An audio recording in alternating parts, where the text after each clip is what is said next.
lot of gold here, Mike. Or Matt, sorry. You missed a lot here, Matt.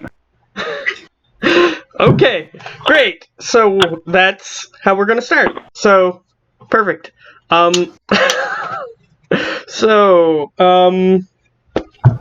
Yeah, things and stuff. Last time has nothing to do with anybody except for Tim's character Lucius and Gio's character Edo-san. Edo-san.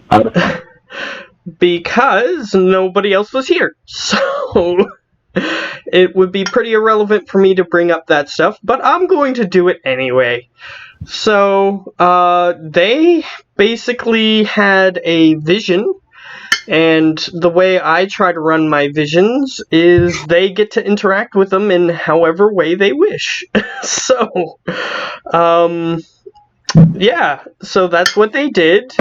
They were trapped in a jail, and they were doing shenanigans with each other for a while, and then they realized that they were trapped in some place that had giants, and they tried to escape, and they pretty much succeeded, but they realized that they were from the perspective of a creature. They were both from the perspective of two different creatures, but they were both called specters, and they were running around doing different things, and they found out some hidden story stuff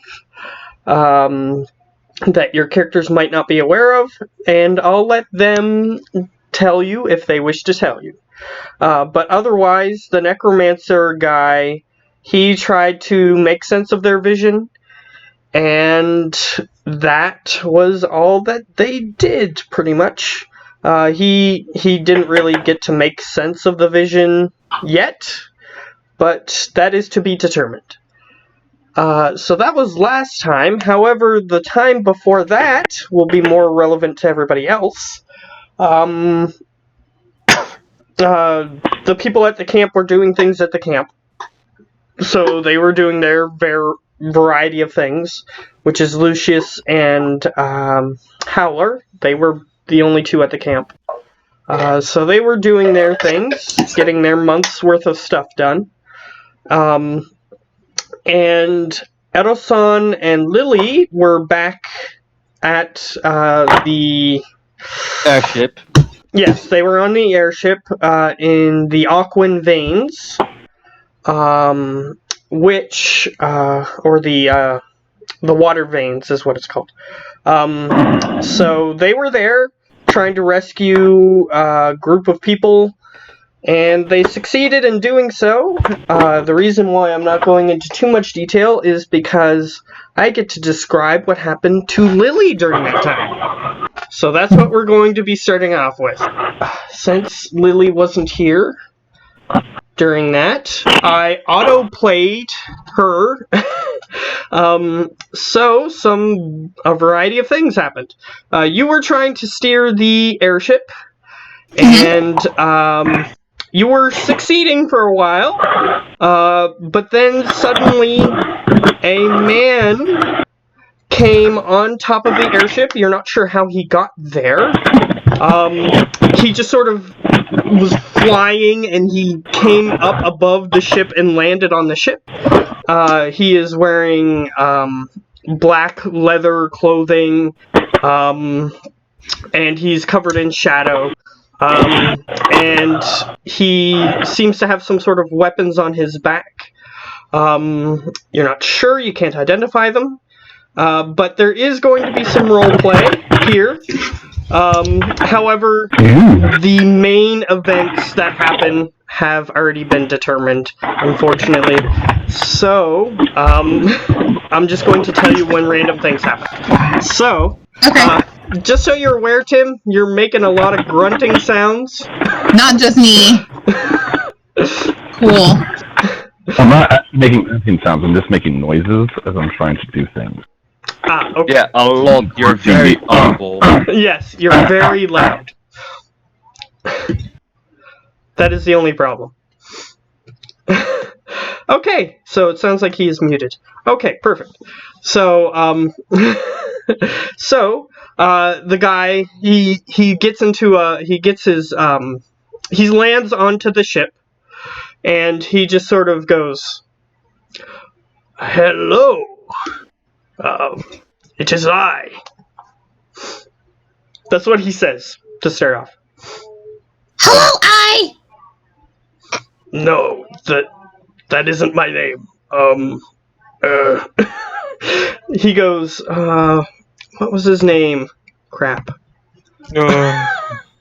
Perfect I should Lily. have had this ready. Oh, crap. Just Lily being Lily. Hello, I. What makes No sense? worries in the world. It makes complete sense. Hello, it is I. Hello, I. I am dead. Yeah, exactly. Okay. Oh, he We're only goes, going to tell jokes. here it is. I can't believe I forgot this. Okay. He goes, my name is Rico Rodriguez, not I. His name is Rico? Yes. Alright. Alright, Rico. What up, Rico? So is that what she says? Oh, hi, Petey! He goes, and he starts talking to himself, and he goes, fine, I will just kill you now, puta. And he gets his hands ready to fight. Oh god, okay, he's gonna Wait, why did he call me puta? He's Do getting I know ready to him? fight. Okay, fight time! Okay, so the fight, unfortunately, has been played out. So he grabs one of the weapons on his back, and he starts firing projectiles at you. And Okay. you manage to hide behind the wood that is in front of the steering wheel, and he does not hit you. And he fires it for approximately 2 or 3 turns before he gets frustrated and just throws the weapon away. And he begins to approach you. If you wish to try to interact with this a little bit, you can, because not all of it has been predetermined. Why'd you call me puta? I'm gonna spit on you! Do you spit on him? Yes, I spit on him! Alright, he just wipes it off of his face and just sort of does the hand wave to get it off of his hand.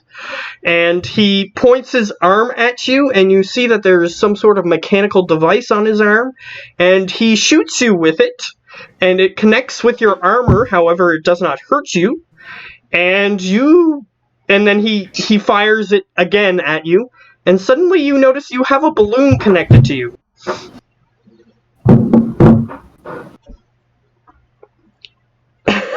Like a hot air balloon, and you start rising into the air. Alright, I have something for this, I hope. I got a slingshot. I thought I got a blow dart. Okay. Dagger. Pop. Alright, you begin to try to start reaching for it with your dagger. However, this part has already been played out, but that's okay. We'll let that input go in. You see a fireball go through the air towards you and hit the balloon from somebody who's down on the ground. My hero. And you fall to the ground. And he goes, I took down dictators, and you are fighting me? And he starts going up towards you, and he starts melee fighting you. However, you notice that 2 people get up onto the side of the ship. One just sort of jumps, and the other one, it just sort of, you see them climbing and going, by the time they get up. They're both elves. Are they covered in shadow? No. One of them is actually the person who attempted to stop the balloon and succeeded. Do I know them? No, you are not familiar with these people. Okay. I'm gonna yell at them. Putas! And he turns around and he goes, I guess you were right. and he starts going after them. And the fight plays out that he uses his arm machine to shoot them both twice, and after the second shot on both of them, this weird little thing that has some sort of force coming out of it pushes them off of the boat.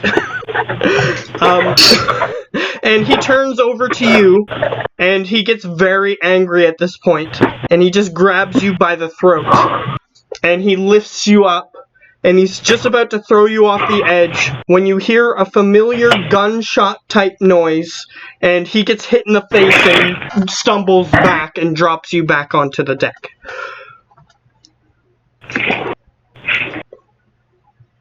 You're welcome. Oh, Yes. yeah.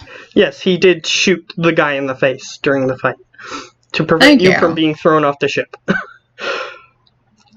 So, you can put some more input in here if you wish. Can I run over to Arasan and, like, tackle hug him and say thank you? No, He's you can't. Off the ship. Because you're on the ship. I'm off the ship.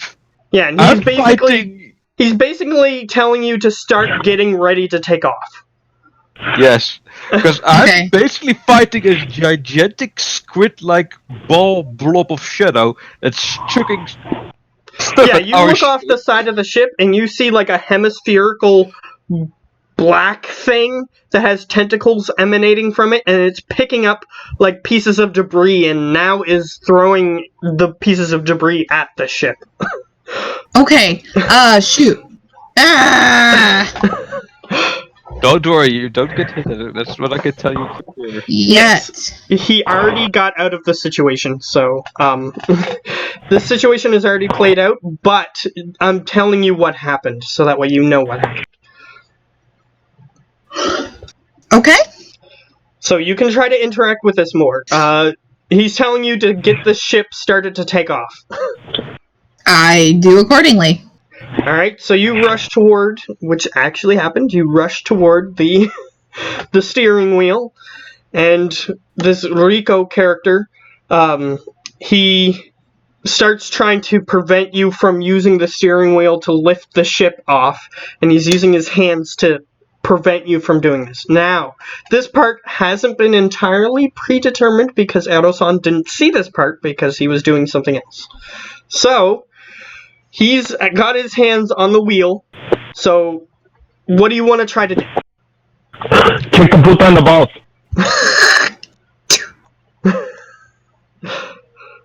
But a loogie this time, not just regular spit. Like, Alright. get all the phlegm involved. Alright. Lem action, I like it. Alright, so you spit it at him in the face, I assume, again? Yes. Alright. He gets hit in the face and he goes, ah, and he just keeps wiping it off, and he's trying to grab the steering wheel again. However, Okay. you do manage to get it pulled up into a position where you can start the ascent. However, you do hear some skittering of creatures screaming down below. But you have a feeling that the situation is going to turn out all right. Erosan is down there, and he knows what he's doing. Okay. So, you start getting the ship lifted off, and you hear the sound of many footsteps coming up the side of, or the inside of the airship. So you can do something else. I'll give you another chance to do something else. But he's still trying to, like, tilt the wheel down so that way you crash into the ground. Headbutt. Alright, you headbutt him, he stumbles back slightly, and he reaches onto his back. Apparently he has another weapon on his back that he's going to try to attack you with. What do you wish to do? Duck. Alright, Defensive stance. Alright, he aims it at you. So, you're just defending? Yes. I don't think you have your shield equipped, because you have the imp now. So you manage to get your axe in front of it, his weapon, and he shoots just once at it. A bunch of pellets deflect off of the axe, and he gets frustrated, and he's just about to move the axe out of the way. And I'll just make this scene a little cool. You teleport the axe above him, and he sees that the axe is there as you're about to attack him, and he uses a weapon to try to deflect it, and it cuts the weapon in half, and he gets frustrated. He throws those away. And then you see the people coming up from below deck. They look like civilians, some of them haggard looking, but they're coming up ready to defend you. My people! Alright, so those people get up. He sees that he has no more weapons. His machine on his arm is currently unloaded. He used all his ammunition in his arm weapon. And he backs up to the edge of the boat. And you hear Erosan climbing up to the top of the boat. And he says, "Sayonara!" And he pulls on a drawstring on his shirt. And a parachute opens up. Erosan shrinks it. And he goes, and he just jumps off the side of the boat. We did a thing.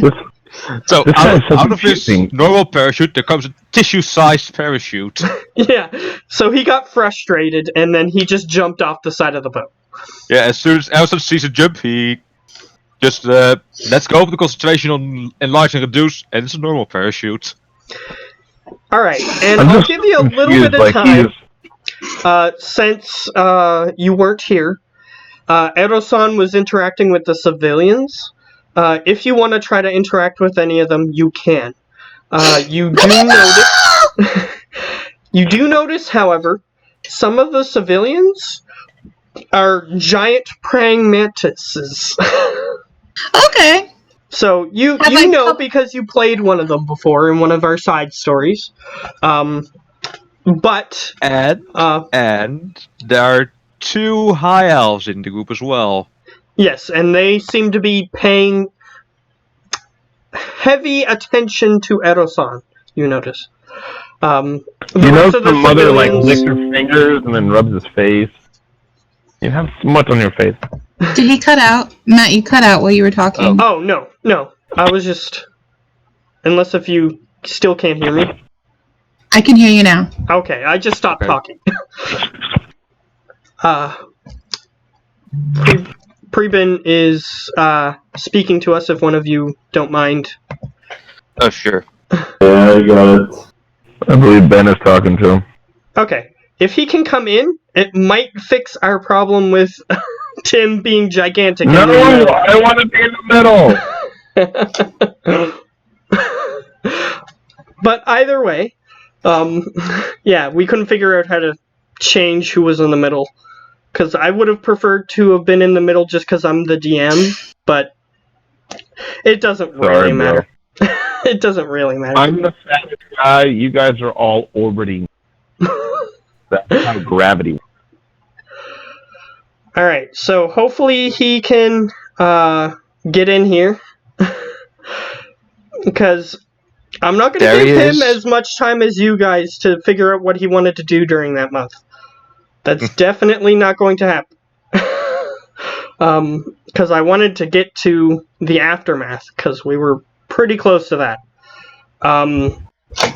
However, yeah, I was going to let Lily interact with the civilians on the ship if she wanted to. For a little bit. My people! Alright, so you see some manti on the ship, whether or not Lily knows what those are. And you see that there are 2 high elves that are paying close attention to Erosan. So you can choose if you want to interact with those people a little bit before you get back.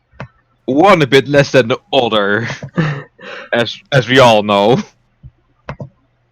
Hey guys, what's going on? What are you doing? To who are you saying that? The group that's surrounding, that's chatting with you. The 2 that's chatting with me.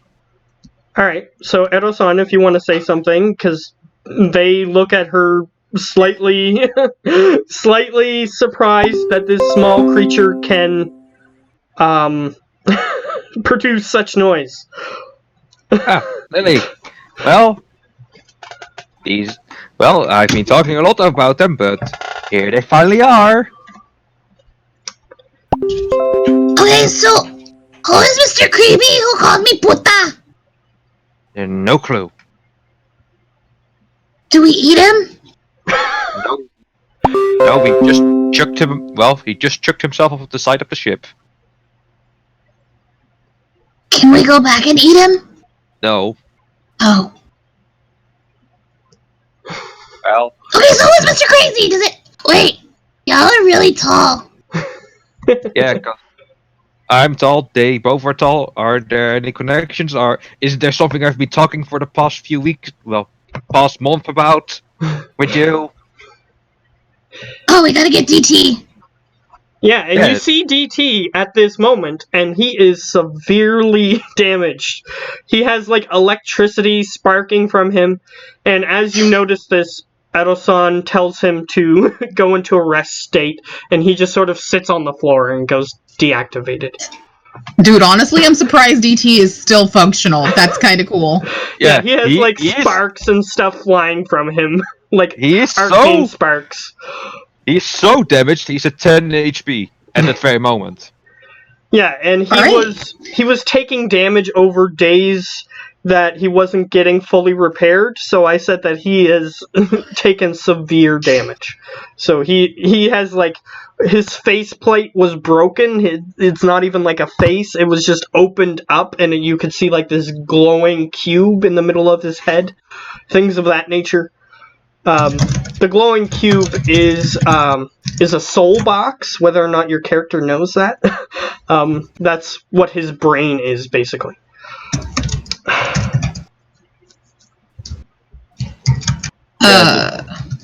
The two people out our son, which you should know, otherwise I will spell it out. Parents. Someone Lily has also been very excited to be meeting, I recall, if I'm wrong about that. You might be right. Your father seems slightly disappointed as he looks at Lily. Since she kept talking about eating people. Not only that, Edo-san's father is a stereotypical elf, and he is slightly racist, yes. Racist. Ah. Get right to it. So then we besties. Not really.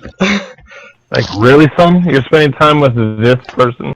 We're called happiness for a reason. Yeah, he's just shooting you the stink eye. You're not sure why, but since Edo-san knows his father is very pure blood oriented, if you catch my drift. Mm-hmm. He's upset because he taught his son better. You don't hang out with anybody. Okay, mister! Hi! 5'11". I'm just really short, you're really tall. And he goes, I see that. Allison is just looking at him and just looking at him with the stare of, I dare you to do something, and it will burn your precious hair. Is he looking that way in the direction of his father? Yes. Okay. He just sort of looks over at you and he goes, He's like, right. I dare you to do something. I dare you. You told me you had allies. I didn't know what race they were. Oh, sure. Everyone in the world's only a hive. Sure. There are no halflings, there are no humans, there are no gnomes. Sure, there are no tieflings. Sure. Do I need to rub it even more in?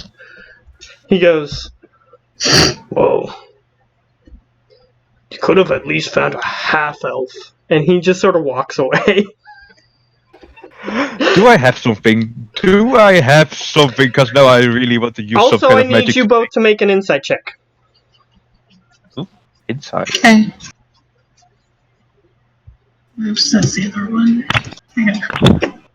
21. Okay. What about Lily? She got a natural 20. You definitely pick up on this. He is definitely racist. But not only that, He thinks that you are the one that Erosan has chosen as a mate, which is why he's particularly not impressed. Oh, okay. Yeah, Alison just watches that and then just looks at them just with intent. I'm just gonna say that Erosan doesn't pick up on this just because she rolled higher and there's only 2 of you. Yeah. Just Arson! Arson, come here. Come here. Come down to me. Alison just kneels down. Yes, Lily. He thinks we're trying to make babies. Gross. That does it. Alison just I start just storming towards him.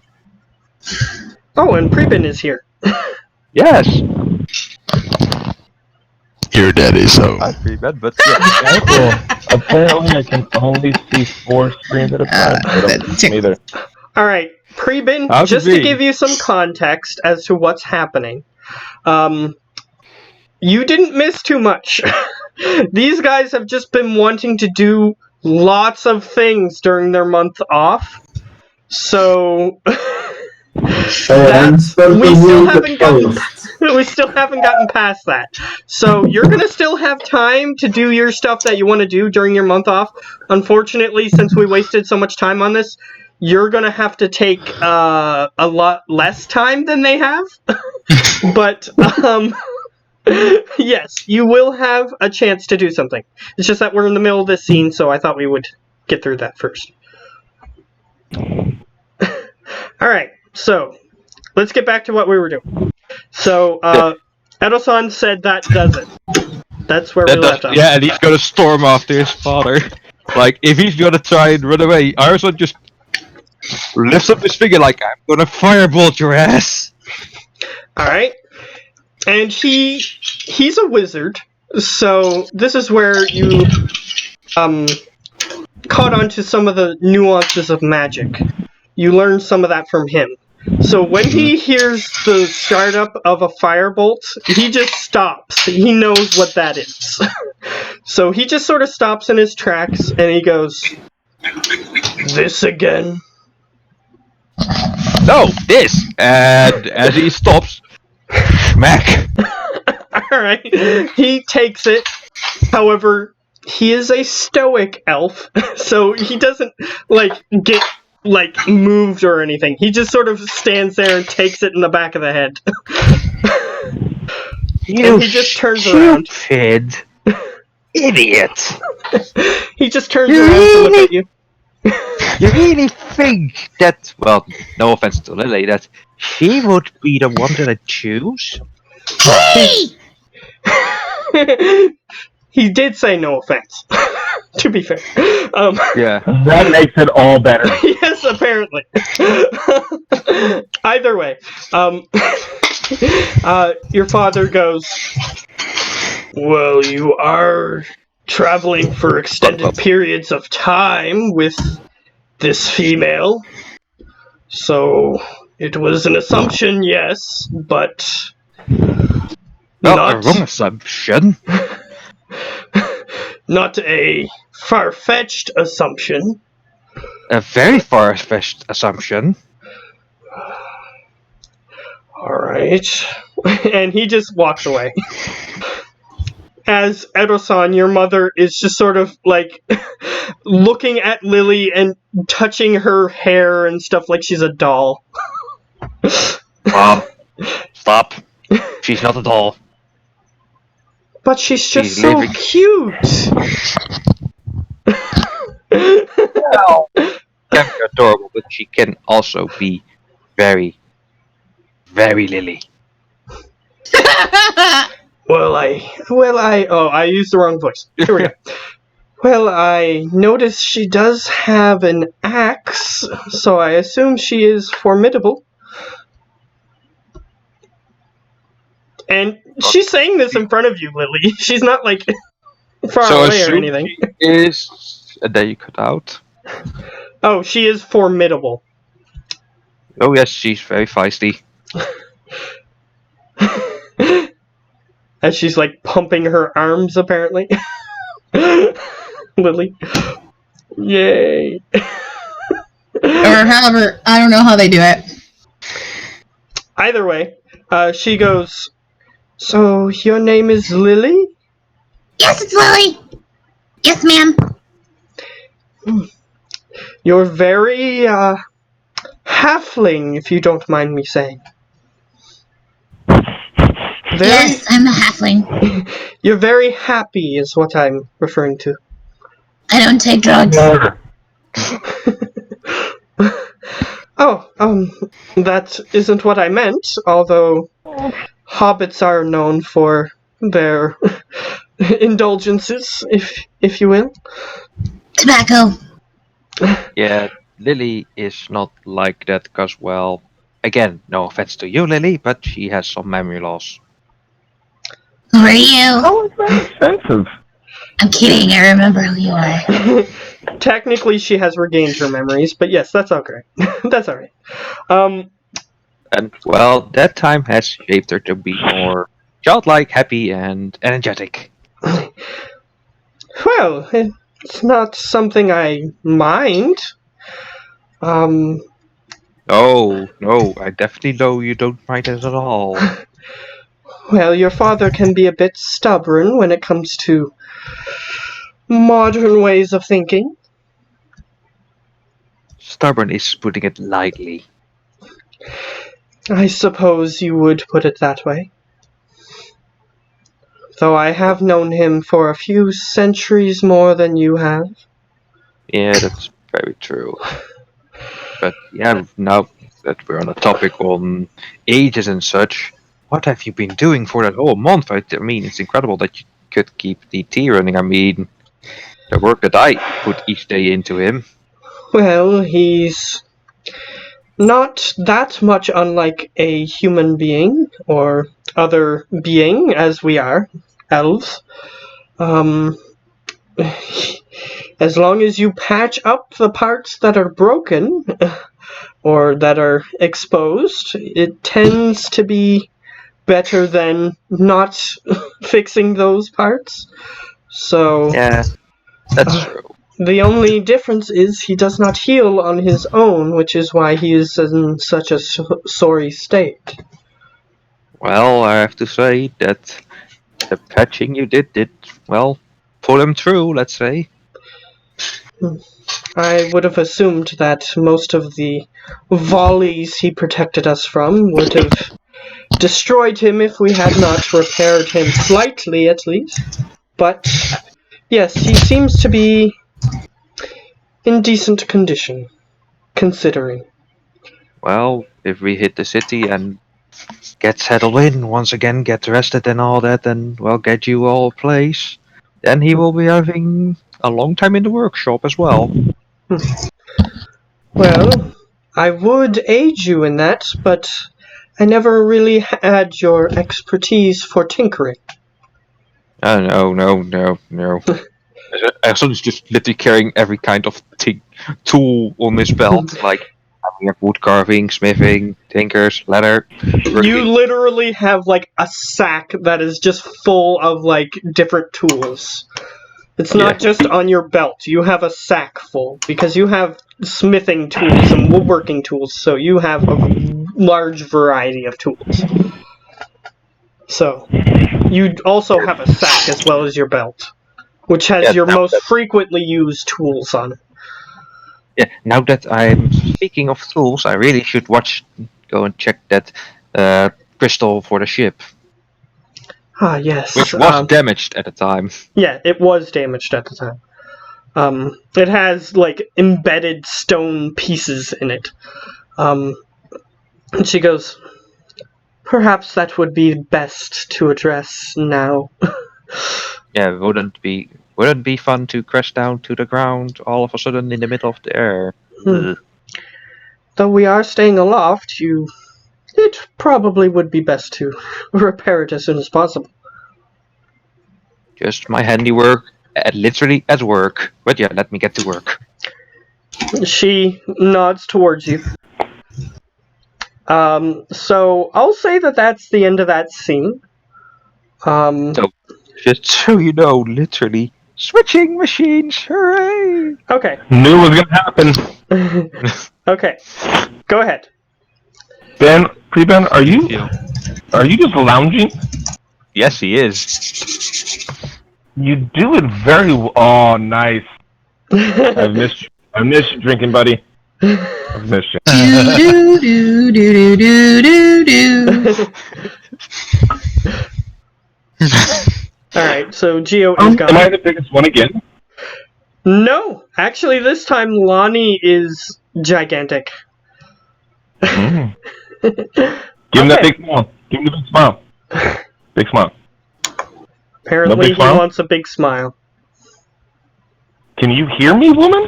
That's not a big smile. Come on. Now I think she's ignoring you. Dude, you're I'm cold. Oh, who am I ignoring? to a Tim? whole new level. Yeah, you're ignoring me. I like muted really Tim because he kept making all those noises. Oh, Okay, I've unmuted you. I was saying give a big smile. Big smile. That is a horrible smile. Hey, don't call me a whore. Not sure. Okay. Your mom. Either way. I mean, if that's what she had to do to make the money. Take care of your kids. Either way. Now we are going to move on to the next person who has been absent from the campaign. Chaos Queen. Alright. Pre-bid. Explo is at the camp. What camp? Exactly. Exactly. It's a large, ruined city that has makeshift tents everywhere, as well as some newly built buildings. You're not sure where those came from. But there is a large temple in the middle of the grounds, as well as a large, actually gigantic in size, dragon statue that appears to be wrapped around the exterior of the building.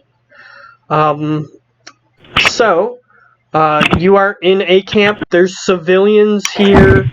There's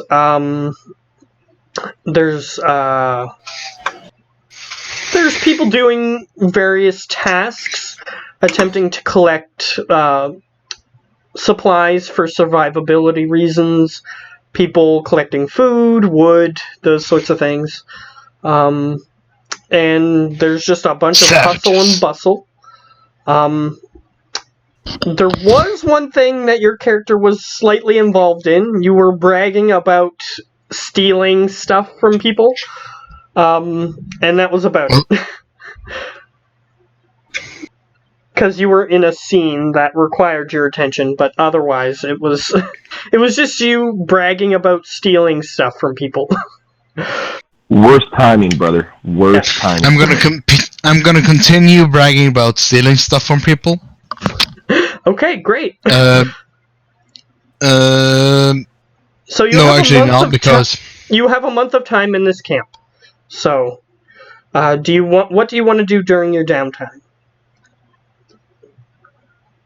my downtime. Yeah. Is there anything that I can do to level up? What level are you currently? 10. Okay, so everybody is level 10 already.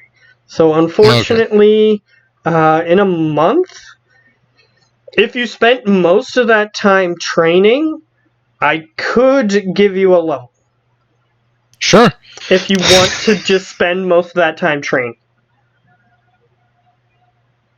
Rather than interacting with people.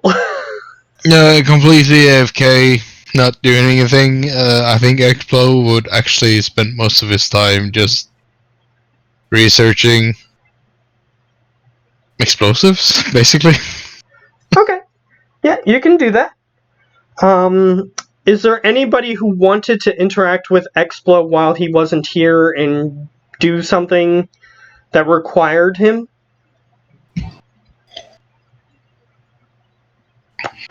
I guess that's a no. I'm conferring with my council member. Hold on. Yeah, we would probably have asked him if he wanted to roll at our seat of the council. Okay. Okay. So we'll say that happened a little later in the process of everything happening. So basically what they decided to do, Explo, they approach you while you're looking at various chemicals that you've collected from the plants around here to see what they can do. Whether they have healing properties, those sorts of things, because that's what you specialize in. Excuse me? Healing properties? Yeah, you can make healing drops. You can make healing drops. Yeah, I can, but that's not what I specialize in. Let's say he specializes in blowing things up, sir. Yes. Yeah.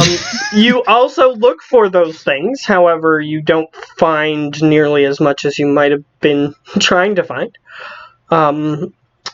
Either way, you're picking various plants that are native to this area and seeing if they have any properties that are useful to you. And while you're doing that, you were so distracted by doing that you didn't notice that they were setting up a bunch of stuff. So they begin to approach you as you're coming back from one of your excursions into the woods to see if you could find anything that would be useful to your trade. So both, if Lucius wants to be there, he can be there, and Howler can be there as well. Yeah. Alright. So You're still playing as Howler? So this whole conversation, by the way, should be in Thieves' Camp. Yeah, we'll do the entire thing in Thieves' Camp. Alright, so they approach you and they give you the universal sign for, we're gonna talk in Thieves' Camp now. So, or at least the universal Thieves' Camp way of saying it. Can the universal Thieves' Camp way of saying we'll talk in Thieves' Camp be this? In other words, they're putting their zippers down and putting their dicks out. Yes. Just letting it hang in the wind.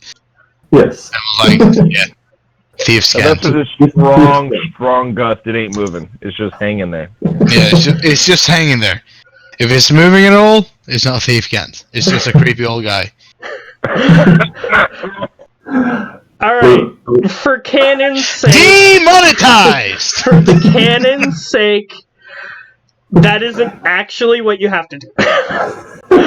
Okay. Disappointed, but alright.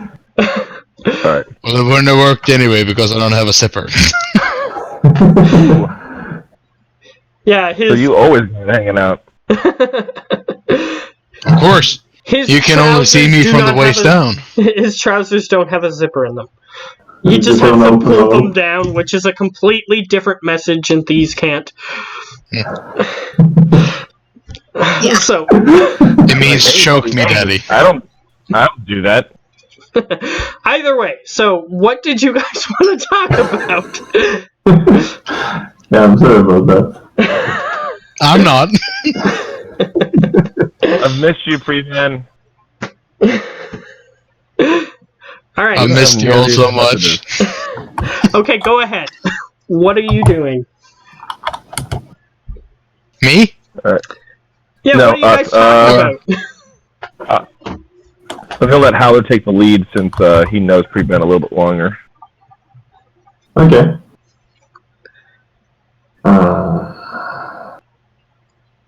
So yeah, Explo, I noticed that you are quite fond of robbing banks. Why is that? And this is in Thieves' Camp, by the way, so people passing by don't understand you. Except the Thieves Guild people, who might come by and snicker every once in a while once they understand what you're saying. More allies. Yeah. But What go ahead. do you mean? What do you mean robbing banks? I just borrow/liberate the money and things inside. I don't steal. I'm a good person. You know you're talking to us, right? Oh fuck yeah, that's right. Yeah, sure. I'm good. I'm game at robbing banks. What you want? Well, The thing is, we are trying to create a bank, and in order to fund it, we need to rob the other banks. I don't see the problem. Makes This is a perfect good sense, right? start. So the idea is that me and Lucian and the king of the underground have started the New World Bank, and we are planning to hoard as much money as we can and implement a system where everyone will start using money here at the temple. If you are interested in helping us with that. What percentage of the cut do I get? And by the way, what he just said is one hand gesture. Because it's so universal that people want to know that. It's like, how? Yeah, it's just one hand gesture in Thieves' Cant. Because Thieves' Cant is a mixture of hand gestures and signals and also and blinks, words. lights, and Yeah. stuff. It's a mixture of things. So. So I'll respond, how much would you like? That is As also much as I can one get. hand signal. As much as I can get. That is just a little like that. Yeah, That's it. all three of those things are each one hand gesture.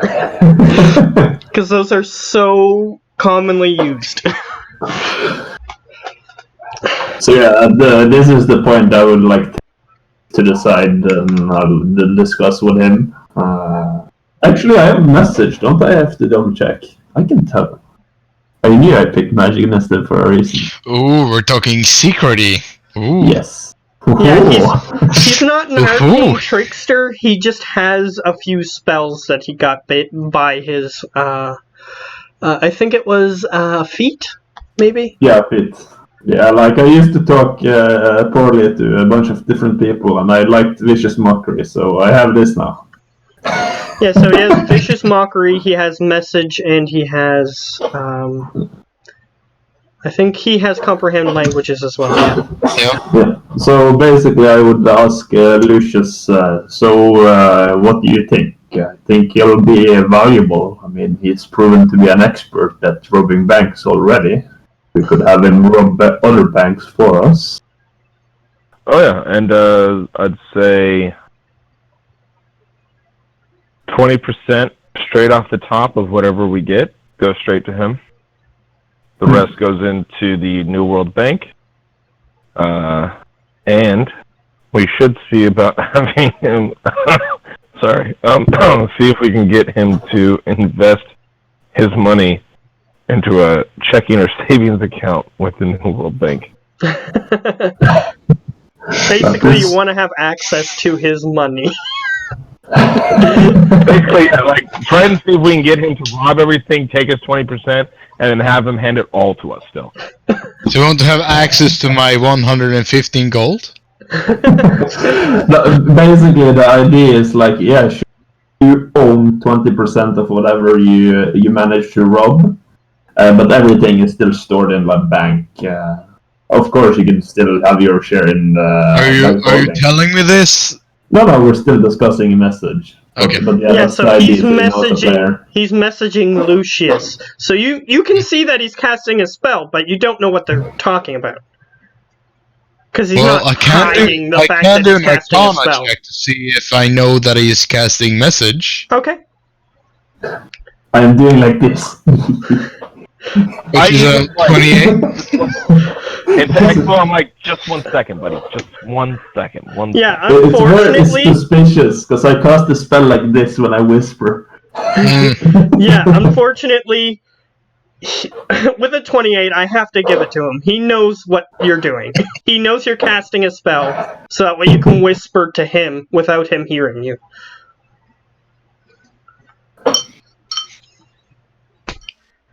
So, yeah. Expo. What's up, buddy? You know... It's like, I know you're casting message, but I don't know what you're talking about. Basically. Yeah, that's I the said, yeah, statement. That's the point of that spell, buddy. Well, it's 50% of the point. I still feel a little hurt. Hey. First of all, that means that you have to have feelings, and from everything I've seen, come on. I can pretend to. I'm good at pretending. That's what I'm talking about. Do we You can pretend, but doesn't mean you actually have any. Do we notice Explo is hurt emotionally? I'll You get know you this both to Explo roll is insight. pretending hurt. Here's why I'm going to get you both to roll insight. It's because you're basically sociopaths, so it's harder for you to pick up on people's emotions. So, yeah, go ahead. But then again, I'm also a sociopath, so should I do like a stealth roll? No, unfortunately. Deception? Okay. Insight. Is he actually upset? Yes, he We'll is. find out. He's What? slightly sociopathic, but he can sociopaths can still get their feelings hurt. They can? Yes, they just don't care if they hurt other people's feelings. Oh. Next 20. I gotta add that to my personal diary. Today I noticed I could get upset. Today I noticed I can get upset because my DM told me to. Usually, instead of looking sad or feeling sadness, they just feel frustration with people not acting the way that they want them to, basically. Yeah, So it's more that makes sense. frustration. But anyway, Lucius, you glance over because you know that he's looking at you as he's casting message to talk to you. So you look over to see what he's doing, and he's just sort of like looking at the ground, kicking a stone. He looks dejected. When I respond to Howler this time, I'll tell him like, "Oh, you're a gnome or a half." He's a gnome. Yeah. The little gnome's all sad. Oh, do you know why? Is it because I'm doing this? I think because of the messaging, the secret messaging back and forth. Yeah, and technically how it works, it only I send a message message. lasts around, so you have to keep casting it. So you're just constantly casting it over and over. The only reason Expo is like feeling a little bit upset is because we've been through a lot together and he doesn't really understand why you're messaging I will between each other for no reason. Yeah, I get it. I will do what I can to make you not sad again. So I will shoot a random message to Explo saying, "Ooh, I was just saying the secret word is banana."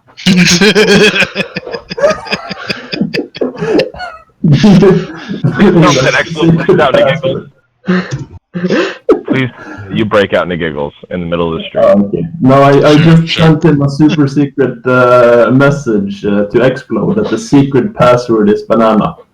And, well, do you believe it is the question? Messaging straight back. Is it really? Safety word is banana. Super secret. Safety word is banana. Don't tell anyone. He's even while he's saying this telepathically, he's like wiggling his fingers around.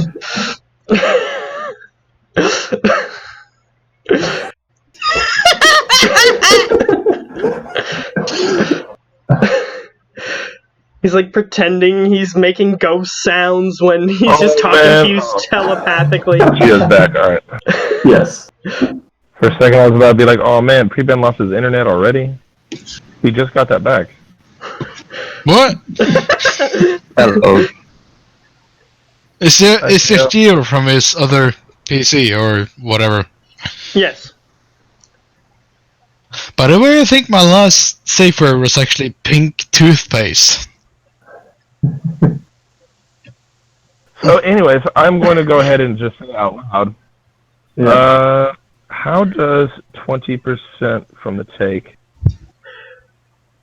right off the top? The rest goes into the New World Bank. Well, as a council member and a member of the board of the bank, you should be Back collecting again? a salary as well. Hello, Gio. Okay, keep discussing. Explo is gonna ask basically. So, what are your percentage cuts? Because I'm thinking trio here. I'm feeling the trio vibes. There is also the king under the underground. We have a deal with the Durgar who's making the vault for us. Yeah, so it's technically split in 5 because the 5th one is going to just the bank, I think, is what they have set up. Basically. What is the vault made of? Well, it's gonna be made of dark iron. Dark iron. Well, it's possible to break into. Don't you have anything stronger? Which is why we're looking to get it enchanted once we have some powerful mages. So enchantments, dark iron. I assume booby An traps. army guarding it as well. An army guarding it. That's still. Yeah, he's completely unimpressed. He's like, do you want Hot. this to be a challenge, even? Or do you want this to be a cakewalk? Well, that's one of the things that we want you to help with, is work with the Duragar to come up with Ways to traps break and in other and things how to to- prevent those. Yeah. I can do that. 20% will take and kind of captain's leadership, whatever. Let's shake hands on it and let's go rob those banks because I'm bored. I've been looking at flowers apparently for the next 3 months. For the past 3 months, sorry. Our plan is currently Plenty to flowers. Yeah, Add the to pretty flowers. Do I get any extra bonuses on my healing drug because I'm looking at the pretty flowers? Unfortunately, if you just spend most of your time, it's just going to get you the level and whatever bonuses you get from that level. That's all you're going to get. So I actually get a level? Yeah, if you spend most of your time doing almost nothing except training, then yes.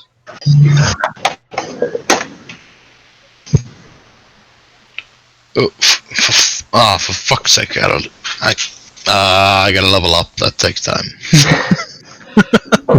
Well, either way,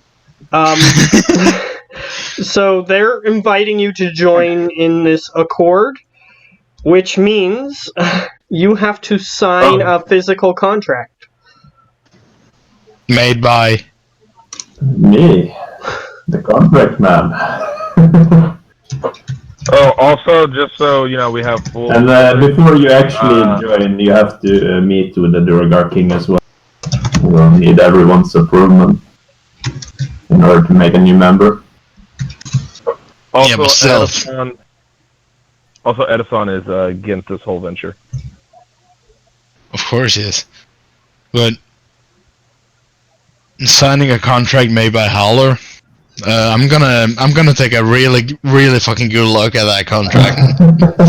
I'm gonna let him get like half. The reason why I didn't join, because I could a really good look at it.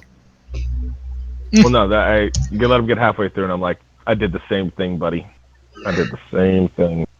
He signed it, so it should be good, and I will hand it to you. Okay, I take a really good look at it. Alright, so, Investigation? I don't think there's anything hidden, so I don't know why you would need to roll an investigation unless Howler actually there's did hide nothing. something.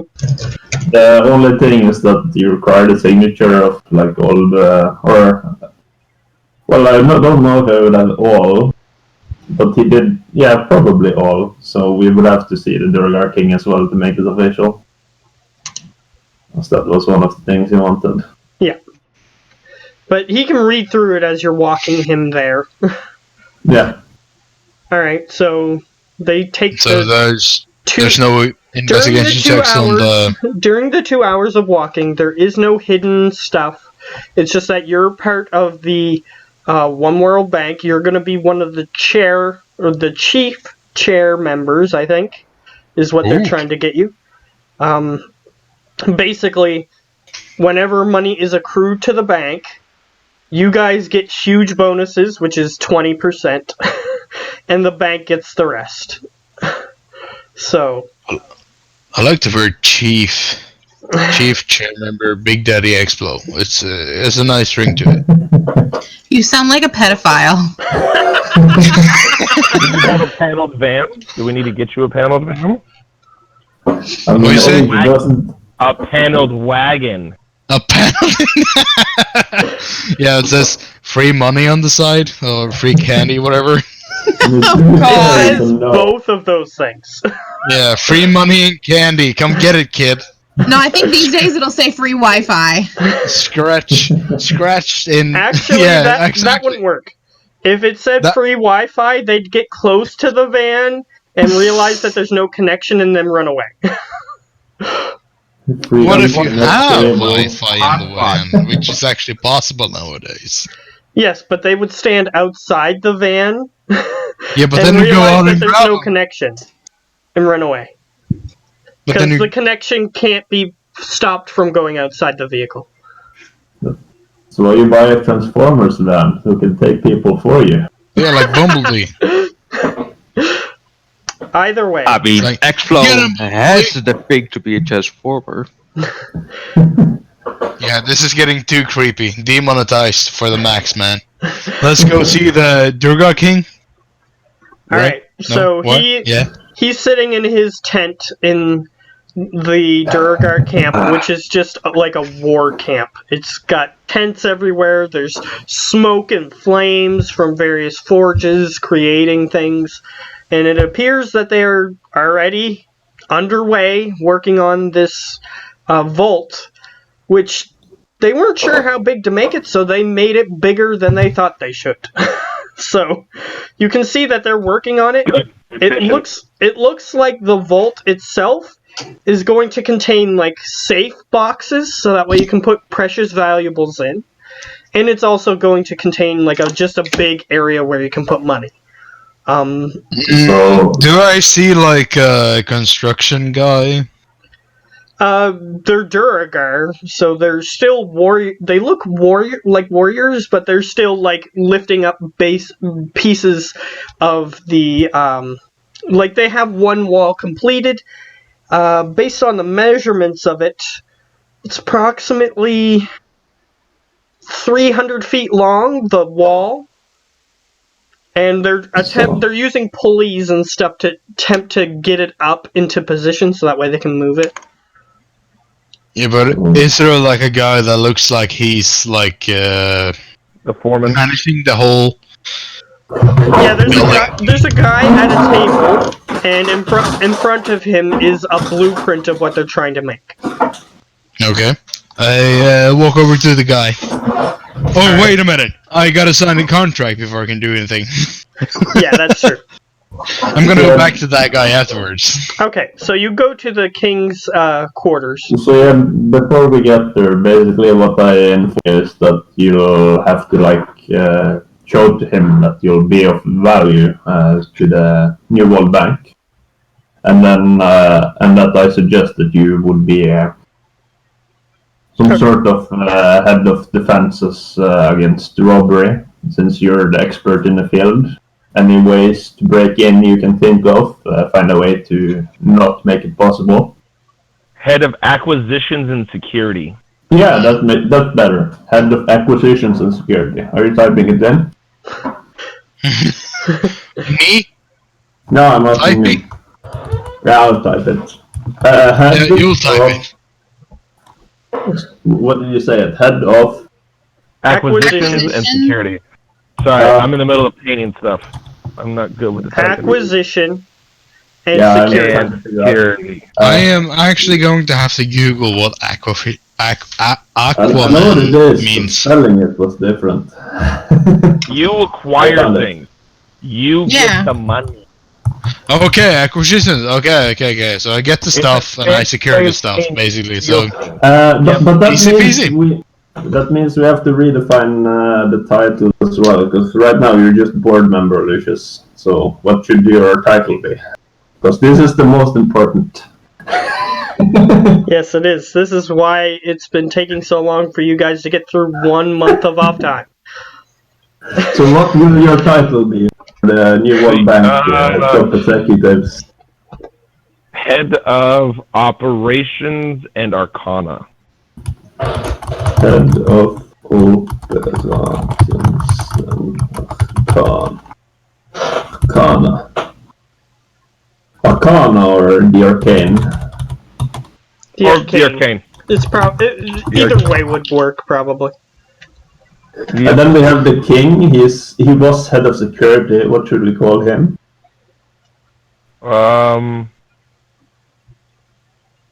King Underground or ruler of...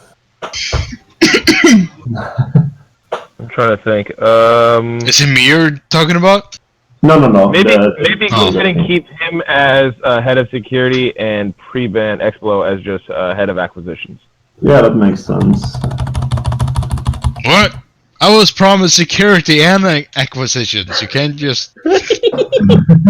He's a king. We got to give him something, and like fuck the king. He does have the army, or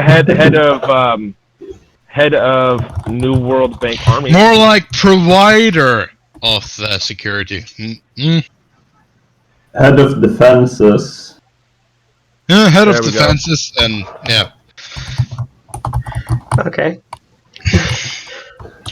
And for me, I just have cheerleader for now.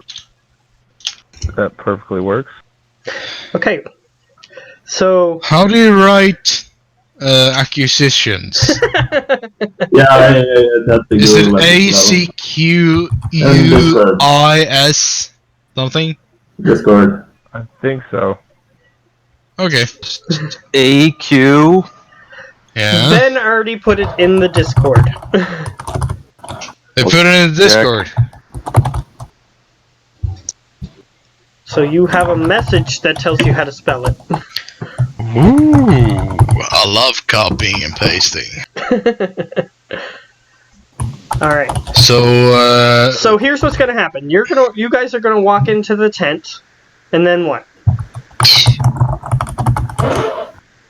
And then we're gonna present the king with this new potential business partner of ours. He goes, alright. And it's a motion to you if you want to do it, Explo. If not, then I will keep talking.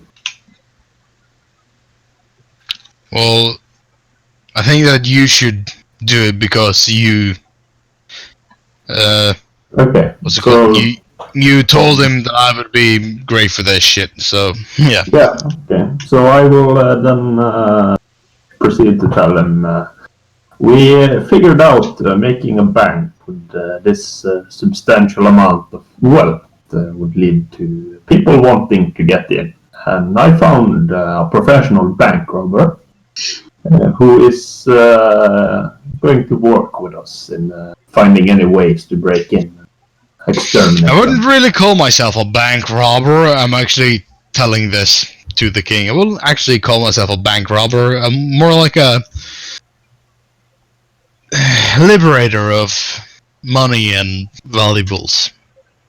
Which It sounds more Durga King is stroking his long, dwarven-esque beard, and he's examining the dynamic that's currently happening. And he goes, Is it bigger than mine? yes. Oh shit. Well, guys, we're fucked. Let's go. He motions for, he points at both Lucius and Howler, and he motions for you to leave the tent. For me and Lucius to leave? Yeah. Yeah. Sure, I'll leave. Alright. So as I leave, I shoot a message to Preben. If anything happens, just yell out banana. It's the safe word. Okay, so I'm not. So the safe word is not. I'm gonna be home. Cook the asparagus. Okay. Alright, Lucius, I assume you leave the room as well? Yes, I'll leave with them. Alright. He sort of just stands up, the Duragar King, and he walks forward to Explo, and he says, I am familiar with how this one works.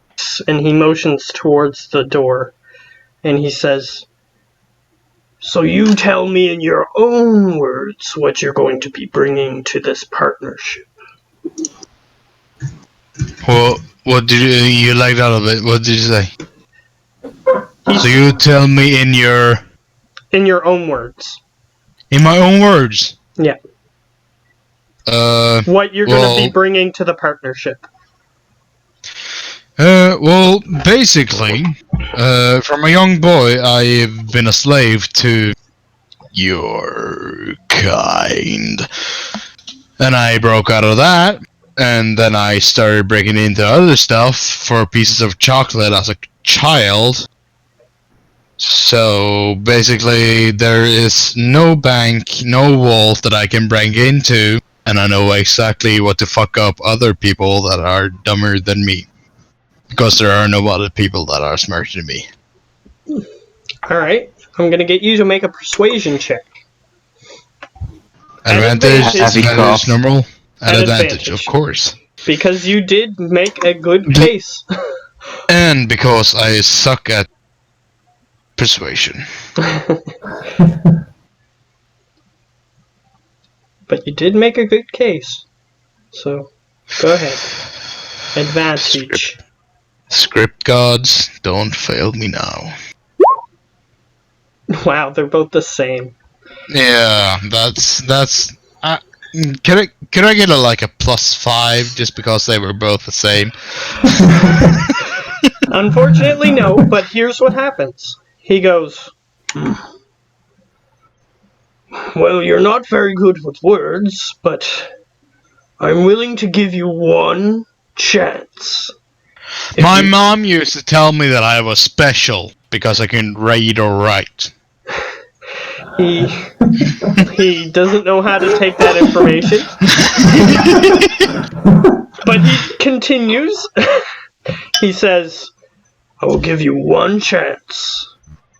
If anybody ever breaks into that vault with your enhancements, then you will be taken off the register.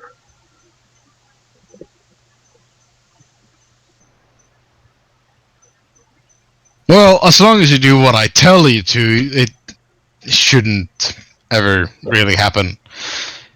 But then again, if you take me off the... What do you call it again? Head?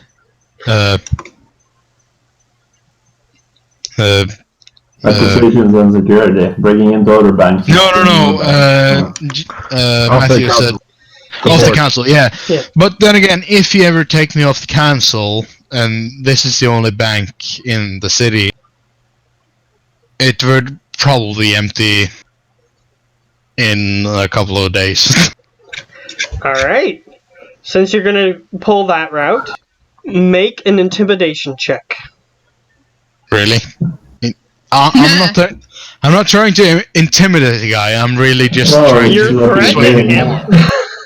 All your rolls get advantage if you start making complaints about me. Sure. Normal roll, I guess? This is advantage? Yes, this one's a normal one. Normal? He's not familiar. Oh, yeah, well, he's scared as hell. He's scared as fucking hell. Yes, he is. So he goes, how frustrating. Head of Antiquities and Security, Big Daddy Explo, on the job. He goes, well, that would be quite frustrating. So... Yeah, wouldn't it?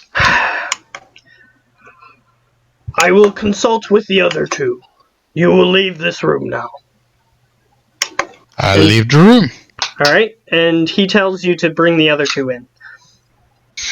I tell the other two to bring themselves. Alright, Explo is in his own way telling you to go back in the room. Okay. I will head back in. Explo is telling you to go fuck yourselves. Okay. So, down again on the pants. Okay. You both enter the room, so we can skip back past the shenanigans. And the Duragar King expresses what he expressed to him, that basically if you want to get rid of him, you're going to have to get rid of him. Or else he's going to steal all the money in the bank. 100%. I would not recommend. I'd recommend if we're going to go with a terminating thing, we terminate. Also, Like traveling back in time and terminate, or just like terminate? That's a good reference. I'm just trying to make things straight here. how about Well, based off of that spell, if we can figure out how to like go back and actually like affect time, maybe the first one. Okay. Go to Baby Explo. He don't get to learn how to read and write. He ain't gonna be told he's special by his mama. However, if your characters decide to do that, that will have extreme ripples within the campaign. Just saying.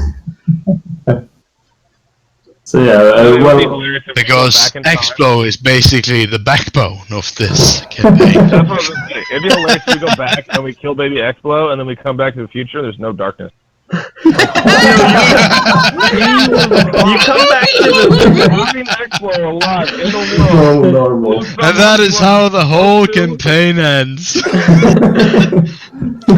I would say if you were to do that, then maybe your characters might have something wrong with them that they didn't have before. Yeah, Matthew, travel. Matthew, how the hell did these guys figure I'm the main bad guy? Well, Yeah, you just well- told them, that's how! What did you tell them last month that I was gone?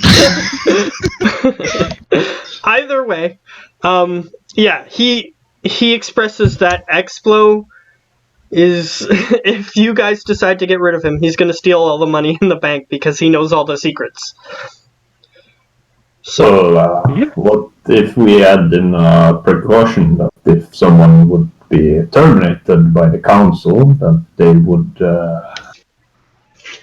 I will be not be right able to back. exit the bank or help others exit it in any way for the rest of their lives?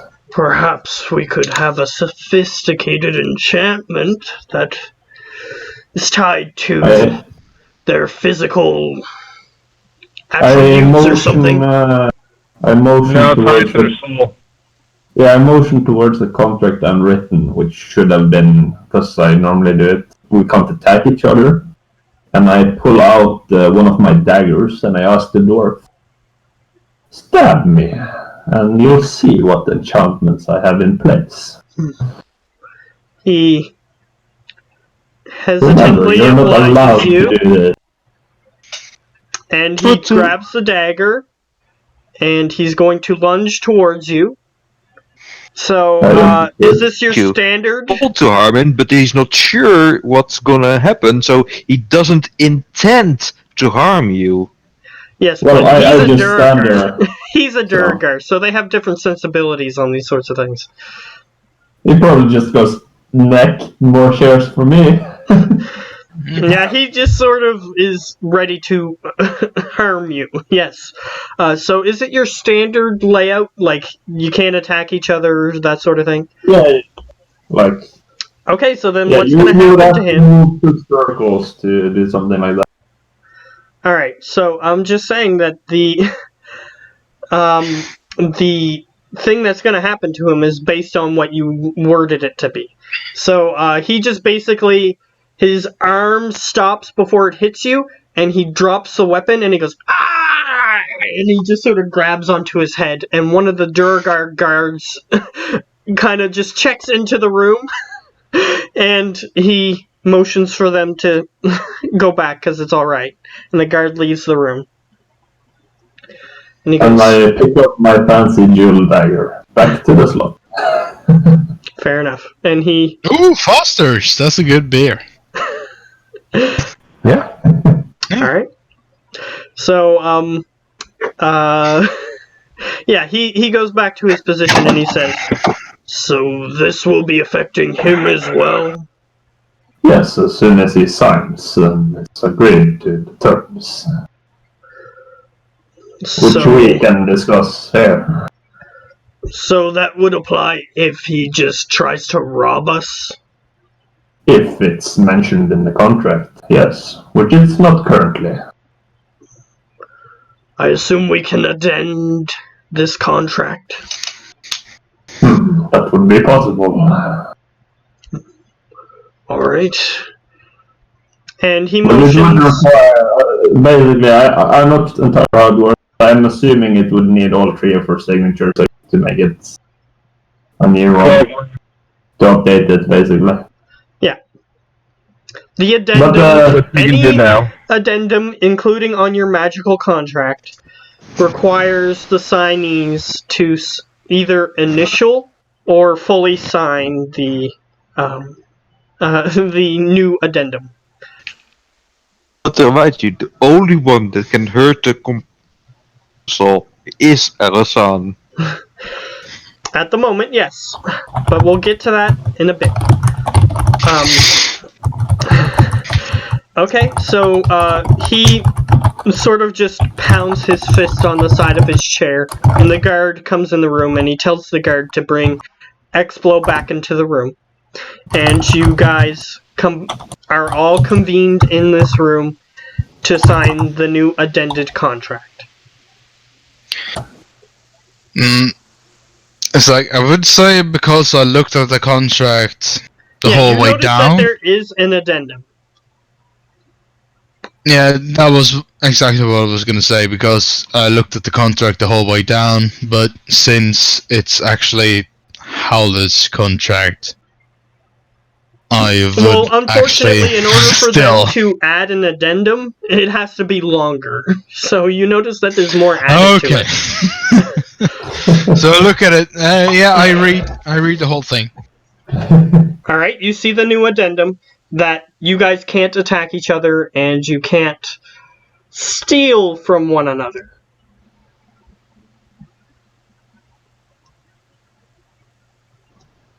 And they're motioning for you to sign on the first line and then initial the second line. I look at Howler and I look at Lucius, and I'm like, really, guys? Is this really... This kind of looks boring. The king has an evil eye stare towards you as you're saying That's that. too bad. I'm still looking at it though. This looks boring. We can't steal from another. well, I mean, you can always prank us and such, but our stuff belongs to us. So if you Okay, so you have a clause that includes being able to steal as long as it's for jovial purposes. Okay, so it's like I can't steal from Howler or Lucius as long as I give it back. The intention of giving it back afterwards, just as a joke. Yes. Literally. As Okay. long as, Okay. yeah, as long as it's within, like, pretty soon after. Yeah, well, in that case, and then Expo just signs the papers. Alright. Yeah. So the king sighs slightly and he says, I hope I don't regret this. And he motions for you to leave the room. All of you. Yeah, That- everybody. What happened? that I missed case- it. We signed a contract where They had to make a new addendum or whatever it's called because of me.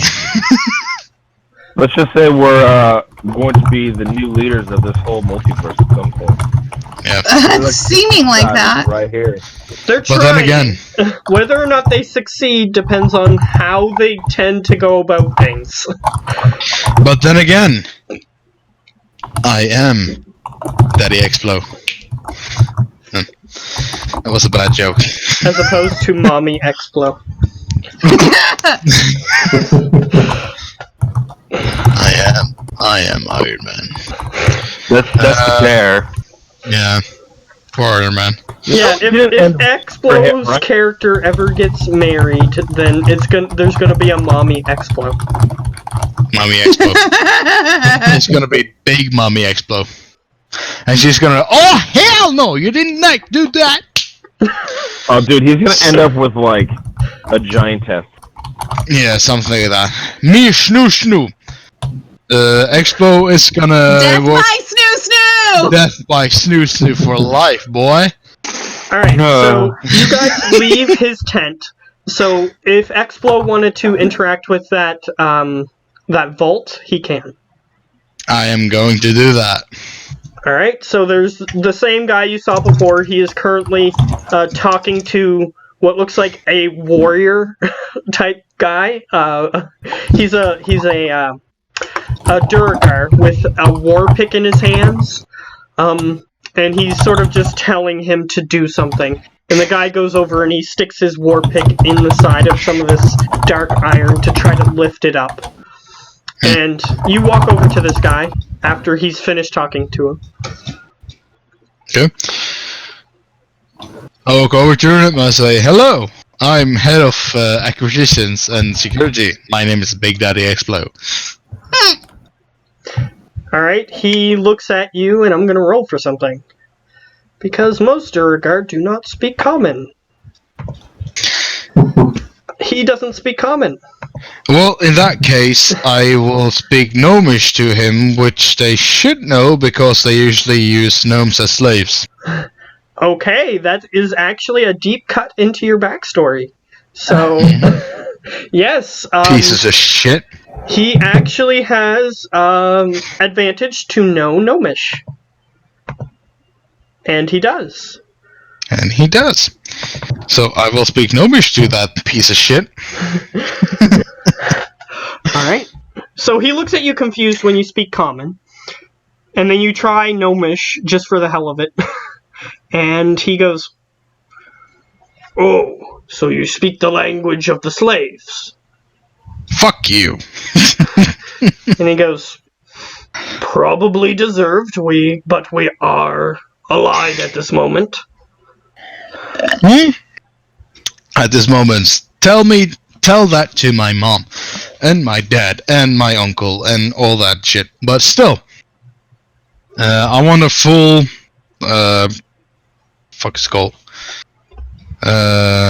update on the whole fucking vault. Yeah. Alright, he shows you it. Currently, What it doesn't... Somebody's phone. Anyway, the Duragar shows you the blueprint. Since you guys are allied, he knows that you are part of their alliance, so he's willing to show you the blueprint. However, the blueprint has written on it specified areas that have things written on it that you don't know what they say because you don't understand Undercommon, I don't think. Yeah, but I will ask him what they mean. Okay. As when I read them, I will ask the guy to translate basically the lines that I don't understand. Okay. He sort of just looks at you sideways, and he sees... I assume Howler is going to be nearby. Howler. I think it was his phone. Oh, okay, that's fair. That was my Lucius, then? phone.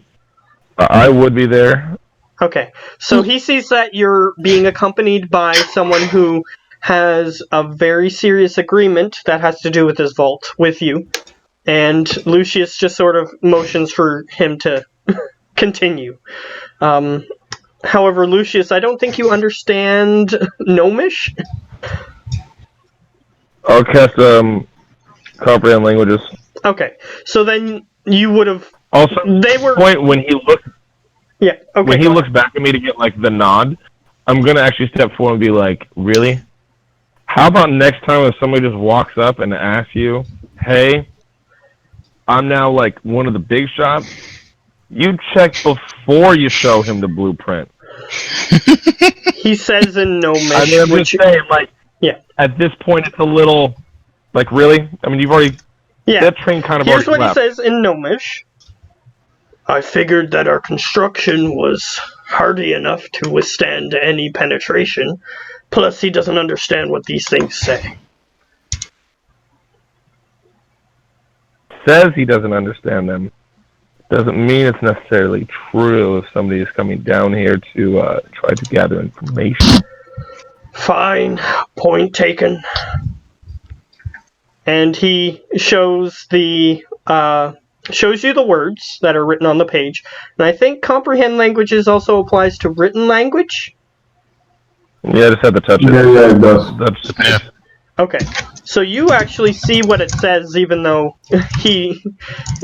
Explode didn't know what it said, because you came into contact with the blueprint. Yes, the blueprint says areas for traps. So each area requires a key to get into, and if you attempt to pick lock these sections where the keys are, they plan on having an enchantment that senses whether or not it's a key or lockpicks, and it will not open even if you manage to open the lock. So, but if you do somehow manage to replicate the key and you're not supposed to be in there, there are vocal commands that they're going to have enchanted at the different checkpoints. Now, it's 300 feet long. There's 3 separate vaults. So there's the first vault, which is 100 feet long, and there's going to be a wall there with another door, and then the second vault, and then the third vault. And each one is 100 feet? Yeah. Yeah, so it's like, let's just say it's like And there are first, 100-foot second, cubes, too. yeah, cubes. So let's say like first, second, third is like gold, and then platinum, and then really volleyball shit, right?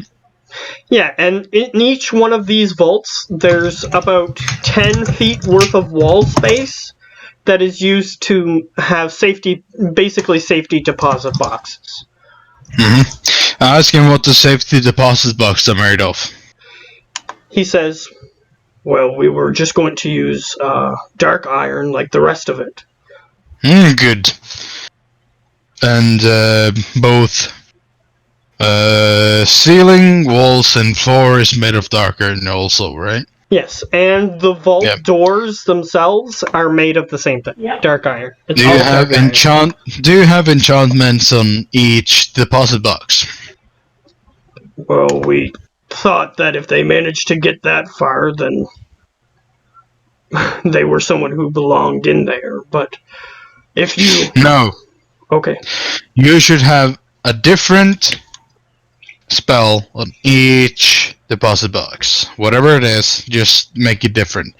You can use the same ones once in a while, but just makes like banishment, insta kill, whatever. I'm trying to tell them basically that on each deposit box, make spells just like the same ones that they use on the doors and the walls and all that. Put that like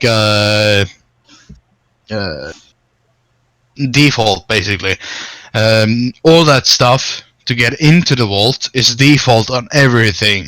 Also the deposit box, and on each and every deposit box there should be a different spell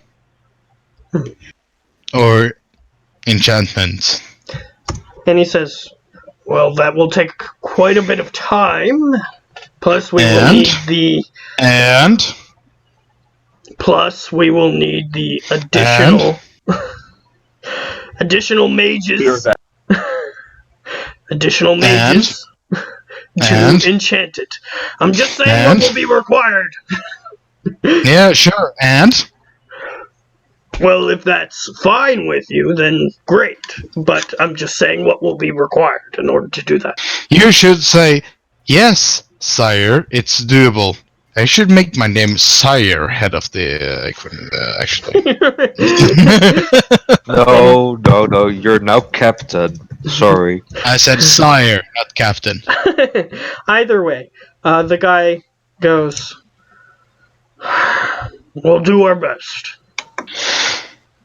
And then I basically tell him what I would do to break into at least the third vault, which would be practically right now just pace. If I knew the ish where it was, I would paste the steps and I would dig straight down until I hit the dark iron, break through the dark iron, and then I would break into the deposit box.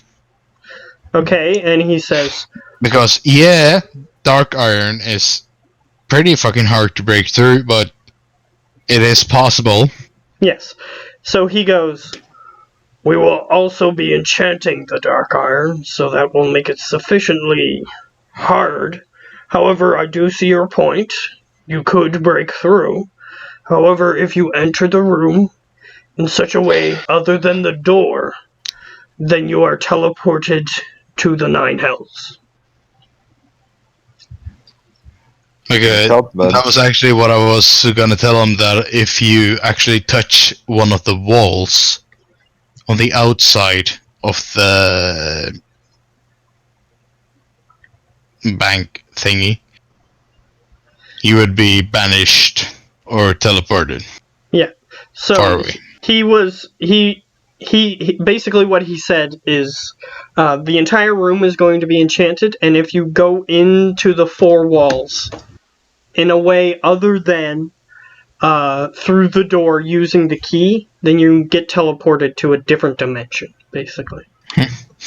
And you should also ask, because the problem is that Explode doesn't know any of these spells, but you should ask one of the mages to actually make this dispel proof. Okay, he can try to work on it. Just as a player, I have no idea if this is actually possible. That's okay. He takes in your recommendations into consideration. He says that the main problem is time, so it's going to take a while for this to get done. But other than that, it's possible, but it's just going to take quite a while to get this done. Maybe a year or two, at least. To get everything that you're asking to do, yes. With the current staff they have. And then enchanting all the boxes is going to take a hell of a long time, so if they just do the important first, they can do the boxes and stuff. Yeah. Yeah. So with his, and this is with his current staff. So he has a few mages among his number that are willing to help, but they're not. It's not like he has an army's worth of mages only. So yeah, but then since he's telling me that, I'm gonna tell him that as long as you make the first important thing you're gonna make is basically the front door and all the box areas, basically the walls, the roof, and all that. Make that first, and then you can make all the other stuff, so we can use it, and you can have your mages go in there and enchant the boxes.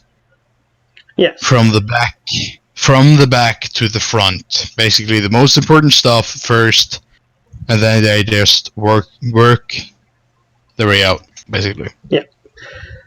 He does mention that if he had more personnel, in other words, more mages to do it, it would go quicker, but he's working with what he has currently.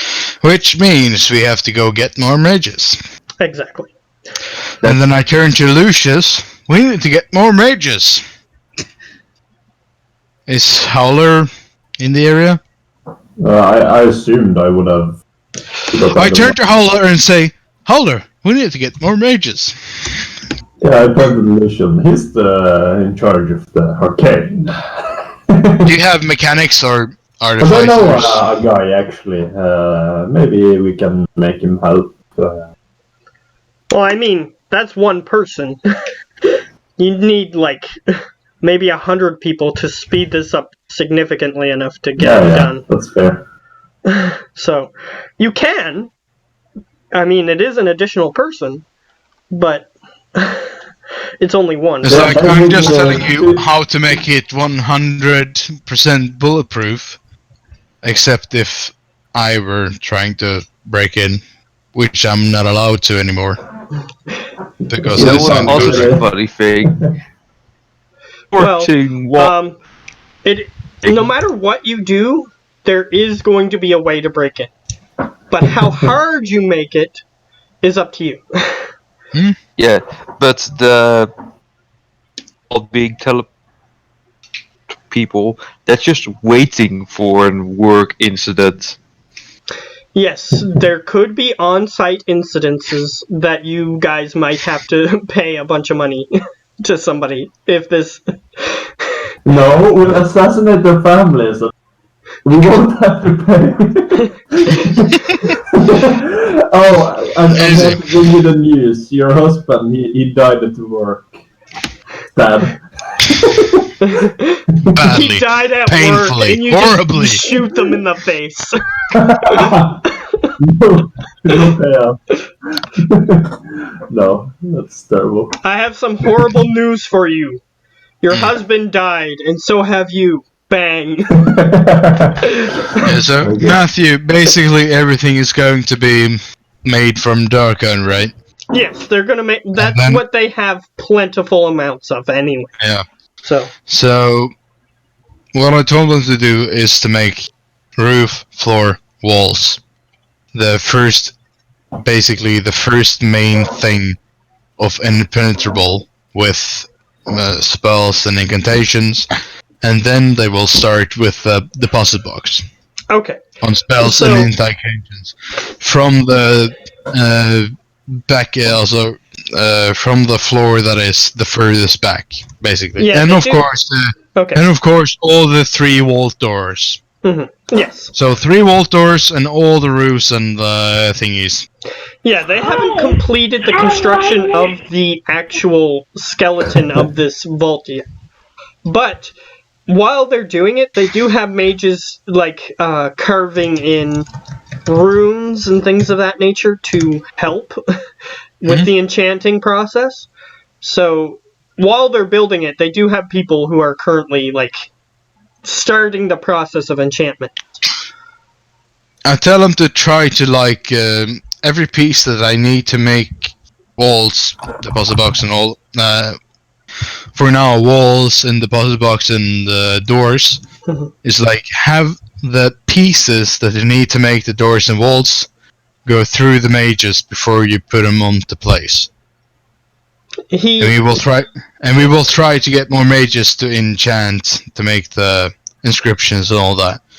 So what I'm basically trying to make is an assembly line of they make the pieces that they need, they go through the mages, and then they put them into place. Like a puzzle piece, basically. Yeah, and since it's going to be enchanted, the way that they're doing it is there's going to be they need to secure the 4 walls together because they're making them separately. But since they're enchanted, they're going to be magically fused together anyway, so it's not going to matter. The way that the pieces are put together is less important than the enchantments put on them. Because the enchantment, like, you can have, like, 3 separate pieces, and if you enchant the 3 separate pieces to meld together, they will stay together. Things of that nature. So, yeah, they're just gonna magically enchant it and then cause it to stick together. Instead of using like mortar or glue or things of that nature, they're gonna use magic to hold everything together. Ask him how many workers besides mages he has.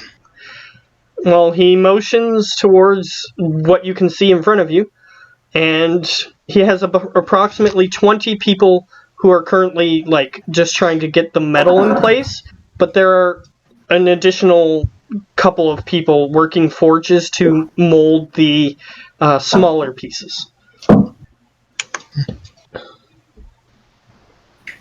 And how many mages? He motions towards the mages who are currently working on the pieces that are available, and he has approximately... He has 7. So 20 workers and 7 mages. As well as 3 forge masters who are currently making the smaller pieces. 3 forwarders. This workforce is shit. And he notices that you're looking disapprovingly at his workforce, and he says, "This camp was an army camp. We only brought as many people as we needed to fix and maintain our weapons." It's like, I know that this whole area is not covered in darkness, right? Yeah. Mm-hmm. And this is one So of their I- exterior, scouting camps. In case a fight broke out, then they had an exterior area that they could try to send troops from. So I tell them that basically that I know that Dawn Guards are basically bred to mine and build from birth-ish, kind of. So maybe you could take some of your forces and make them as workers, so it might go a little faster. We could do You that. However, racist piece of shit. we are attempting to protect the underground from the encroaching enemies. So we're also working with the people upstairs. So we have to use our time wisely. So these are just the people who we had that were currently being used to repair other things, and we're using them to build this instead. Well, I feel like I'm taking up too much of everybody else's time, so I'm gonna tell Holler and everything that needs to be done, and we're gonna move up upstairs to get more mages and workers, whatever. Okay. Yeah, some of the So- civilians might be able to help you, but not many. Because So they yeah, I already would have their like- upstairs jobs. I would like to test and just grab Explo and Lucius and activate my talisman of teleportation. Your talisman of what, sorry? Talisman of teleportation. Teleportation? Okay, Yes. so where are you attempting to teleport to? The temple. Okay. You... Aren't we under the temple? Yeah, we're under exactly, the that's why temple. he's trying to teleport you there. So it's an hour walk, okay? Yes. So he attempts to activate it to see if it works. However, for a moment, you feel like you're about to be teleported where you wanted to go, and you see Indaro currently trying to fix something, a glyph on the floor, and he goes, "Oh crap!" and he starts trying to fix it. However, you don't get through. Okay, so it's not ready yet. Yeah, unfortunately. And you can imagine him by himself just going, ah. Because you guys didn't make it through. He was trying to get it to work, but he's trying to get it to work better than what the ancient people had it working, but unfortunately he doesn't have it ready yet. So you guys head up to the upper area. So, now we're going to skip, because unfortunately Explo took up most of his time training, so he is now a level higher. So, Well, Our child would like to see you. Is it alright if she goes back to... Yeah. I had some question for what I could do about like the other 3 weeks of my time. okay. I basically wanted to start learning more about the arcane because I've learned a few spells.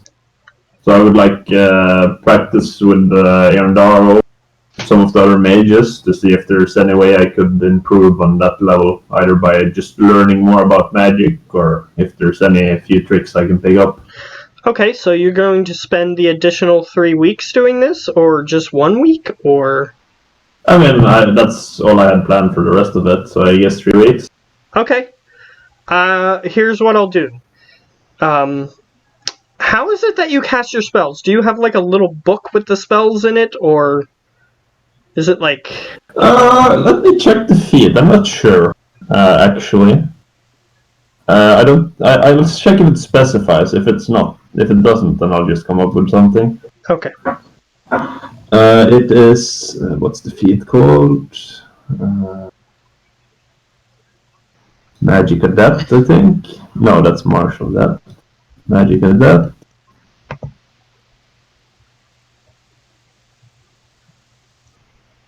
It just says I learned the spell. So since I took the feat when I talked with wizards, I'm gonna assume I have a book for the spell comprehend language, but the vicious mockery and message I kind of just picked up. That's why they're cantrips. So I have basically a book with 1 page in it. Okay. So here's what's gonna happen. So you attempt to learn some new spells in your book. However, since you're not taking a feat or anything that gives you additional spells, your spells don't work. Okay, that's fair. Sometimes they do something, but they don't do what you expect them to do. So yeah, I would then but you do have the notes, and since you have the notes, I'm going to give you proficiency in Arcana checks. Okay. Since you spent 3 weeks studying it, I'll give that to you. Yeah. Do you guys want to know what I actually get from leveling up? Yeah. More dice. Yep, that's it. I get a 7 extra in total hit points. Alright, I don't so get any of your What's your buffs total? And or that's acid it. or fire. I think either your fire or acid go up. Nothing. I get nothing at level level 11. 11.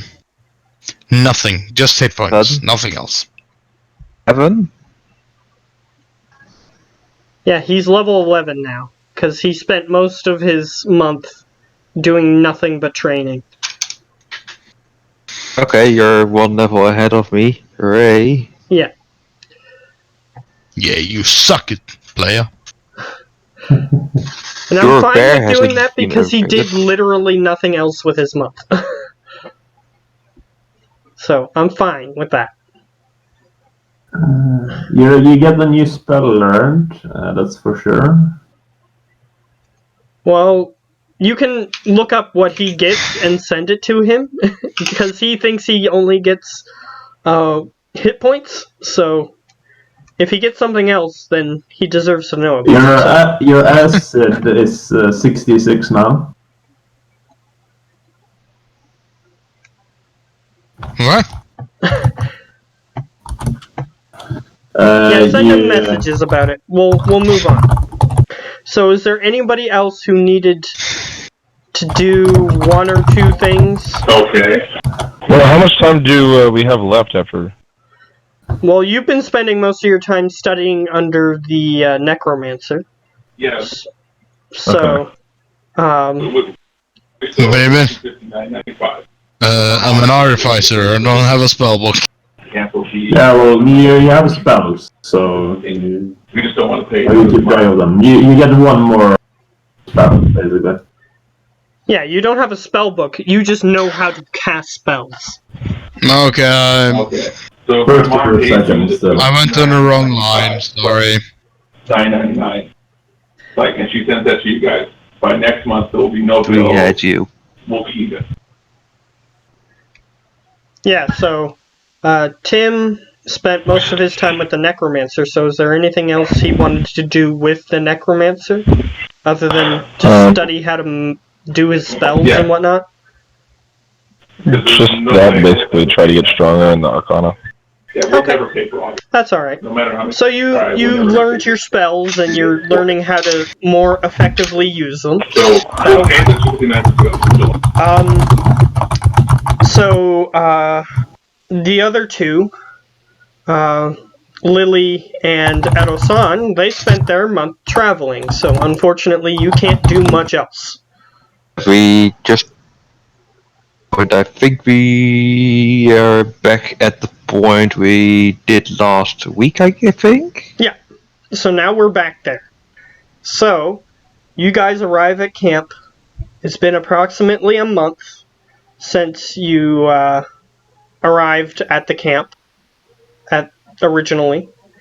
You are now on day, let's just say 32. You're on day 32, and you guys are all at the camp now. Yeah, So, arrived at camp with Lucius. We went to the temple to get. yeah, on the 31st day, you guys had your vision. So now you're on the 32nd day. So you rested for a day. I remember I said that we need to have that meeting with his mom, dad, and one of the Sure. insect guys. Sure. We'll rewind back to the 31st day for that. Okay, so, Howler can be there, Edo-san can be there, anybody who wants to be there can be there. So I'm gonna fill Howler in on basically like what happened. Like, hey, there's a weird vision that had Autoson in it, and like we seem to be in the past where a rock thrower got broken out with the fire giants, and then Autoson showed up with his parents and like a bunch of refugees. What was it, about 30? Something like that, yeah. Okay, so about 30 people. So had a power move a little, and the like leaders of the group are gonna come, and we're gonna talk with them in the temple. I told them we're gonna have refreshment blankets, things that we can give them to help them, like, you know, ease in to being here in the camp, but that they had to today, at least a representative of the group, come and have a discussion with us up here. That is fair. Shall I go and make myself ready? Yes, I will adopt to it. Yeah, Alright. we're gonna have it in the all that. Yeah, in that upper room area, probably, where everything happens, apparently. Yeah, I'm gonna have somebody try to get some blankets and like water skins, meat, like some food together. Okay, yeah. As soon as So that way somebody when saw we're done, we can give it to refugees them. coming in, they started gathering supplies because they knew that this was going to come. So, as soon as you walk over, you see that somebody already has a bunch of supplies, and they're gathering a couple of people to bring it to where you want it to be brought. Alright. Alright, so, where do you want that to be brought? To the temple, because we're gonna then, after we're done with the meeting, give it to them to take back. Okay, so they start following you as you go back to the temple for the meeting. Alright, so Edo-san's mother and father, and an elderly woman are going to be the representatives of the group. So needed one of the. As well as Oh wait, it was Edo-san's mother and Edo-san, and it was Edo-san's father as well. And then there was one of the Mantai, because you wanted 5 people. Yeah. yes. Okay, so then the elderly woman was the other one. Okay, so And DT is just coming along because DT. fair enough. Yeah. So you guys arrive in the upper temple area, and anybody who wants to be present can be present. Okay. Okay. OBS was even having trouble there, so I don't know what happened. Anyway. Hey. Alright, so, who's there? Because I don't know if I heard that part. Lucius. One of the insect people. Explo. Explo. Well, I mean, probably the whole council. Since there's a bunch in the whole new group coming in. Yeah, I mean, if it's possible to call I the mean, whole it would make council, sense that the whole council will be there. So, Okay, so there's a whole bunch of people. And Edo-san, you know these people. Every single one of them put their damn dirty signature on his contract. Aerosol is not trusting it for 1 centimeter. Alright, so here's how it looks. There's like a war table in the middle of this room, and then there's the higher chair that Howler sits on. And they are just sort of, the rest of them are just sort of standing in front of the table where everybody can see them, but they're not like sitting at any chairs or anything yet. So they're just sort of standing there. They're on order. Sorry? I was saying the chairs are on order. Okay. Yeah. That's fine. And they're just sort of looking, waiting for you to address them. Edo-san is very wary looking and impatient. Okay, so I guess I will begin then if they're looking wary. So I will first greet them, do a little bow, and then I will say, and welcome to our temple. We will do everything we can to keep you safe. We have put up guards, and I kind of motion to both the police force and the outer wall guards. And we have our farm started and kind of like ramps up what we have at this temple. But of course, everyone has to pitch in on these different jobs. And if your people and any group more suitable than others, you could assign yourself to it. Or if your group prefers to stay more closed, then you can elect a representative. That's what you wish. And I will kind of motion the same for the Manti, because I mean Manti and elves, so I guess maybe 2 representatives, depending on what they choose to do. Alright, this particular Manti is capable of understanding common, luckily. And he goes, Well, I'm not sure what we should do. I don't really know if we fit in here. Well, we have all sort of creatures here that may normally not fit in, but in these trying times, we make the most of it. And I kind of whistle, and like a hook horse starts running in the door. alright, they are shocked, except Edo-san, who is just... I've seen it before, yeah. Yeah. Yeah. So I will kind of just motion to him and then see, like, all sorts of creatures have bound together against the shadow. So I'm sure you'll find your place here. All right. Here are enemies of the shadow. We wish to join your army. So do you wish to?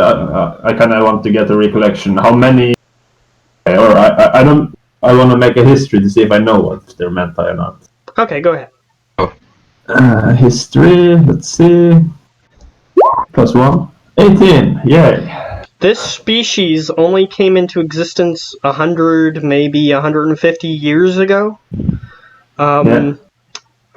They have 2 main types. Some of them come from arid desert lands. Okay, I know as a player. I just see it's my character. Yeah, but so. The important thing for this interaction that I might tell you is that most Manti are dangerous.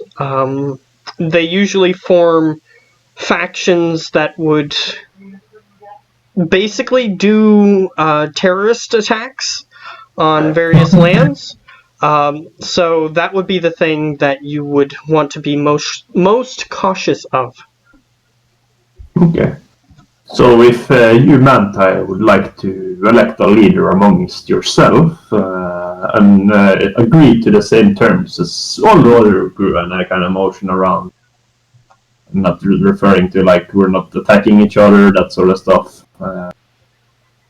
They go, Perhaps we could make a mutually beneficial arrangement. Well, all that would stay here at the camp must agree that we are one people fighting shadow and Yes. trying to make a new way of living here. Which I assume is mutually agreement for both of us.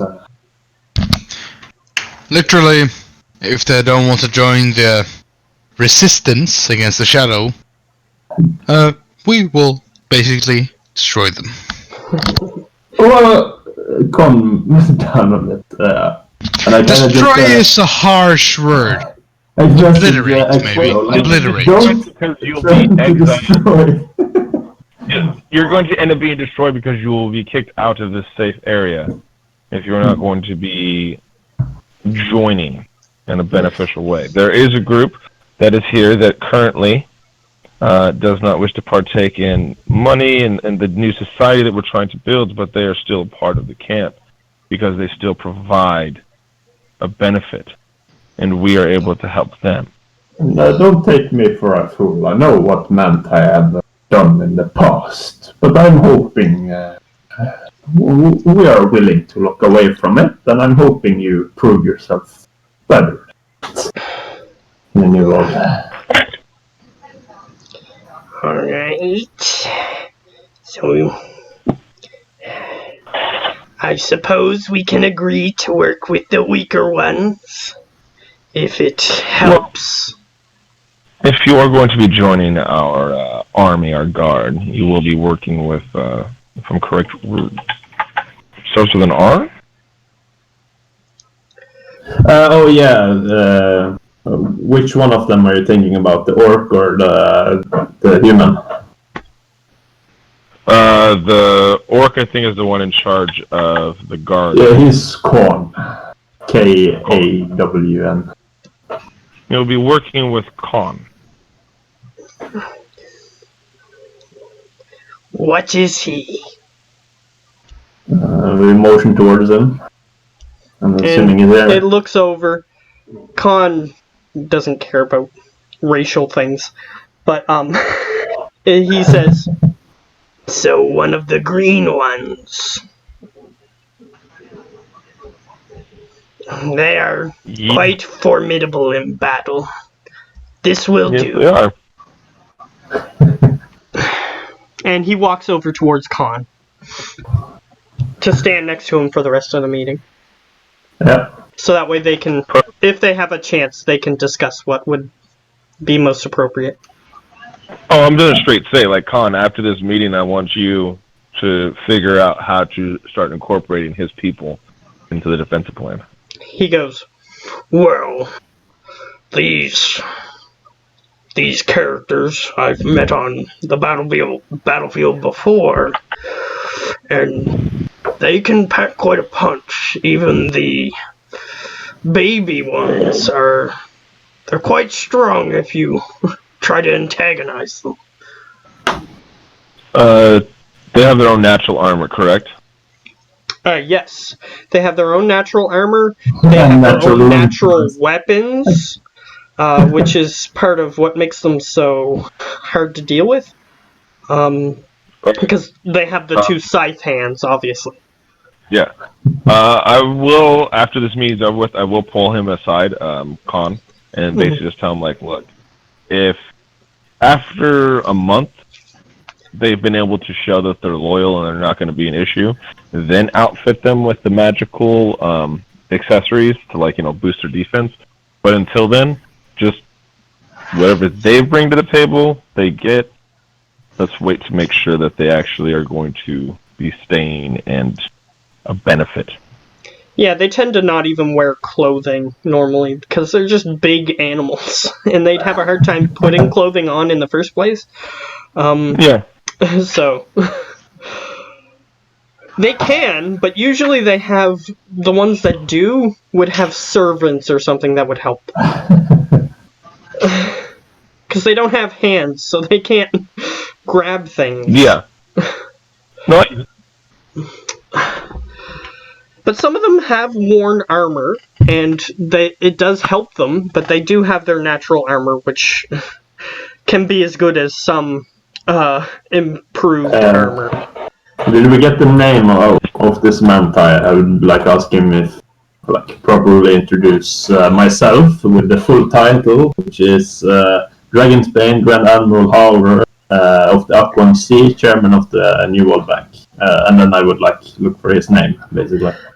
So I'm writing it down. Alright, his name is Skreek. Skreek. Skreek? Squeak? Yeah. Yeah, because in their native tongue they would just yell like insectoid noises. So that's the closest he can get in common to his name.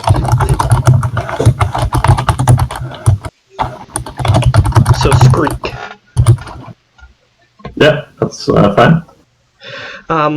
And he's the only one who can speak common. So it may be a challenge to give them orders, but as long as he is alive, he can translate.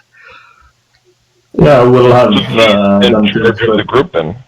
Yeah, he was going to elect himself the leader because nobody else would understand what they're saying anyway. So we'd also take that with him, but we can do it after and stuff. Have a few of his people come and meet some of our priests or something, so they can learn common, or at least rudimentary common. you can try, but with your history check, written language is especially hard for them. Yeah, they don't need written, but they need to be able to speak and understand. So if he would take his smartest people and maybe. Yeah, he can try to teach them. There's only 5 of them. Okay, so it's not many. Yeah, so it's hard for them to learn other languages simply because their animalistic nature. But they can, because this one has. They do have the brain capacity for language, and they're able to change their screeching, clicking sounds into what sounds like English or other languages. So, yes, they are able to do it, it's just difficult. And after that, we would look towards the high elves, right? Mm-hmm. Or some. They're both high elves. Yes. Yes, yeah, they okay. are. Actually, I want to look towards the older lady. Okay. Yeah, sure. If possible, motion, let's deal with them, and then we'll get to the high elves last. Yeah, okay, sure. I'll let you deal with the old lady. So I'm waiting for you. And you, miss. She walks forward with her cane. She seems to be an elderly human, perhaps a little bit overweight. You're surprised that she's even lived this long in these times, but she's alive and she's there. And she has a cane and she slowly moves herself forward, and she goes, "Yes." Should I take it that you are the representative for the humans and the refugees that have just arrived?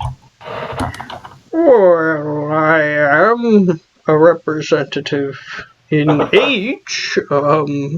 I tend to be more wise than some of the other young'uns, but... And she sort of looks back at the other 3, and they motion for her to continue talking, and she says, "Oh, well, perhaps, in this harsh land, you would be more lenient towards those who might not be able to contribute as much as others." Oh, see, this is the failing that some people have. That this council was put together to make sure it doesn't happen. Well, you may not have something physically that you can offer the rest of the people here. Your ability to speak could be of use. We could have you watching children, supervising maybe a class, teaching some of the others, and I'll mention, motion towards the mantis, who do not speak common, and the language barriers that we have are an issue. There's always something that every person that's here could be of use. It's just sometimes about finding the proper perspective to achieve the goal that we're looking for. Alright. and she sort of thinks for a moment, and she says, "So the lingua franca of this camp is common. What did you say? The main language? Lingua franca, which is it's a. You can roll a history check, both of you, Okay. 1 second. because it is in this universe. It is from a dead language. Yeah, You said don't- history? Yeah, It's French or something? it is French. But in this world, it's a dead language. Yeah, they should have with a done 15, like that. with 15, Oh, for fuck's sake. I'm standing beside them. Can I help one of them? sure. Go ahead. And since Lucius has the higher number, you might want to help him. Yeah. Help Lucius. All right. So I have advantage? Yeah. Cool, so I had a 15. Okay. 15. You do manage to know what the general meaning is. Lingua franca refers to the common language. So if a bunch of people are gathering together and they all speak, they all have different homelands that speak different languages. In this area, the lingua franca would be the common language that they speak to be able to get along, to communicate, basically. So yes, So- the lingua franca in the area is currently common, but not all the individuals, as you again motioning towards the mantis, speak that language.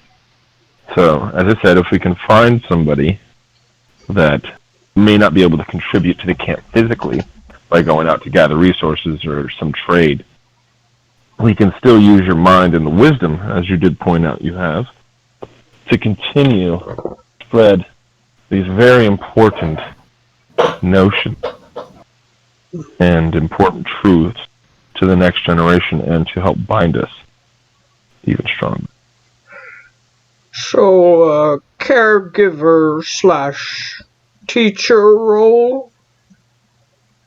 If that's what you believe you could use to contribute to the camp, I just don't want you thinking that there's nothing you can do. There's always something that we can find for everybody in this camp to do to make it a little bit better and to help our society. And if somebody is unsure, they think of anything, they can always come to one of the council members, and we'll make sure we find a group for you. Well, I personally could see myself being a preserver of the knowledge of the old ways, considering this may be an event that will bring us into a new age. With that, I'm actually going to motion her towards the other chronicler, our tax collector.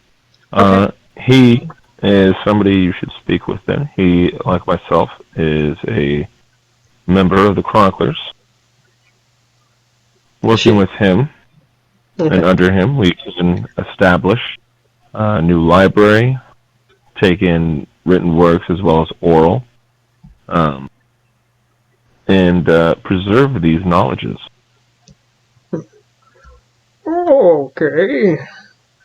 Though I do not dismiss your ideas of teaching others, I am quite old and do not know how many years I have remaining, and perhaps preserving the knowledge I have gained would be a useful benefit to the upcoming generations if we manage to get that far.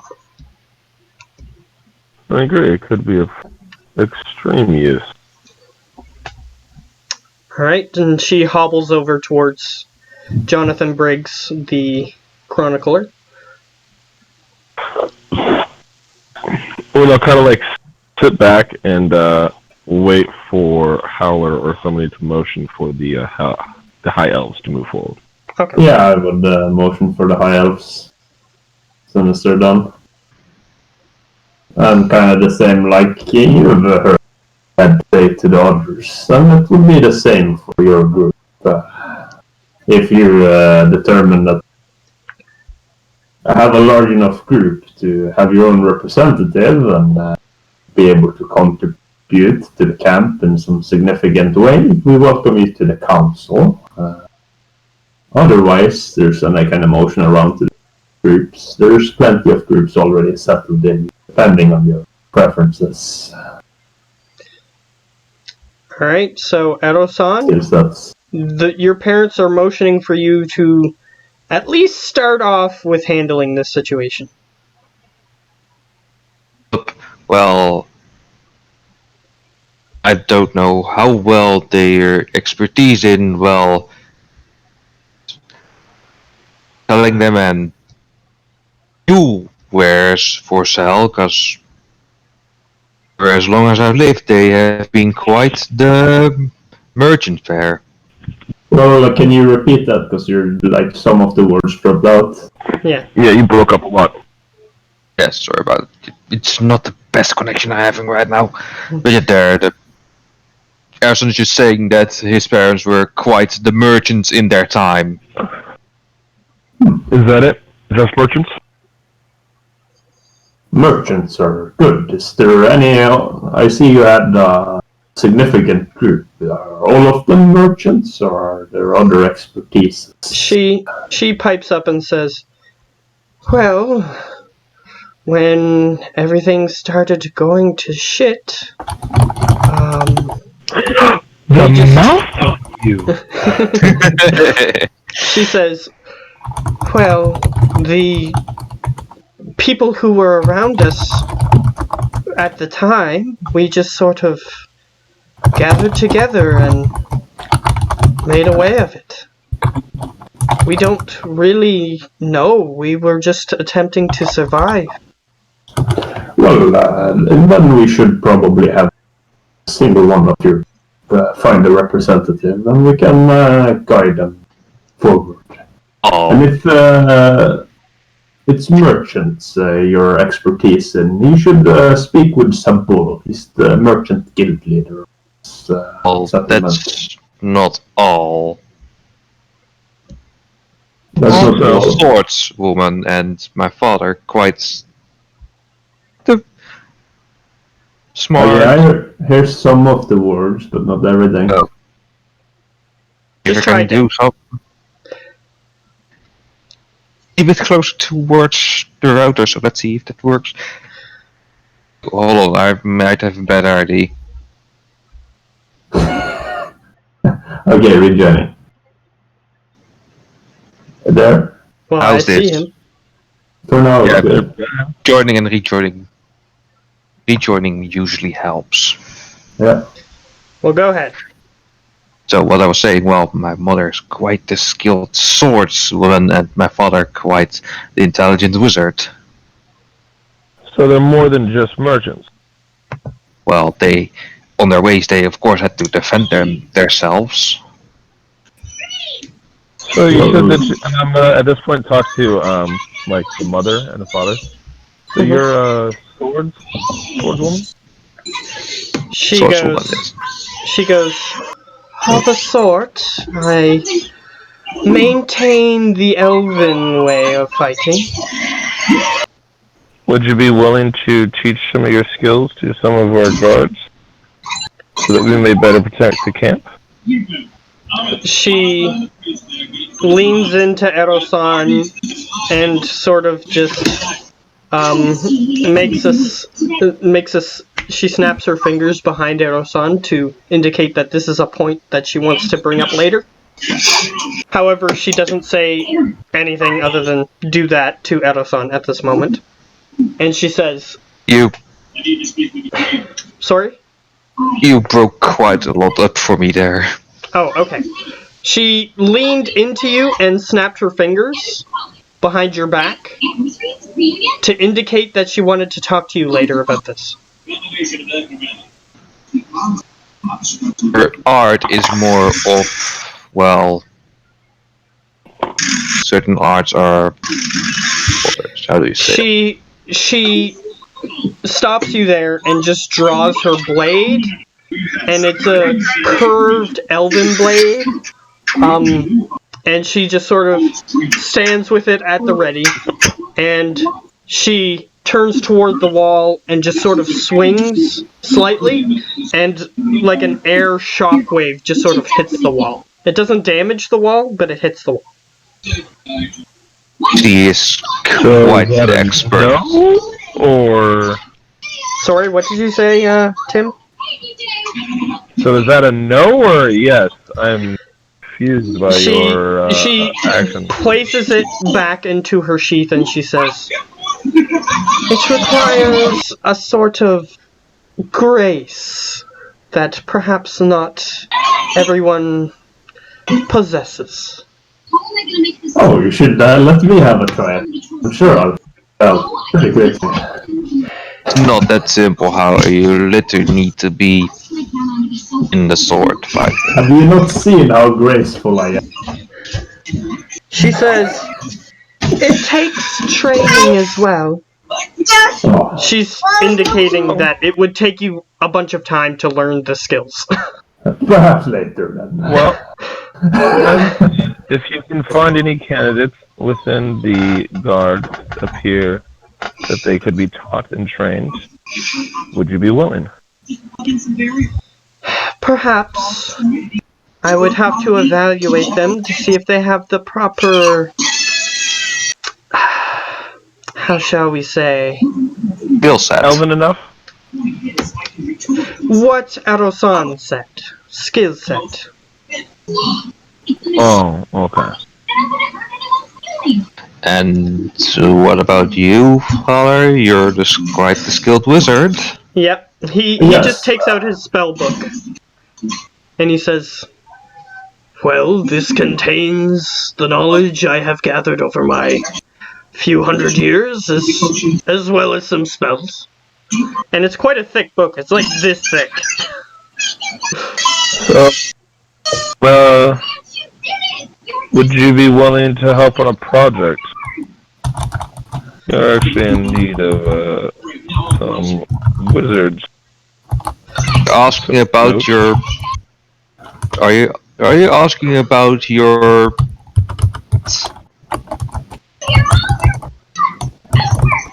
We didn't We're hear asking what about you what? said.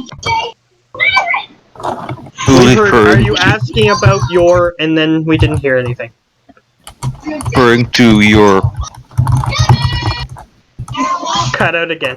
The bank? Yeah, the bank? If you're saying the bank, yes.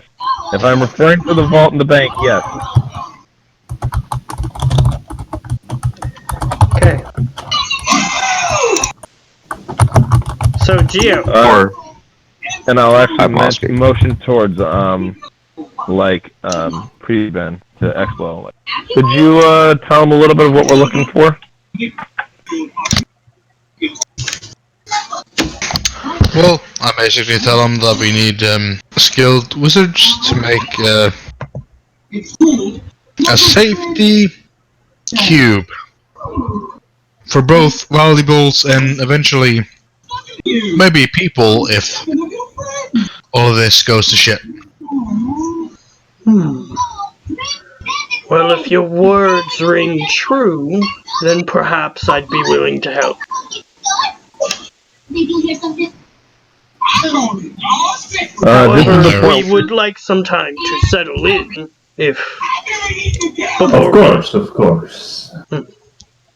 I do at this point mention that. Oh, and we have implemented in this camp a new way of doing things. At the end of each day, when you've completed your day's task, whatever you've done, you'll check in with one of, and I'll motion towards John Breaks people, and you'll collect your day's earnings. They both look at Edo-san warily. Says... before everything went to shit.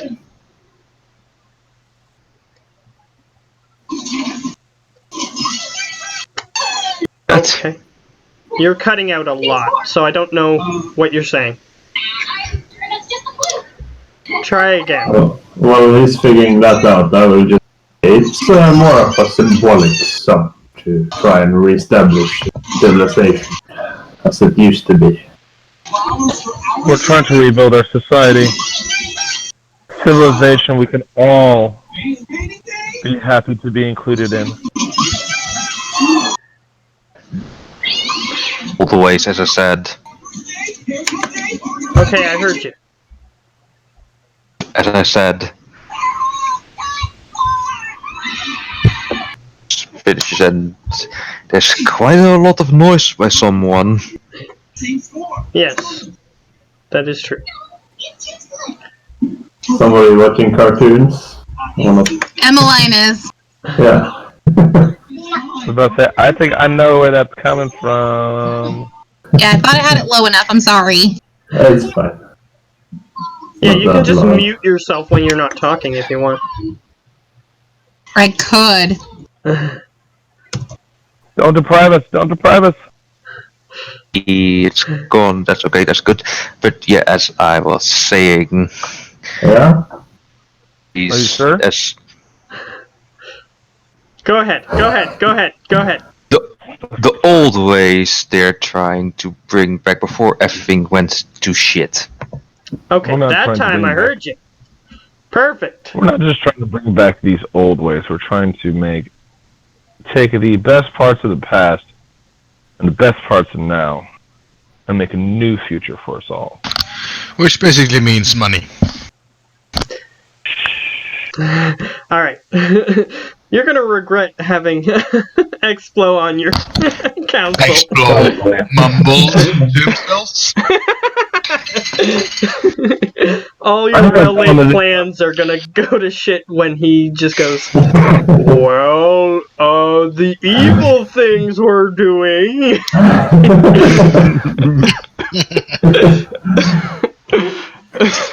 Some are to say this a little bit, just like some are still having to learn about the new way of doing things, and then kind of nudge them a little, like, shut the fuck up.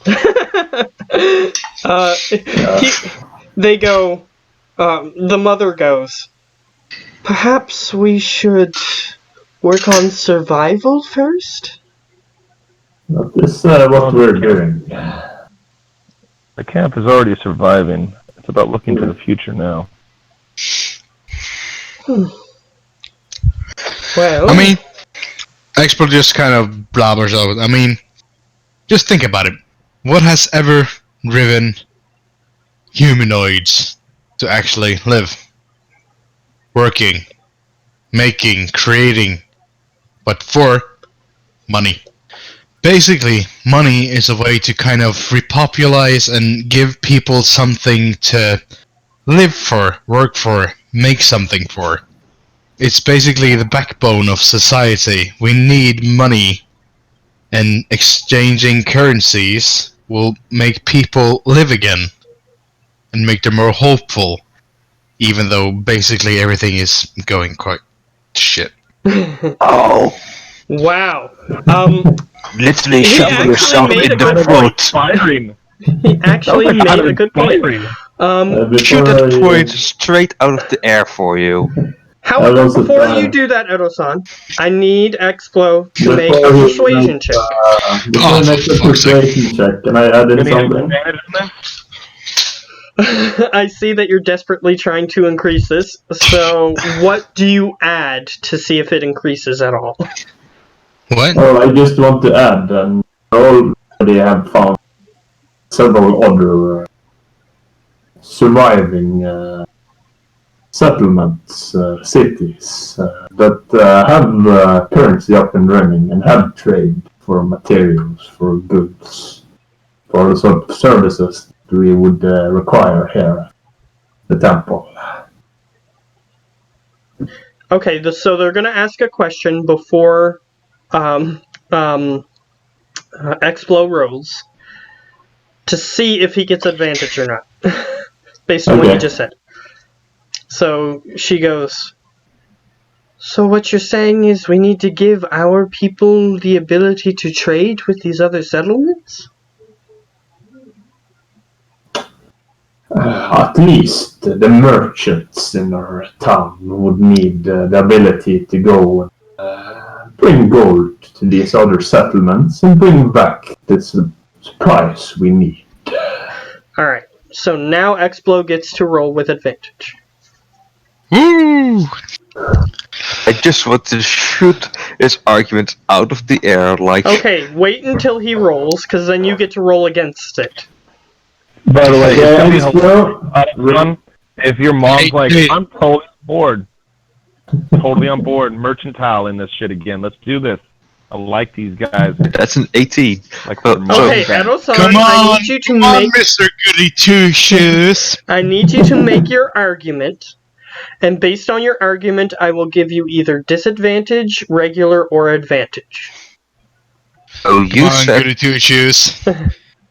that from since the beginning of time that humanoids just did it for correct Explo? I think you lagged out again. I heard he just did it for correct Explo. That's all I heard. So that he did it for money? Explo? What did I do for money? I mean, He's you're referring to lagging he's out. You're referring lagging out to- a lot. I think he's What referring don't to... you do for money? Okay, What I do for money? that's fair. But what he's referring to is your argument based on that since the beginning of time, people have been doing things for money. I think that's what he's saying. And he's asking you if that's actually what you said. Is that what he said, Gio? That's what I. Try to say. Yeah. So yeah. That's what he. Yeah. Yeah, that's I'm- that's what he said, yes. So go ahead. So just to rephrase the question, he asked me if this is what people have been doing for money. He's Ever? asking if what your argument is that people have been motivated by money since time immemorial, basically. For forever. Yeah, pretty much, Okay. basically. Alright, now Gio. What is your are you leading him somewhere? Not apparently. Yeah, we Just can't hear you. At all. Damn it. So, since Well, Nick- you're Well, because of Gio's shitty internet, then Expo just wins the discussion by withdrawal. Okay, go ahead. Go. As I was about to say, since you're saying since beginning of time, let's down to beginning of time, shall we? He wasn't there. Ooh. Most Okay. I think the Ooh. basic thing that brought people together, made them work together, was survival. To get Okay. more food, stay strong, stay safe, stay warm, not get hurt, and care for one another.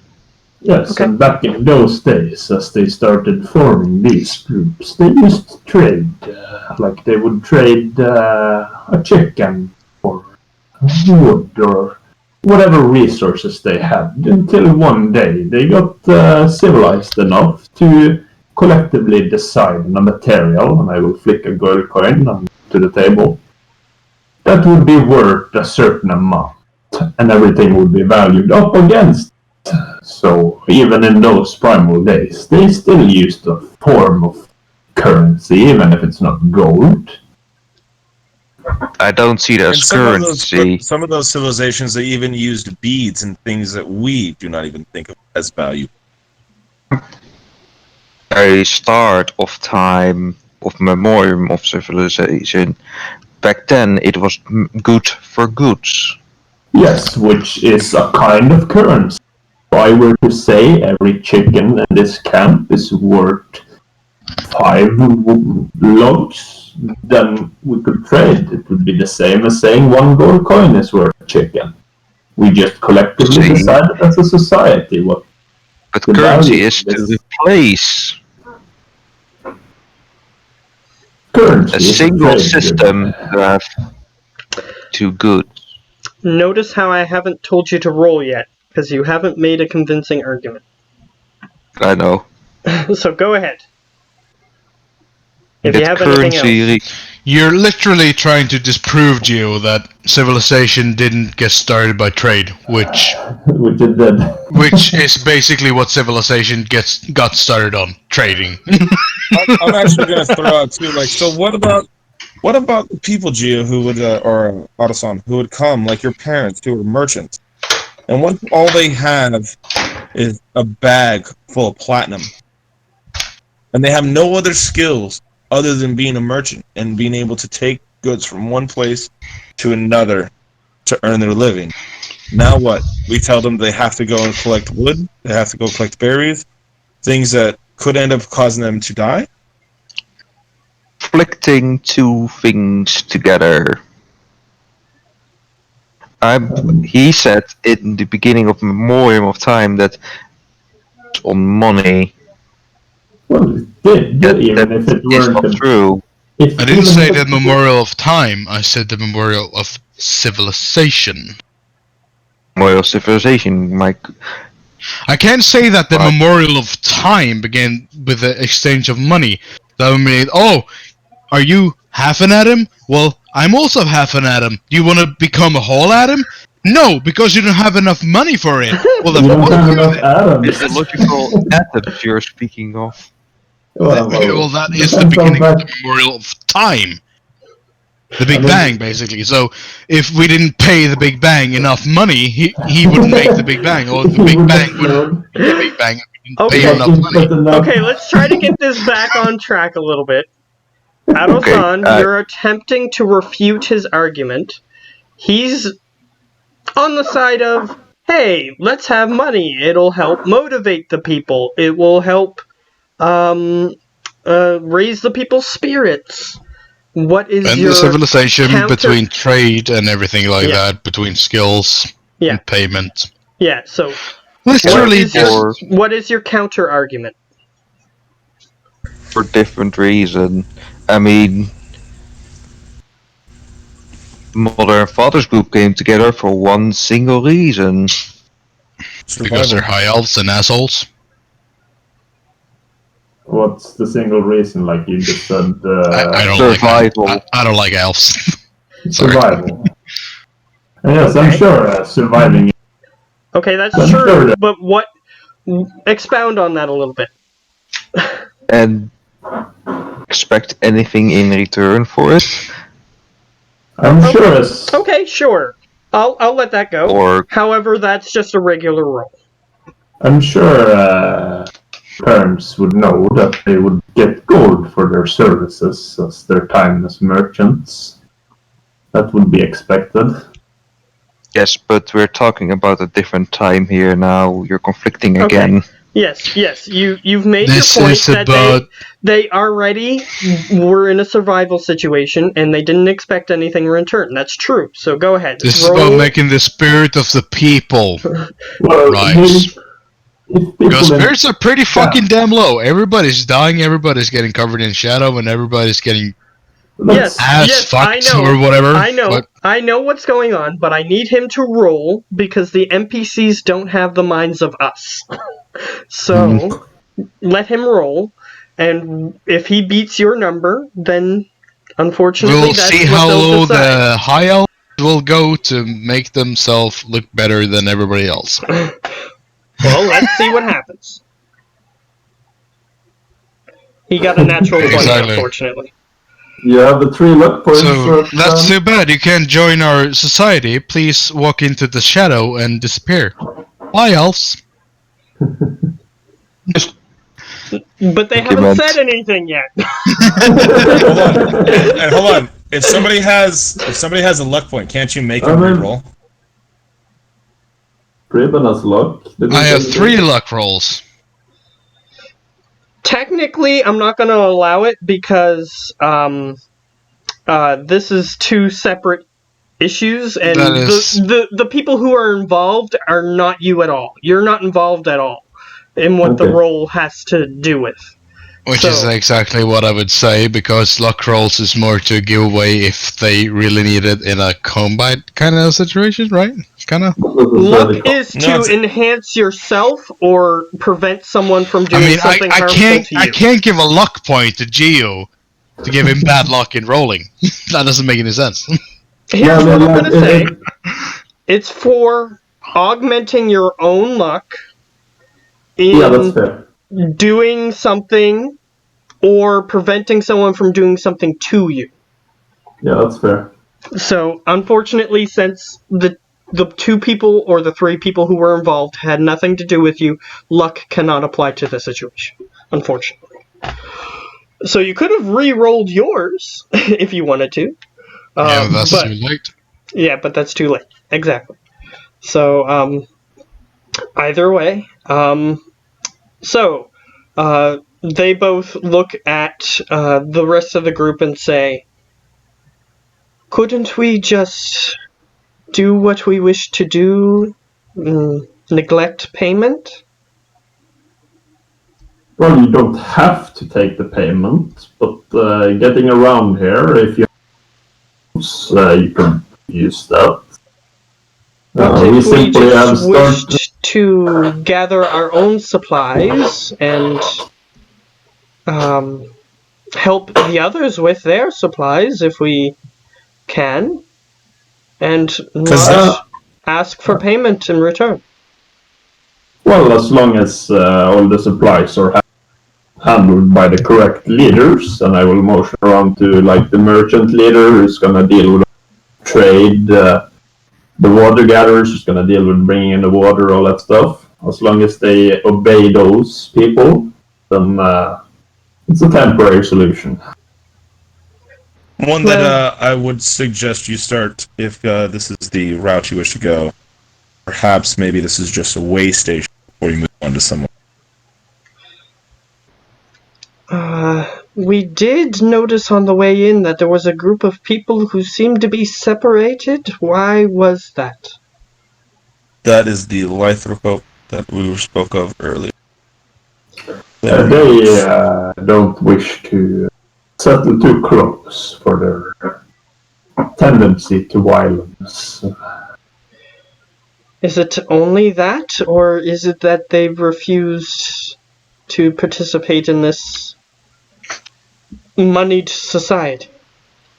It's because a moneyed society can cause them to exacerbate their condition, and they become more violent. So, for the safety of all, they've decided to opt out and focus more. And we've come to a mutual with them, the council. Yes. So, but that was a special case. Are they capable of speaking? Yes. Okay. Well, perhaps we will make an arrangement with them. They seem to be functioning all right without participating. Well, that is because they're still receiving supplies from us. And they are participating. We have deals with them for how they are supposed to participate. Yes, they provide security for the in exchange for goods. Well, as you can see, some of our members of our group have already chosen to participate, but those who wish not to, what of them? Do they just get thrown out into the wilderness if they do not wish to be paid? They get flogged. No. No, I hope you didn't say that. But yeah, I will say no. But we'll have to discuss it. But that will be for council members only. So I mean, everybody in this community is safe as long as they contribute to the work. Like, I can see that I assume that they have skilled mages in their midst. Well, one of them standing right in front of you showed you his mage book, which was like as big as War and Peace. Yeah, but is it just that guy, or is there more mages? You're not sure. And they said that they Can weren't I sure. do a roll? Unfortunately, They said that they're not in the room, so no. Not at this moment. They don't know if they have more mages than just one. They don't. How long have you people been together?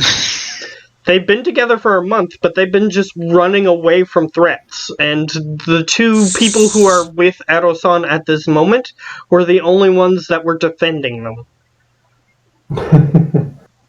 So yeah. So Well, The we other ones could have skills that they didn't reveal, but basically, they haven't revealed them. That's the thing. I mean, they're high elves. They're basically the Norwegian augment of Østlendingo. yeah. Oh, wow. Østlendingen. It's people from the fuck Oslo. Hva faen er det for noe? Capital. Yeah, the capital.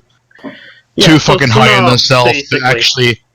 Too high on themselves to basically contribute to the community because their daddies or mommies have all the money in the world so they don't have to do shit. Østlendingo. Well, these two high elves Or were high elves. protecting. Those two high elves were protecting all those other people, so they were doing something. But Yeah, which is like 2% of Østlendingo, basically. And the rest is just idiots and assholes. I'm actually going to kind of jump in a little. I'm going to go, you know what actually really surprises me is that two people that apparently were merchants who've come into a brand new, bustling town that is going to continue to expand. And you have an opportunity to start again your old life, perhaps even better, even after finding out that you have multiple places that you can establish trade routes, and that you would rather not take this opportunity to continue with your old life. And she pipes up again and says, "Have you ever heard the old story of the merchants who saved the people along the road?" You can roll Sure, to see if Eunice. you know it. Sure. Yeah, History. sure. History. 1 second. Get to it. Howler just barely doesn't know. But he's heard of it before. But he doesn't know Nope, what it wrong one. Sorry. Yeah, I was Fat just about to fingers. say you poorly lie to them. No. What about on that About 2029? not knowing.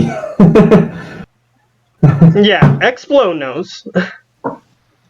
A 20. Alright, and I'll say that Lucius knows as well. As the story goes, there were merchants that were selling weapons, and they were traveling along the road. When some peasantry came by, and they said, "Please give us some of your weapons to help us defend against a bandit attack." So they give them some of the weapons, and the peasantry killed the bandits, and then they ran off with the weapons. So, later on, the merchants found these people, and they still had the weapons on them, and the people thanked them, and the merchant said, "Oh, it's fine, just keep the weapons." And later on, they turned out to be powerful mercenaries who gave them a bunch of money later on down the road. So they didn't do something that was in their benefit, and they allowed those people who seemed suspicious, because they stole the weapons, they didn't give them back. But in the end, it ended up paying out for them. So that's what the story is. So I'm actually going to lean forward and go, so you want me to recount a story about merchants getting paid in the end? Well, But you don't want to get paid. After this crisis has ended, we will get our reward. We will be the heroes of this world. I'm afraid that spot is already taken. In your performance to see how well I flex. You can try, but it's not going to do anything. No, I just want to try. Okay, go ahead. Let's see. Least. I'm gonna luck because this is important. I'm gonna luck again. Damn. 14. Alright, so you poorly flex because you are an assassin. So your muscles are small, but they're decent, but they're small. Is the problem. Weakling. They just sort of look at you strangely and then continue saying, There's room for more than one hero. high elves, man. Understand one thing. It has been agreed upon already by the camp that this is what we will be doing. If you decide that that is not what you, then at some point it would be suggested that you. If you decide that you do wish to be a part of it, you are more than welcome. If you start to actively go against what we are trying to build here, there will be consequences. All right. Entire? And your father says, or Eroson's father says, So a threat. No. So it's a threat, warning. Mr. A threat. A warning. No. Not even a warning. No, it's a warning. It's not even really a warning. They're basically coming into our little new build community. The They don't want difference to between participate in the... he's gonna say, the difference between a warning and a threat is dependent on who is doing the speaking and who is doing the action. Yeah, well, look at me. I'm a rock gnome. I can't really threaten anybody. so basically what he's implying is, if you're the one who's gonna carry out the bad thing, it's not a warning, it's a threat. But I'm trying to tell you, you're more than welcome to join our little community, as long as you participate in all that we need.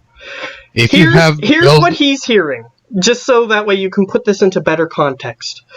Imagine a person from The Godfather saying, Well, if you join the mafia, then you don't get your legs broken. But if you don't join the mafia, then you get your legs broken. It's not he's gonna threaten. He's threatening them with their legs broken. So he's gonna do the leg breaking. So it's a threat in that instance. So you're the one who's gonna carry out what's gonna happen. So you're the one doing the threatening. It's not a warning. No, I'm not going to do anything to him.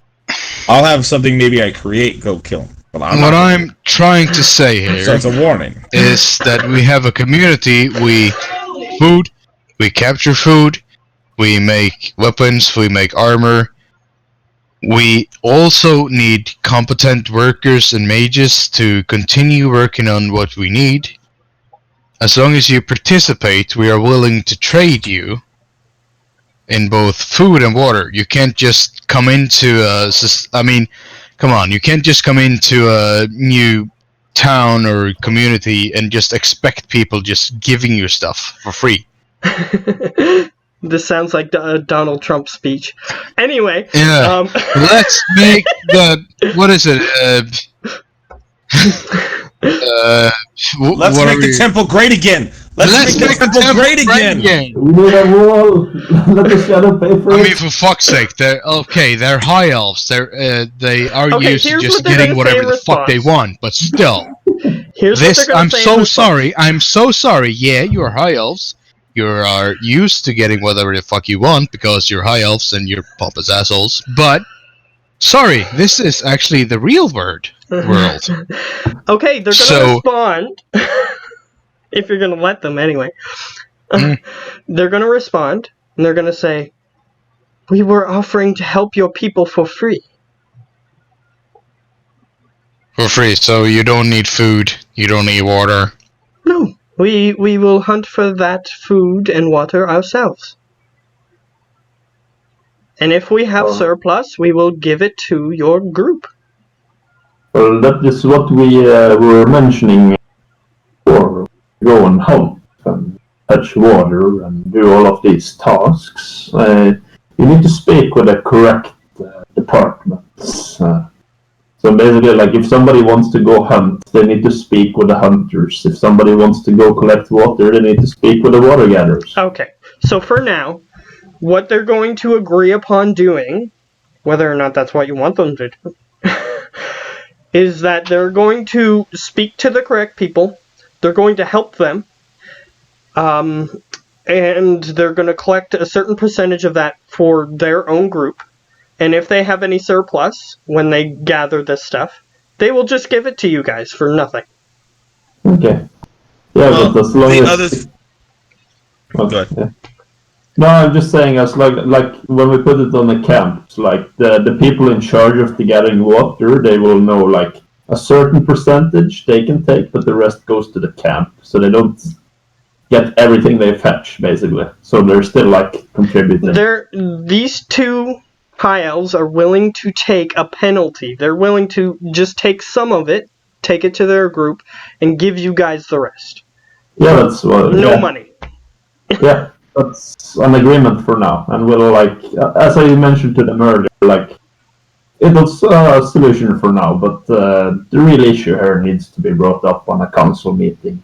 We will only have council members Fair present for enough. that. When is the next council meeting?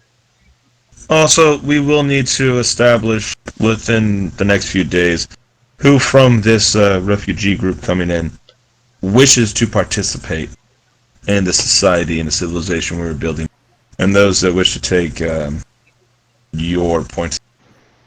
And I think that there should be a separation, so that way people don't get... Cool. Segregation. That'll work. If no, and I'm gonna just make it very clear. If you don't want to be a part of what we're trying to build, then you should be a separate, like the monks chose to do. Separate but equal. That will work. It's okay. You can do this. I'm just trying to poke fun at what you're... Rasputin, Russia's greatest love machine. I'm just trying to poke Well, fun at what because you're I saying. don't. Oh no, because I just don't want any. I don't want any confusion with the city watch if they're going through and they see a large surplus of water in a camp where you guys aren't supposed to have any, where you don't have any money, you don't have any way to purchase it, and you're only supposed to have a certain amount. I don't want any confusion to come up in incidents. Okay. Okay, that sounds a little better than what you originally said.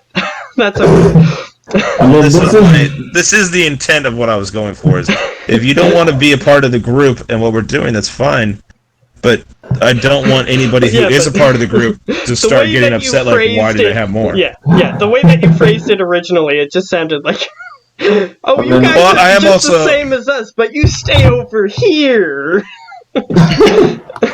Well, I am also trying to poke fun at the high elves because, as a tiefling, I would have gotten shit from them for a long time. Well, you've never met these people, but yes, if you're going to make a race generalization, as D&D worlds tend to do, then yes. High elves You tend to have remember high a time? positions. You remember a time when certain people weren't allowed on the same bus? Peppered Farm remembers. Yeah, No, they'd be that drinking was from like our water. that was like 7 years ago.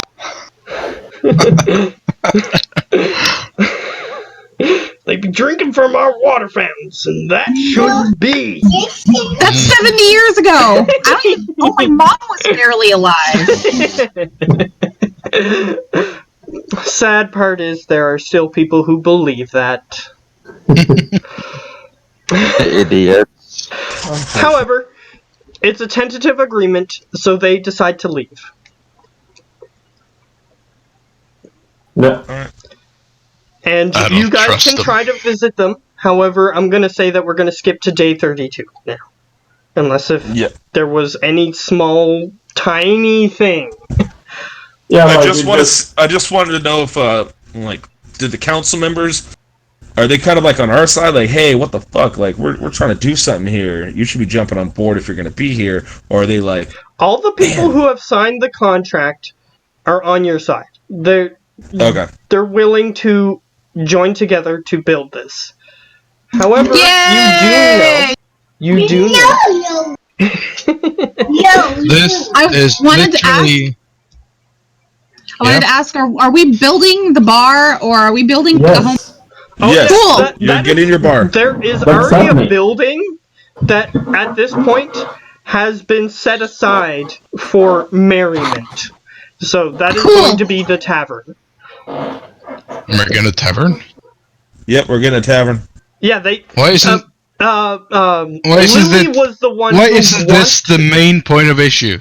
Lily was the one who That's wanted why it. we're trying to get money. I mean, fuck the vault. We need a tavern with beer and Then the liquor. plan was, but then they went out on a journey. Yeah, That's you why we had to introduce you money. to be fair, Explo, you spent most of your month training, so your character might not have even been aware that that was happening. Yeah, so the Leemen are willing to also aid in the bar, but they don't really want. They'll be willing to freely supply people with like the brewing supplies and even brewed liqueurs, if you will. But they don't want to. Liqueurs or liquors? Both.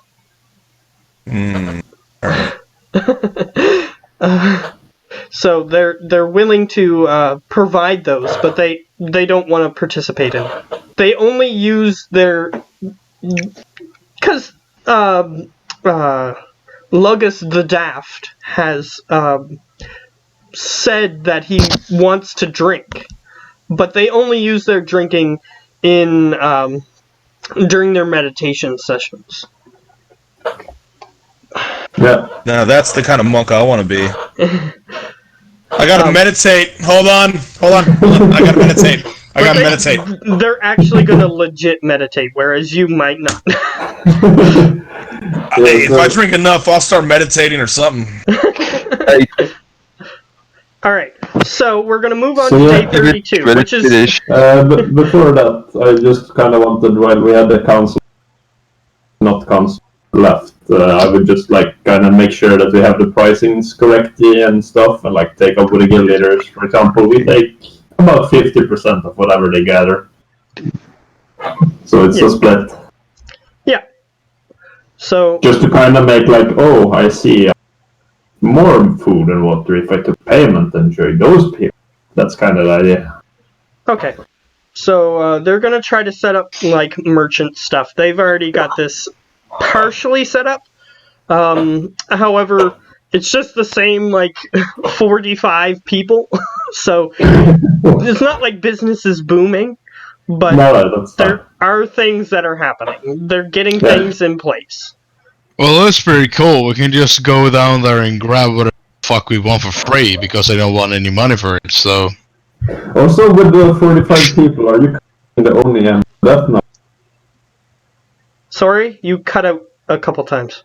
Are you counting the Oni and the Death Naga 5 people?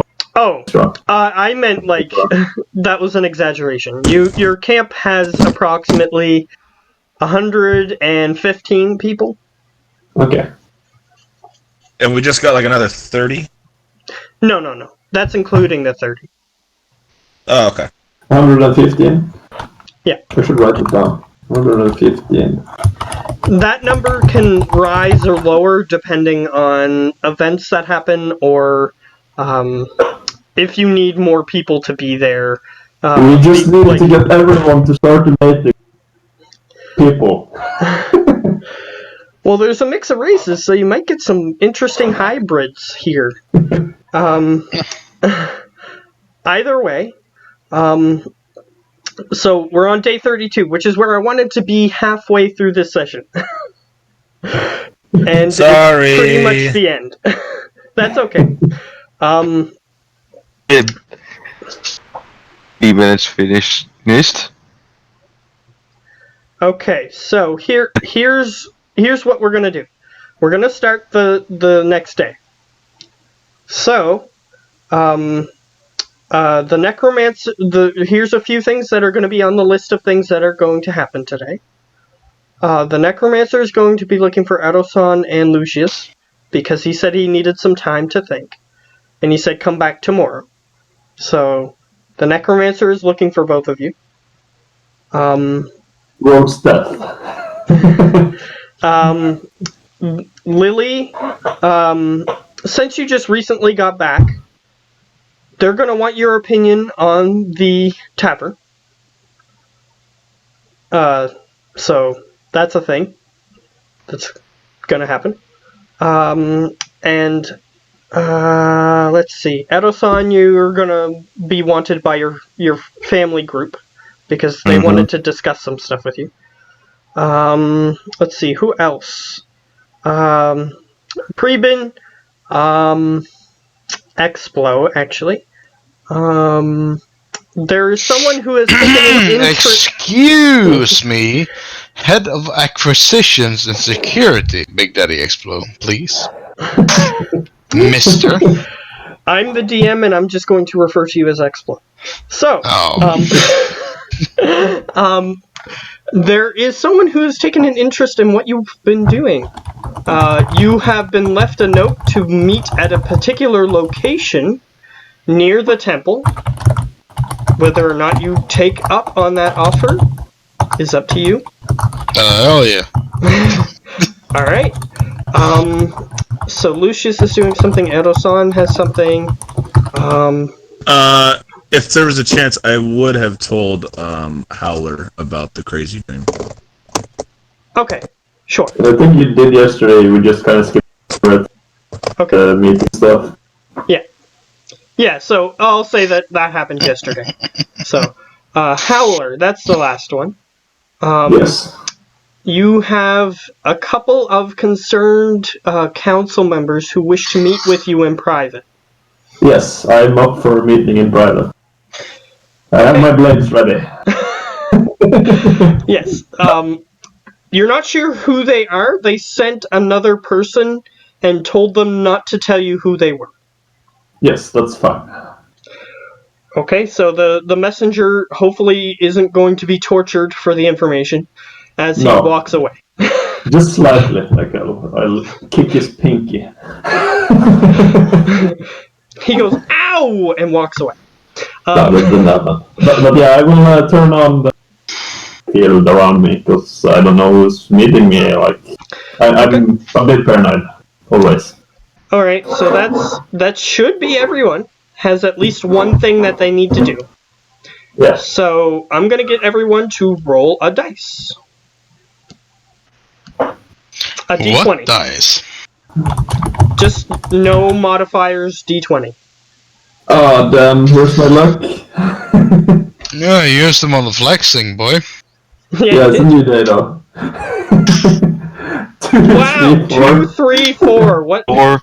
5! I'm gonna use luck on that. Yes. Luck. Okay. I have one luck point left.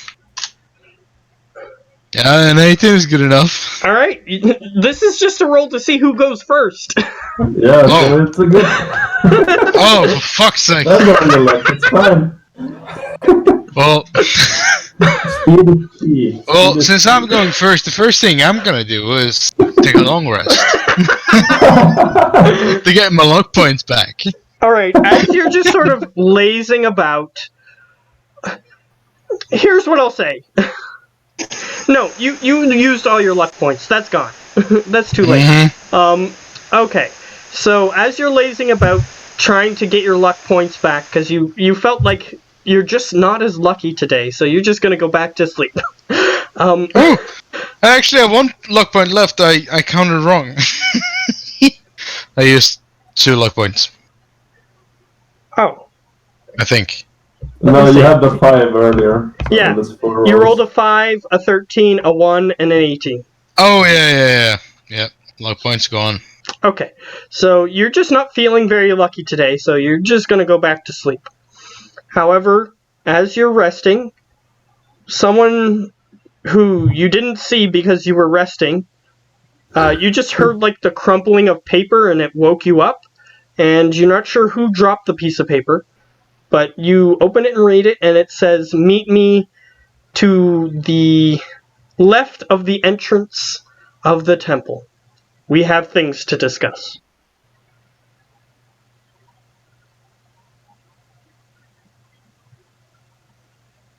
Are you getting assassinated, Mr. Explo? Yeah, I'm just gonna say good fucking luck, but yeah. Okay, so what are you going to go, or are you going to not go? Hell yeah, I'm gonna go. Alright. So you walk over, and you see something perhaps that you haven't seen before because you've been focusing on your training. You see a green hobgoblin, which normally hobgoblins are red. And he is just sort of fiddling around with some vials and beakers and some other nonsense chemistry-looking things. Yo, Shrek, what you doing? And he looks over and he says, I hated that play. As he continues fiddling around with his chemistry set. So, alchemy, that's pretty damn basic. I love it. He goes, well, I do have some things I could possibly impart to you. Okay. So And- you left me the note and I just kind of hold up the crumpled paper thingy. He goes, well, I had someone else do it because I was busy, but yes, that is originating from me. And he places a vial on the table in front of you. You should copy him and put your own vial in front of him. Sure. Alright, so what are you going to place in front of it? An acid grenade by accident. Oh shit! Am I? Super good. Yeah, that is actually what I'm trying to think. Can I actually put a super explosive on the table without it going off? Depends on what you roll. And that's the honest answer. In that Depends on what you case, roll. I'm not gonna do that. How big is the vial? It's approximately 2 or 3 inches tall. Not very Oh, in big. that case, I'm just gonna put a acid grenade vial, and a fire grenade vial, and a healing drug, and And by the way, Ben, yes, sticky I'm bomb going to be giving vial. him the thing that you think that I'm going to give him. Yeah, I think I know what you. I'm It's literally just just because pulling. It's just because he's a little weak in combat, so I wanted to give him something else. Yeah, I like it. We can combat? What do you mean? You'll see in a minute. You'll I see in have a lots minute. of good ideas. Do I get another super explosive count? Is that what? He gives you I'm he be- gives you a vial. And he says, Okay. I've been watching you. And Yeah, I that's think not creepy I've at all. come up with a good formula for you. I want to see if it works. I want to take an arcana of that formula. Alright, you can look at what he's put there. So with can I do Arcana. an Arcana Yes. roll? Yeah. Oh, that's bad. That's actually really fucking bad. It's a If only gray it saved a. It's a gray liquid, and it appears to have some sort of white thing moving around inside it. I'm not sure what it is. You've never seen anything like it. What's it do? You're asking him what it does, or? Yeah. Okay. Yeah. He goes, well, if I didn't make the formula right, you might die, but I think I got it right this time.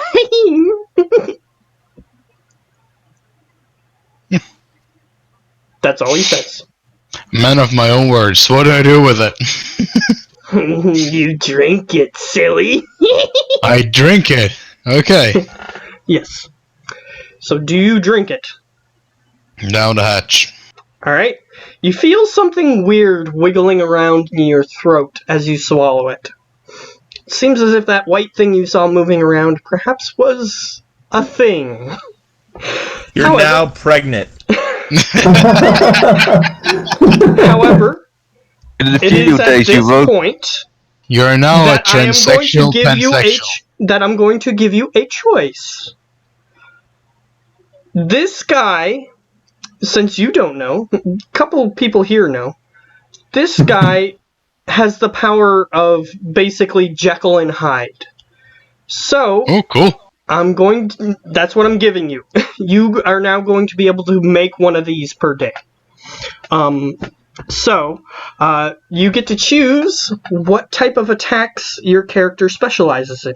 So is it claw attacks, bite attacks, horn attacks, stomping attacks? What type of animalistic attack do you want? I'm gonna go with claws. Claws? Okay. So, as you... Oh, thank God. You... I have a vial of non-Jekyll I will shove down your throat if I have to. Yeah, this guy... It can change your personality, so it's up to you if you want this to change your personality or not. Oh my god, I got it. When Alright. you take it, you turn into a super nice, like, Sunday guy, like, just super happy and, like, you care about everybody. It's like Jekyll and Hyde, except it's the reverse. You're already Mr. Hyde. Now when you take it, you go good. It's up Howly to you. doodly, Nemberinos! It's up to you if you want to Oh change my your God. personality. Do it. It is up to you if you want to change your personality. It is up to you. So, basically, you can choose what the form looks like as well. However, take into account that your attacks are claws, so it's going to be your arms that are going to be the focal point. So, what does this form look like? You have gorilla arms, but you still have the same size torso, head, and legs, so you're just, like, walking on hands now. Have you guys seen Futurama? Mm-hmm. I've seen a bit of it, but I'm not sure what you're going to say. So. The Chupa Libre. The monster that is tormenting... El Chupa Libre! El Chupa Libre, Sacrifice! yeah. The monster that is tormenting sewer mutants. I haven't seen that one, so... The Snacrifice! The Snacrifice. It's one of the best episodes. We need to sacrifice a virgin! To be honest, I haven't watched like a ton of that show, but it is a good show. But I haven't watched. Oh, a ton Matt. of Matt, So- I'm disappointed. it. So, give me a basic description of what this thing looks like. If you just Hold see on. in the chat. Okay, so is this on Discord? Yeah. Okay. Hold Oh, on. okay. I also have the That'll actual- work. El That'll work. Chupa Libre. The only difference, the only thing is, you cannot attack with the horn. Yeah, yeah, Because yeah. you only get one attack. So, you can create... He sees you change into this thing. She doesn't know about it. And She's you not. look at yourself and you change into this thing. Like, you see that your hands are green. You see that, like, your eyes, you can turn them in such a way that you can, like, view parts of your face that weren't viewable before because your eyes are sticking out a little extra. Things like that. So, he looks at you and he says, "Ha! Perfect!" And he hands you, a recipe, and you know that if you stick this recipe into your bag will create this once per day. Cool. So once per day I can turn into El Chupa Libre. Yes. Now, you are this thing, unfortunately, for an hour. You do not have the cure at the moment, so you stay this way for an hour. So Do if I you're- have control over myself, or is it like a werewolf? You have Exactly, control stand by. over you have perfect control over yourself. However, if you have a different personality, that's up to you. Because it is a Jekyll and Hyde potion, so going off of the theming, you can have a different personality if you want. I'm gonna go with Al, yeah, and I'm gonna think about what the personality is until next Friday. Okay, that's fine. And just warning you people, it's not gonna be nice at all. Okay, that's fine. So, But what I want to know is, what kind of claw damage do I get? Yes, that is what I was going to get into. 2 or 4 D100s, something in that area. Okay, we'll get into it. Just give me a second. So you need to test it on something in order to determine how much damage you're doing. So, what are you going to test this on? How are you going to test Well, this? since my personality basically have changed, I'm gonna test it on the guy who gave me the vial. Okay, he's prepared for this because a variety of things could have happened when you took that potion. So he's ready for you to attack him. But go ahead, try to attack him. That's roll a d20 with your proficiency. It's a proficient melee attack. So, unfortunately, which is higher, your dex or your strength? Probably Dex. Because that's what the creature's attack is So in going to that be case, based on. I get a +1 on hitting stuff. Okay, Wow. so it's your Plus your proficiency. It's your So proficiency +1 plus the d20. So that's what you have to roll to hit. So +5. No, +5, not +1. Oh, You're proficient. Yeah, you are proficient in your melee attacks in this form. Alright? 11. You miss him because he is prepared for you to attack him, and that doesn't hit his AC. But you do hit the table in front of him, which causes some damage. So here's the damage for that. You get to roll 3d4 plus 6. 3d4. Yep, plus 6. Is that it? Yeah, that's the damage, but you get 2 claw attacks per turn. Okay, so multi-attack. Yeah. I do 13 damage to the table. Can I smite it or something? No. I divine smite the table. The only thing about this form is that your bag is no longer with you. So you can't throw bombs in this form.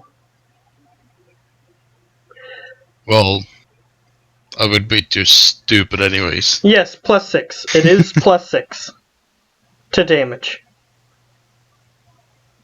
To what? To his So damage. this is basically what you. So this is basically what you pull out when you're all out of. Yeah, so now you have another option. Do I increase in size? Unfortunately, no. You're like a little gnome-sized green goblin. So I don't get any more movement speed? No. Okay. That doesn't change, but you get better attacks, basically. So I'm giving you this better attack, so that way you can do something else other than throw bombs every turn. Do I get any increased health stats? Is it like...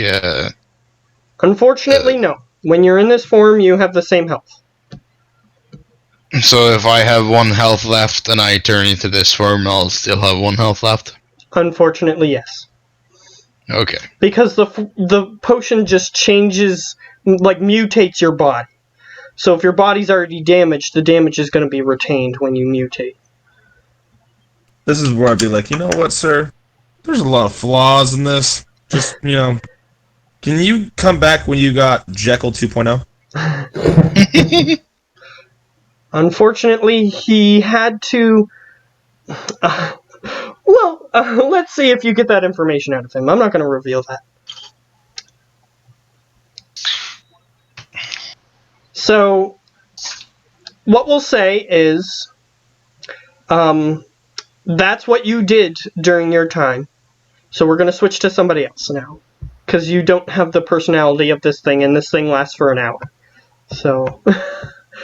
I'm just going to start smashing things nearby. Okay, I'll let that happen. Or him. You try to get him. Mainly trying to kill him because he's the nearest living creature. Okay, that's fine. You can have that kind of personality as long as your companions can deal with you. El Tupenebre smash! What's up? All right. So Love you 3000. the next person is Tim. So the necromancer has called both you and Adosan over. However, Adosan is speaking with his family at this moment. So you walk over, and he is just sort of doing what he normally does. He's flesh sculpting one of his minions.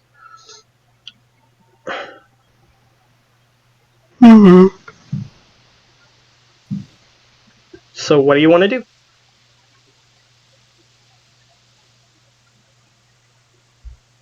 Sorry, what's going on? I was being talked to about the baby mama, Oh, that's okay. aka Lonnie.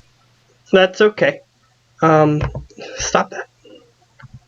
Okay. Yeah, you're at the necromancer, and he is just sort of flesh sculpting one of his minions. He's just sort of... This time he has his shirt partially open, and he's like ripping some of the skin off of his chest to place onto this creature. This just gets nastier and nastier. So he called you here because he was going to think about your vision. Right. So So. you're there. Right. So, have you thought about it, boss? He looks over as he places like the last smear of skin onto this creature, and he closes his shirt, and he goes, Thank God. He's not bothered by it at all. But anyway, he closes his shirt, and he goes, and he cradles his chin, his metal chin, into place, and he goes, "Yes, I have done some thinking. And it seems my apprentice had some goals over the volcano. And his goals were to figure out time travel? I think his goals were to create chaos as I ordered him, but I think he had something else in mind. But I don't know what. Perhaps his shadow form is there. I am going to personally request that you go there at some point to figure out what was going on.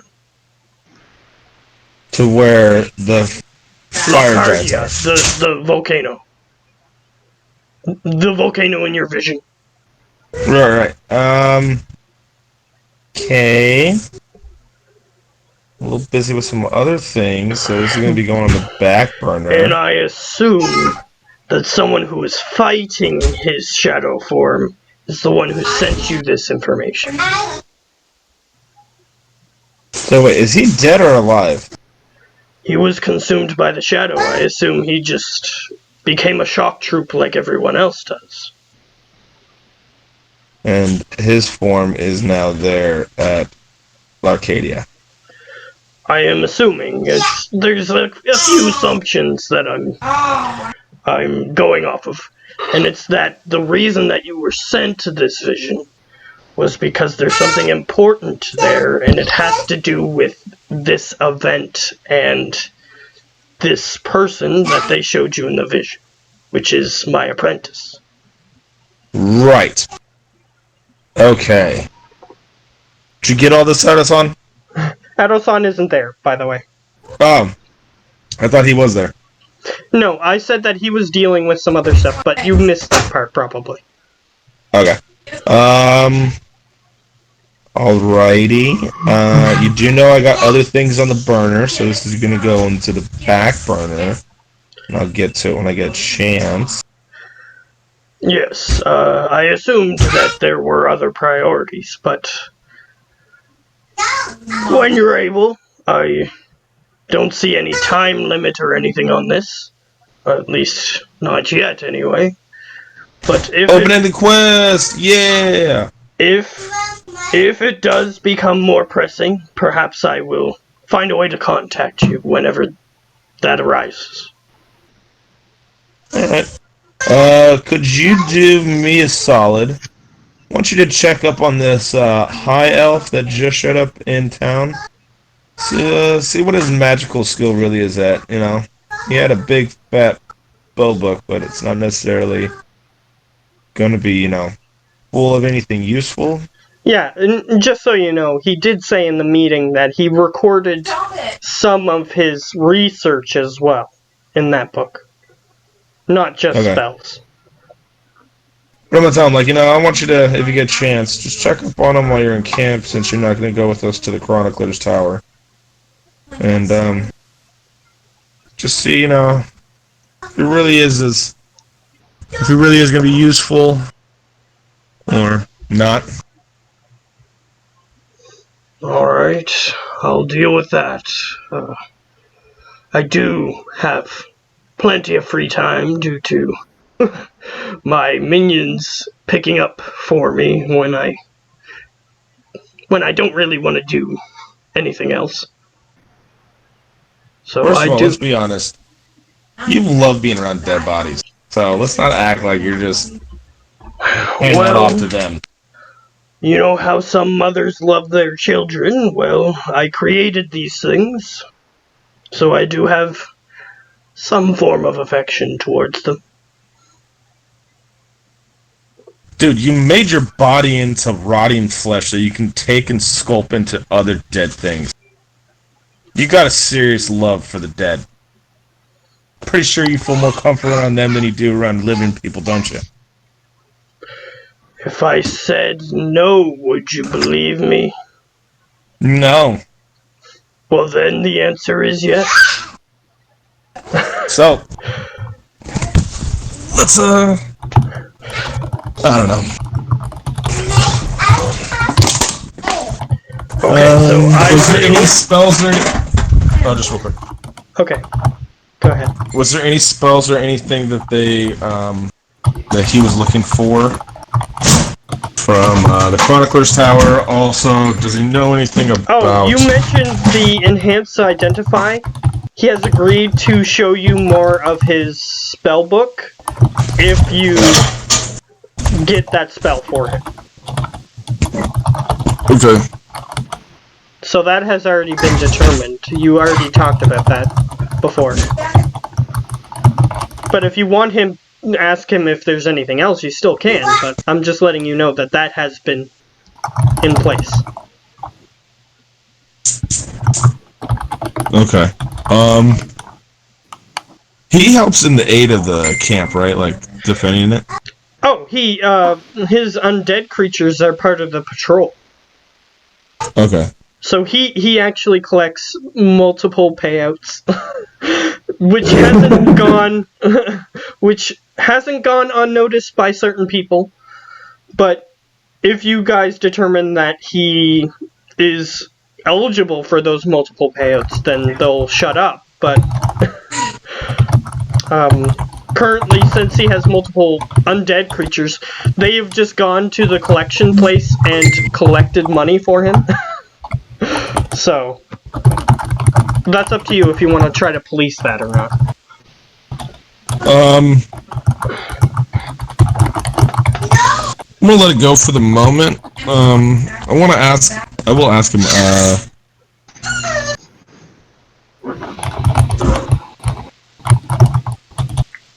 does, his lair still exist? The one that existed outside of here? Outside of the temple? He says, The reason me and my apprentice ran is because most of my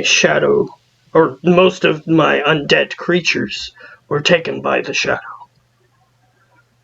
And I did bring it up when we got here. We did have a meeting when we got here, but you weren't here for that, so I don't blame you for not knowing.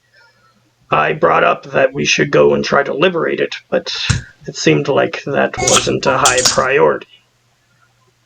So, after we do the Chronicler's Tower, would your lair be on the way back here? Yeah, kind of. he remembers the map, and his on the map. If you're familiar with the map, the section called the Wooded Lair. There's a section called the Undying Wood. That is where he made his lair. Okay. In fact, he was capitalizing on the place called the Undying Wood because there's tons of undead there, that he could just liberate some of those feral undead to help build his army. So that's why he chose to go there. Okay. So yeah, like he I said, was I don't actually have a the map in front villain of me. in the world. Now that you're thinking on it, make a history check. 1 second. I switched things up. I'm not doing the game from. That's okay. No, not Snapchat.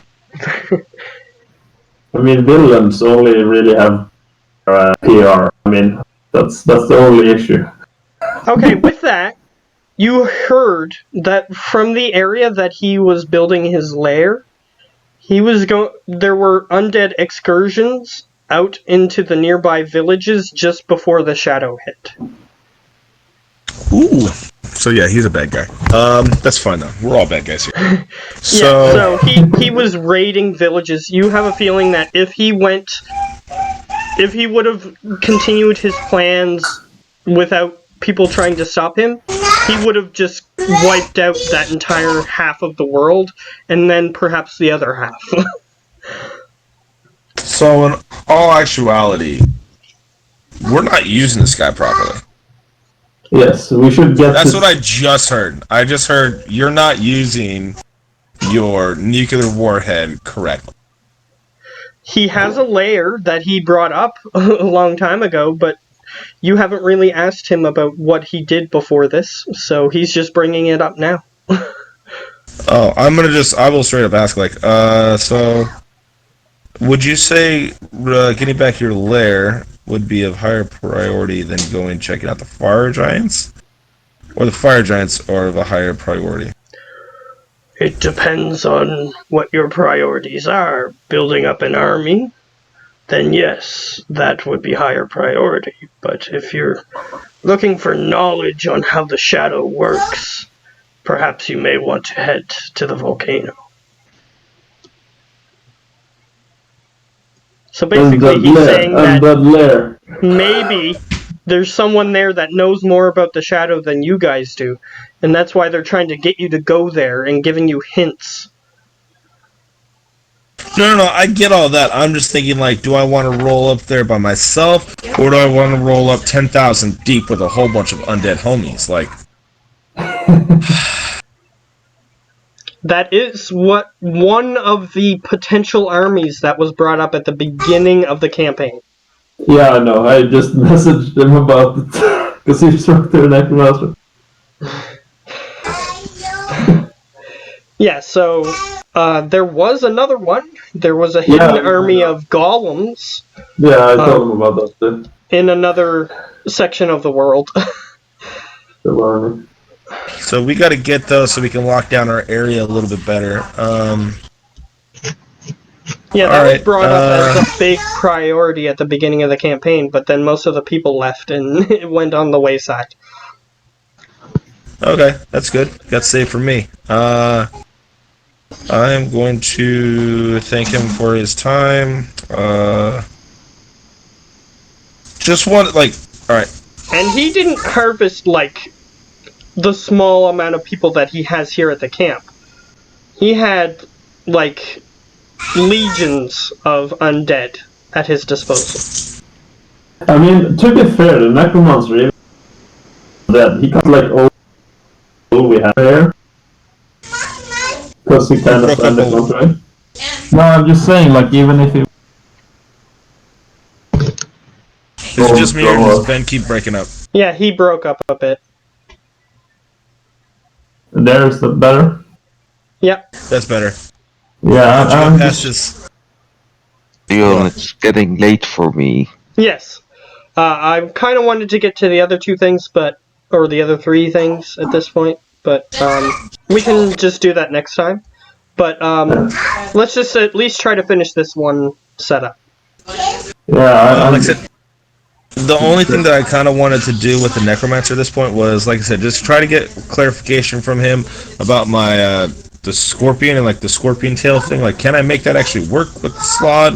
If I put its head and like some of the nervous system into it with the stinger, that I can use the, He said the that slot to like anything fly can in. work.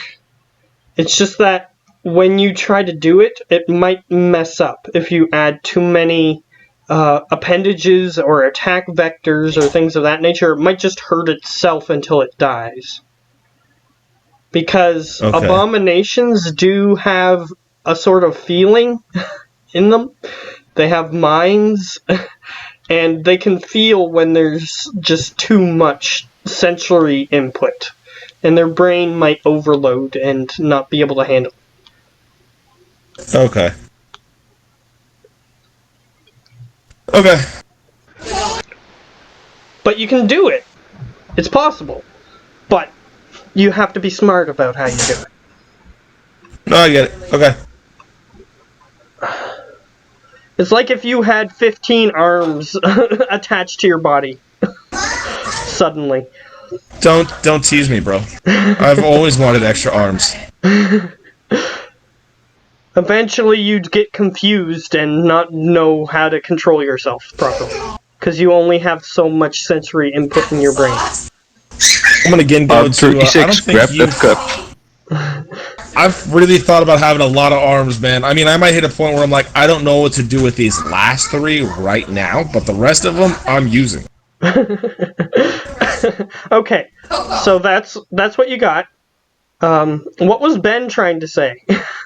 No, I was just trying to say, like, I think it's a good idea on that army back and rolling. Like, make sure we have an army at the camp ready to fight anything that comes at us, because we have been invaded before, and it will probably happen again. Yeah, there was an invasion. People got serious injuries from it, and the camp did suffer for a while, but they weren't there to experience it. So that was part of what I showed you guys with the priest. He was showing you that there was a bunch of injured people. Right. Because the camp did suffer a little bit after that. It's just that they didn't stay there long enough for it to matter. Okay. So. Like, there was this one creature that summoned dangerous stuffed toys with weapons that could walk I'm around. thinking about, I'm not thinking about that. I'm thinking about keys and all of that. When the people got into the arena, with, except Howler, because he didn't want to die for the common good. Yeah, and that happened too. That was another one. Yes. But the camp was attacked by a person who summoned, like, living grass that would attack people with blade-like leaves. That's the Shadow 6. I wrote them down. I told them about it. Yeah. You heard about them, right? Yeah. The Shadow 6. They should be on that page. Yeah. So, yeah, you have that information as well. They did attack the camp, and they summoned some stuff that harmed people, including things that were invisible. So it wasn't a good time. And these guys were like level 3 or 4 at the time. So it wasn't a fun time. They were weak, but they just couldn't see them. And the stuffed animal army as well. That was... it was a shock to some of the people at the camp. There's still some people who are very wary of stuffed animals if they see them.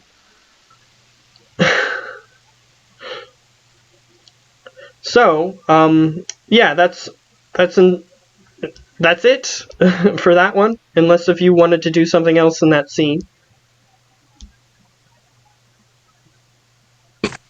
No. Okay. Like I said, just the little bit, and then basically.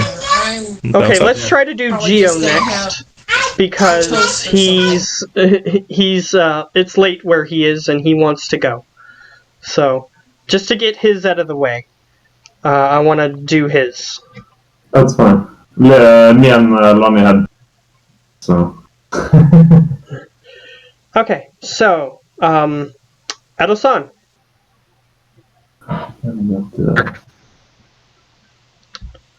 Are you still there?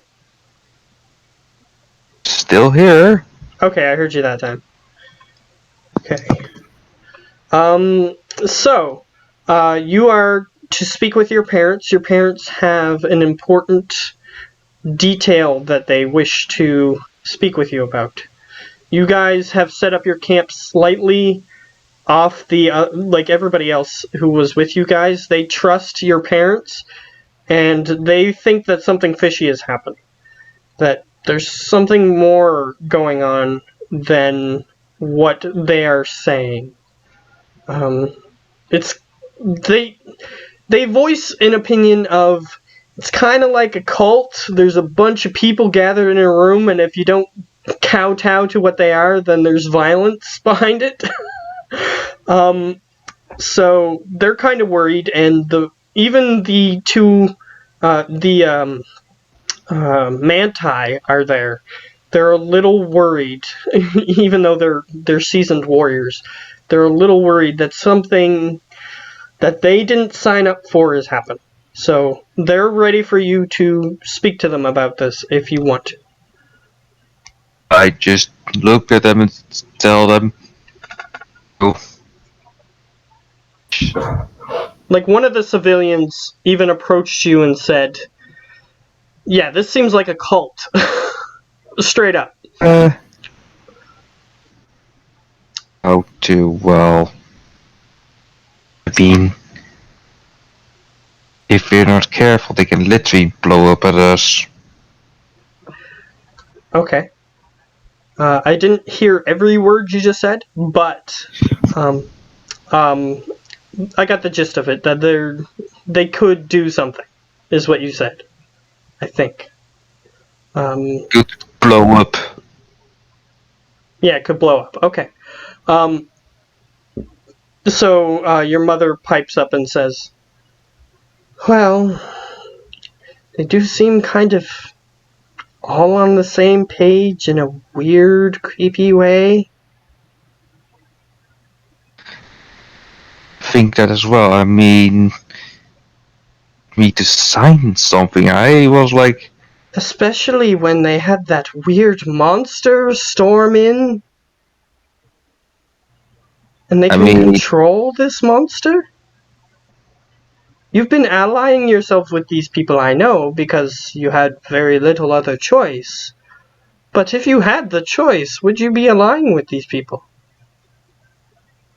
I really did just to align them with these people. Oh, I mean, they literally have taken over within of time. Looks like your parents don't like your friends, Geo. She goes, My friends. she goes, well, they don't seem like the type of people you would hang around with if you had the choice. Only thing is the materials I need to improve a lot of things and make us all survive longer. So they have access to all of this? Where did they get it? Before it was that got taken over by another guild. Taken over by another guild.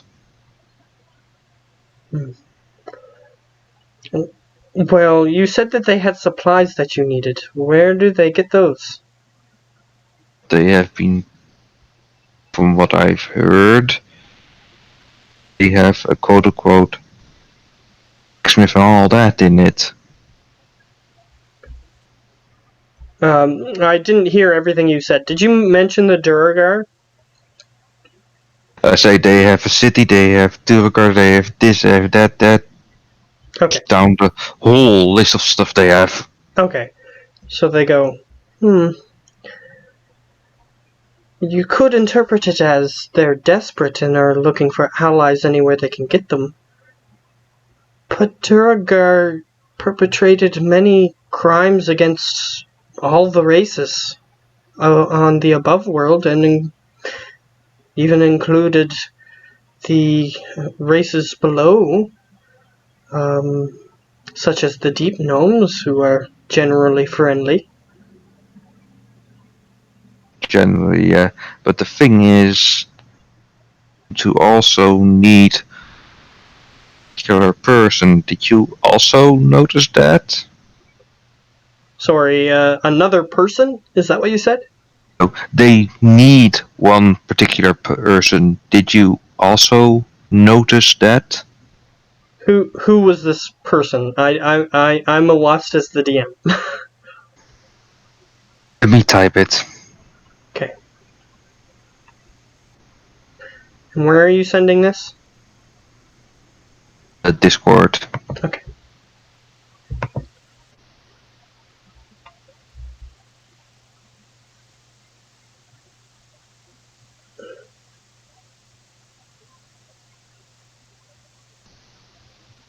Okay.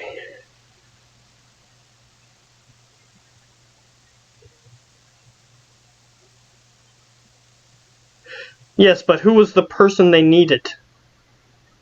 That's what I was asking. Polar he's referring to. Howler? Okay. Howler. Okay. Now that I know that. She goes, Well, he just seems like he's charismatic and a leader, and he's willing to insert himself into situations that perhaps the regular folk aren't willing to insert themselves in, such as telling people what to do and how to survive. Well, or then didn't insert himself, and then, well,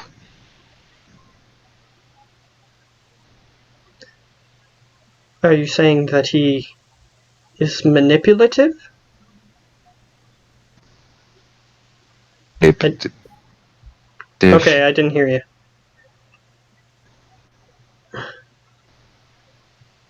Yeah. Yeah, you're cutting out a lot. Try reconnecting. That might work. Reconnect, bro. Lonnie's square is huge again. There we go. Okay. Yeah, I typed out what I want to say. Oh, okay. Just give me a second. Yeah, quite manipulative. Okay. Well, perhaps he is one of those charismatic cult leaders. Might seem like. I just don't trust the guy with the furthest inch of my own knowledge. Well, we have to deal with him for now. You told us to come here. Which I'm still not entirely sure why you told us to come here, with all this going on. Yeah, at the time, I was thinking that they could improve, but now? Hideouts. Well, these monkey people seem alright. Should we talk to them? You could certainly try. They haven't attacked us yet. Well, we could certainly try and talk with them, but Howler seems to have a way with, like, everyone in there, so best be careful. Well, they did say that they were separated in a special case. If we could get in good with them, perhaps we could become special cases? I would just be careful on what I'm doing, because, Well, if everyone is Should you connected come with us for this? Or would it be okay if we just spoke to them ourselves? I would love to come. I would actually rather want to come with you, but first I have a lot of, well, just let's say insurances to place. As he looks over at DT. Alright, well, we want to talk to them as soon as possible to get in good with them to perhaps keep ourselves safe. Perhaps if we had their protection, Well, then since they have a special agreement, then your weird cult friends won't be able to harm us? in case then I guess that can wait for a moment and then can come with you and talk with them. Alright, so we're going to do that next time. So that's what you're going to do next. So we're going to switch to someone else. See you guys. See ya. Good night, you. Yeah. Alright. He's already gone. Never mind. Alright, so that's 1, 2, 3, 4. So all that's left is Lily, if she's still here. Me too. Council meeting. Someone wanted to talk about Oh yes. But is Lonnie still here? Yeah, I don't know. It seems like it, because the video's turning on. Give me a second, Matt. I'll run back and tell her to get on. Wait, Oh, wait. I'm here. I'm sorry. He's here. No, I you're thought fine. the video was on. You're fine. So, there are people who wanted to speak to you. They wanted your opinion on the tavern. Okay, cool. What's up? Alright, so you arrive at the exterior of what they call the tavern. It is a 2-floor building. It's made of stone slabs. And from the exterior, it looks just like a building. It doesn't look any fancier or anything. But you haven't gone inside yet. You see the mason guy, the guy who you told that you were talking to that you wanted to build something to, and he is currently making sure that the building materials are in place and everything is okay with the exterior of the building. So you can talk to him if you want, you can go right in, it's up to you. Hi, guy. Alright, he turns around and he says, "Oh, hello.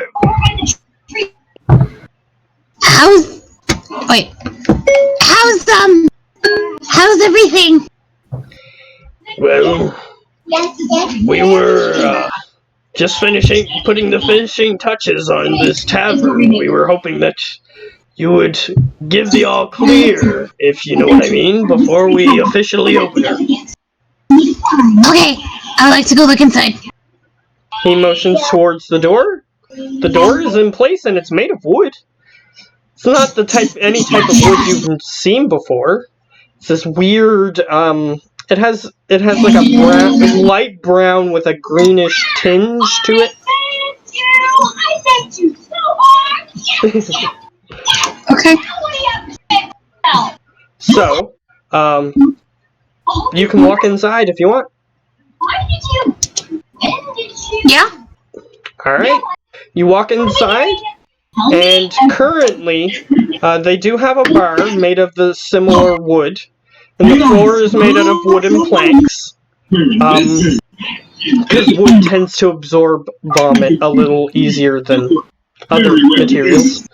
So, to get rid of it a little quicker. Although it does make it smell, but that's a tavern for you. So you go inside and you see that there's a bar. It's like an official bar, and it has like wooden stools in front of it.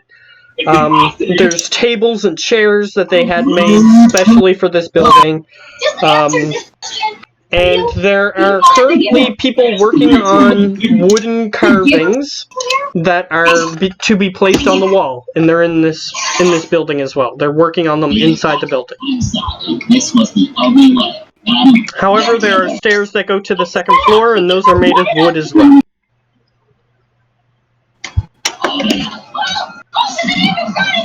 Alright. Are they planks or is everything nice? It's planks. Because they had to work with what they had, so... Okay, I guess that's a fine point. However, the people who are working on the weird sculptures are doing their thing. There's stairs that go up to the next floor. You notice that there are no alcoholic beverages currently, but that's because they don't have them ready yet. Which makes sense, yeah. So, but they do have large containers of water all set up, so that way there's at least something. And it looks like someone is working on something in the kitchen, but you can't really see it from where you're currently standing. Cool, so not ready to open, just... How much longer till we're... Okay, so how much longer till we're ready to open? One of the woodcarver people says, "Well, we can open whenever you're ready, but we'll need to put up the decorations after. But if you want to wait until the decorations are ready, that'll probably be later today."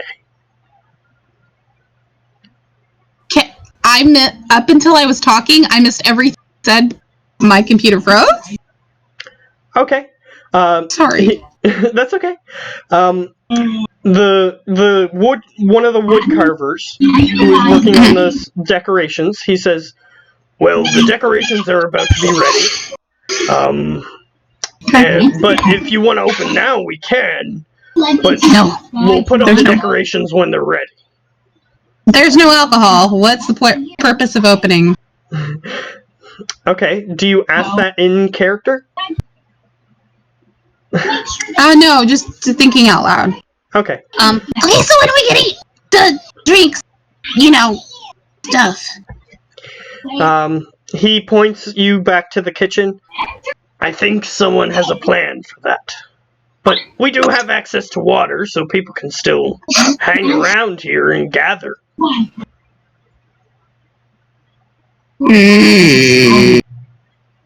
Okay, and...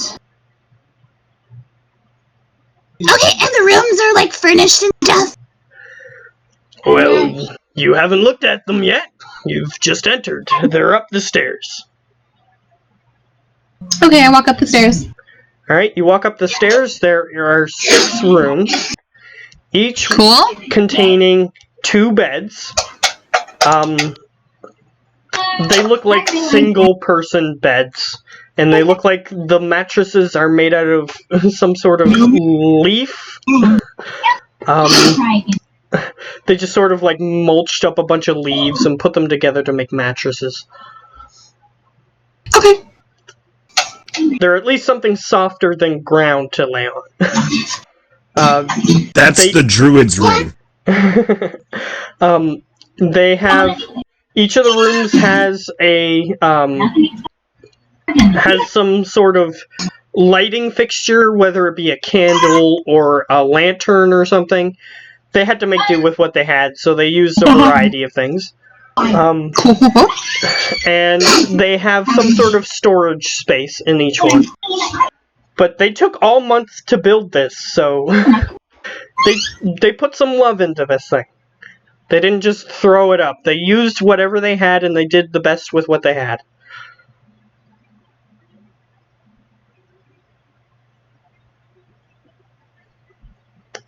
I don't know if you're talking, but I don't hear anything. Is she frozen? Matt, my computer keeps freezing. Give me okay. a second. Can you say that one more time, please? Sure.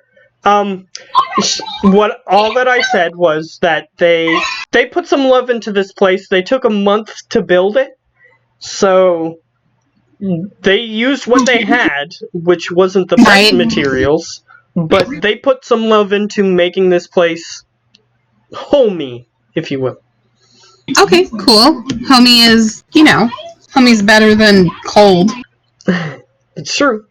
And you have a feeling that during the hot days it would be cool because the walls are made of stone, but during the cold days, it will keep the heat in as well. Okay, that's not that great.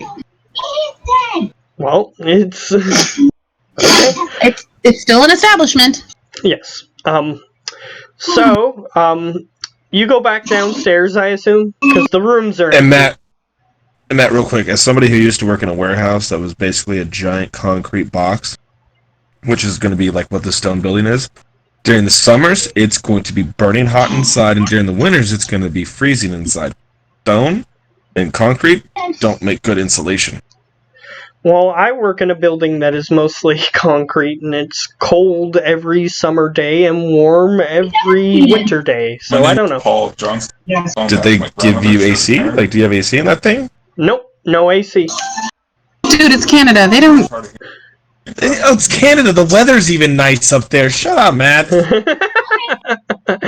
Either way, maybe you just leave the doors open too long. Either way. Better idea. So either way, you walk down the stairs, because there's not much up there. So there's no people or anything. They just have it prepared for when things get ready. However, you walk back down the stairs, and you see someone carrying a large jug full of this orange liquid. Marmalade? You can ask them.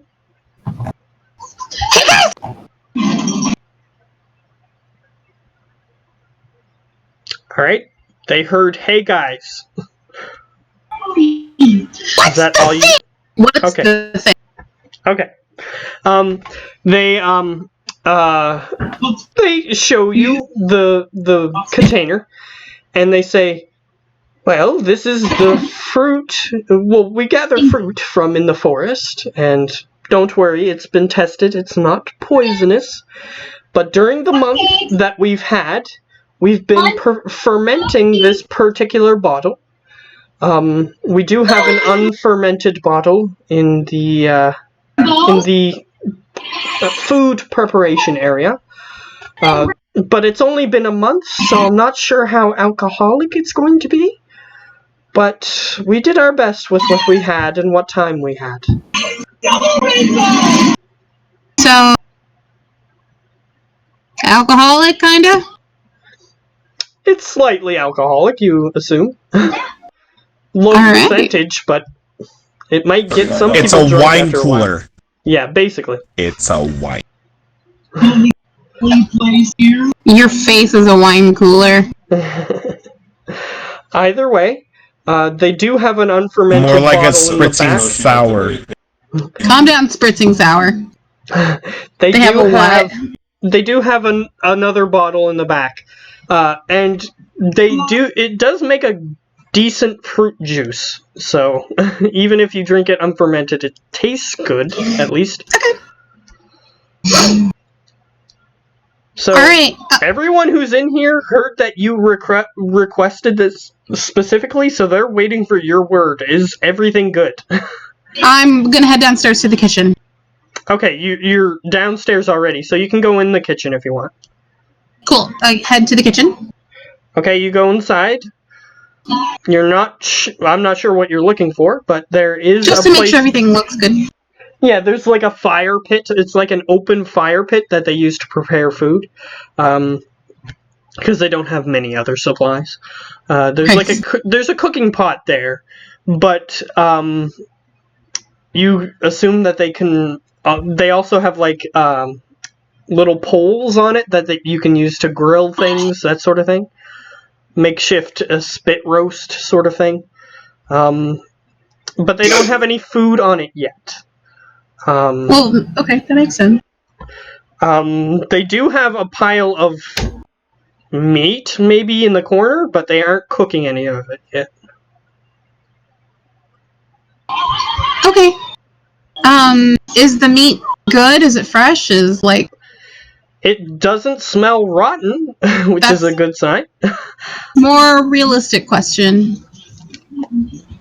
Alright, I don't everything. Have I checked everywhere? Yes, this is the only room you haven't been in. They have the unfermented bottle, they have the cooking pit, and they have a place to prepare food, like a little table that you can chop vegetables on or cut the meat, that sort of thing on. Okay. Well, You're not sure how sanitary it is to cut meat and vegetables in the same place, but that's a different story. clearly we don't care. No, I mean, have I checked every building? Yes. The only thing that isn't currently at least ready enough to use is the ornaments, the decorations. Okay. And no alcohol. No pure or high percentage Right. alcohol. That's really what I meant. Okay, I will talk to everyone else, tell them what's up, and then say like I give my thumbs up. Okay. The people who are finishing the sculptures, you can look at what they're trying to do if you want. What they're trying to make. I'm assuming they're excellent craftsmen who know what they're doing and don't need, somebody like nosing in on their craft. Okay. Well, one of them appears to be making a creature, and the other one appears to be making a figure of someone, but you're not sure who. Okay, in that case, I'll have a gander. Alright. The person who is making the figure of a person appears to be making a relative likeness of you. Since you're the one who requested it, it's gonna be named after you. Okay. I dig it. And the other person is making some sort of weird, deformed creature, as it's probably going to be a point of, like a tourist attraction. This is where we defended against the shadow. So they're making some sort of amorphous shadow-like creature. Okay. That's a little creepy. It's a little bad taste at the moment, but they're looking forward to the future. Yeah, so we can laugh at it and say, haha, this time. Yeah, so, yeah, the establishment is, unless if you want to change it, this is what they said that they're going to call it. They're going to call it the Lily's Pad. Alright, approved, complete. Clever. Is it a used pad? No, what's wrong with you? It's supposed to be a lily pad. Like Jesus, Timothy. like that you would find in a pond. It's supposed to be cute. Either way, we'll move on from Sorry, that. I always got to go for the joke. Fair. That's a bad one. Everybody laughed. Even you smiled. I saw it. I seen it. Just because people laugh doesn't mean it isn't a bad joke. And that's the truth. Actually, if people laugh, that means it was a good joke because people laughed. Bad jokes, nobody laugh at. There's a difference between bad jokes that are bad because they're not funny and bad jokes that are bad because they're not socially acceptable. You're retarded. That's just a. I'll figure out a new word. Do you sit on your brain cells? Either way, there is a craftsman working on a sign as well for the front that says the Lily's Pad, and he's just about finished. So he requests that you wait until he is completed so that way they can put the sign up and have everybody cheer when the sign goes up. And the sign's a white, or it's going to be like a lily pad, right? Not like my joke. Yes, it has like the outline of a lily pad with the little cutout section. It has like a circle with the little cutout section in the middle of it. And it has carved into it the Lily's Pad. Alright. Alright, so he finishes up the sign and he raises it up, and there's a few civilians, not many people, because everyone else is doing work to make sure people survive. But there's a few people around that are foregoing a little bit of sleep to see this opening. And you get a few claps, a few yawns, but it's not because it's boring, it's because they're tired, because they've been up all night. So, hold on, Matt, real quick. If they're going to be doing the opening, I would definitely, if I'm not, know this is going to be happening, I would want to make this like thing, because it's like, all right, this is the first business that we are like constructing a building and opening. This is one of the first like real stamps that we can say, see what the organization that we've done, see the new way of life and civilization we're trying to build. well, unfortunately, it's during your conversation with the necromancer that the sign goes up, but you can attend the opening if you want. Okay, baby, hold on. Yeah, you can still go there to the opening, but there's going to be like a party that's going to happen. I'm sure we'll all go to the park. Yeah, everybody's going to be at the party, because there's going to be a story element that unfolds there. So everyone's going to be there, don't worry. I don't want to come. May I have please? Just suddenly, I had an impulse. My gut is telling me no. Alright, so the opening has happened. And now we're going to move on to Ben. I know this has gone on a little longer, but I wanted to get past these at least. Yeah, I gotta I'll be right back. Okay. I know. So Lily's is done. I'm gonna say that Lily's opening is done. I know. You have to be more careful, okay? The Lily's pad. So, not Eroson, wow. Howler, I am tired. We've gone on for a little longer than we're supposed to. So, Howler. Clean it up. Yeah. You had a meeting with some specific individuals of the council. You're not sure what it's about. So you have to stay here, please. They have gone ahead Emmy, to come here. unless if you have like a sleeping area in here. your office, they're going to go into your office and wait for you there. You're gonna pat. I probably would. Put it on I don't think about it. Girl steps. Okay, I'll say that you don't have it set up currently. If you want it, just I don't think I would have had, but I would definitely like. Thank you for telling me. You did a really good job. Probably be there before they were meant to be there, if that's possible. I don't know how early they are. Oh, when they sent the message for you, they said that they were already waiting for you to show up. Okay. So they were already there, unfortunately. And you see them waiting at the entrance, like they didn't go in yet. They're just waiting at the entrance for you. Yeah, I would assuming there would be like one guard. Okay, yeah, there's guards there, so that's part of why they didn't go in. Yeah, sure. So yeah, I would just. Who is it? Alright, you see the military guy.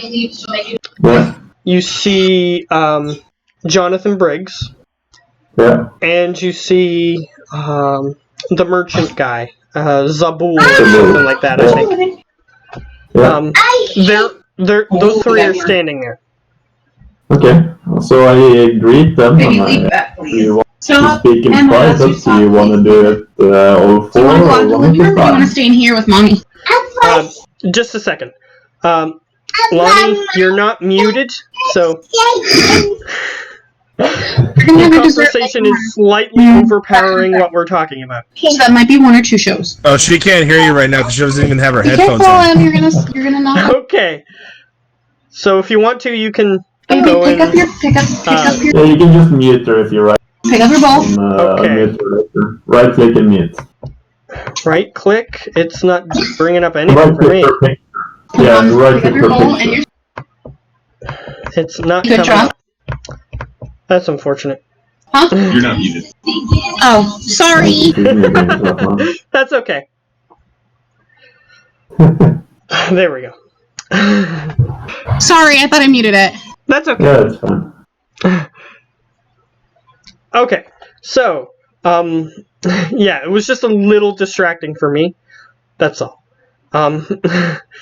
Okay, so, yeah.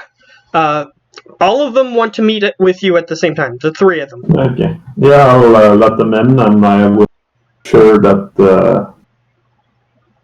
Like, I would assume it's one of Thieves Guild's guy that's guarding the door, so I would just tell him, make sure nobody listens in.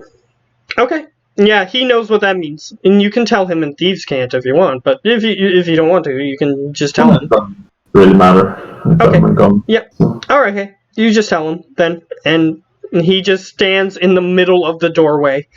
And his orders are in that instance to, if somebody walks up to the door, to get in front of them and make sure that they don't go in, and to make sure that they turn around and go back where they came from. Okay, so you walk into the office area, and the three of them sit down. Yeah.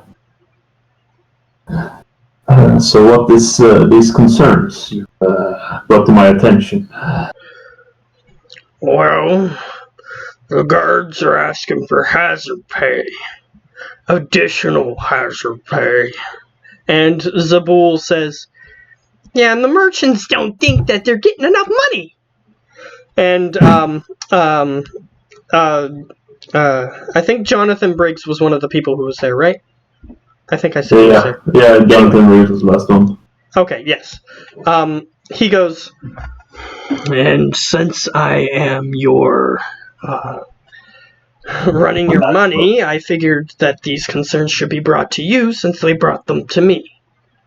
How about this? I know the three of you are smart guys, but I'm not so sure about everyone in this temple. Could we raise the prices on buying stuff and then give them more money each day for hazards and stuff? Hazard pay for the dangerous works and that sort of stuff.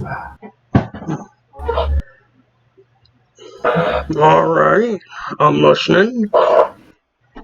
And the rest of them seem to be listening attentively. So my, what's your plan to implement this? So my idea is slowly, but surely, raise the price of bread by a little. And then by water by a little. Which would keep the soldiers happy and the merchants happy. Because they would get a bit extra gold. The rest of the camp would have a little less, but they would still have enough to eat and have a nail every now and then. I assume you don't want me to tell my underlings this? No, the way you phrase it to your underlings is that they will get a slight hazard pay increase. If they face any hazards. Oh, okay. So if a hazard appears, then they get more money? That would seem fair. Just to warn you, this means that some of the guards are going to conjure threats for them to deal with. That's a fair point. Or perhaps even manufacture them entirely, as in not real things. How about a smaller increase for just general hazard pay? Okay. Might work. Just warning you about the potential problems there. Yeah, and the merchant guy is like, well, you've been talking about him all this time. What about us? Yes, the same thing. We don't get to keep enough percentage of our money. Just like as player, wasn't it 10%? Like, how much was it? It was like 20%, maybe at most. Yeah, I think it was pretty low. And he agreed to it because he was getting more, but since he's the leader of them, he's got to bring this forward. Yes. Well, what about this way? Have you spun to the others that the rest of the camp, well, most of the camp is only getting 1 gold piece a day? The merchant is getting that gold piece as well as the 20%. So it's up to them how much they really want to make. Perhaps So- I'm just not as good as a salesman as you, huh? And if the money should still be an issue for them, try and play a bit on, well, maybe they're not as good salesmen as they thought they were. Although if we have to increase it, it's a possibility, but I like to try and stick with 20 for now. I'll try to quell the rebellion, but if you have a bunch of people knocking on your door, don't blame me.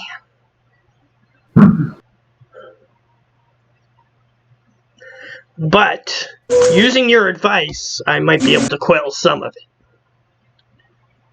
Yes, however, this should be, no, actually I have,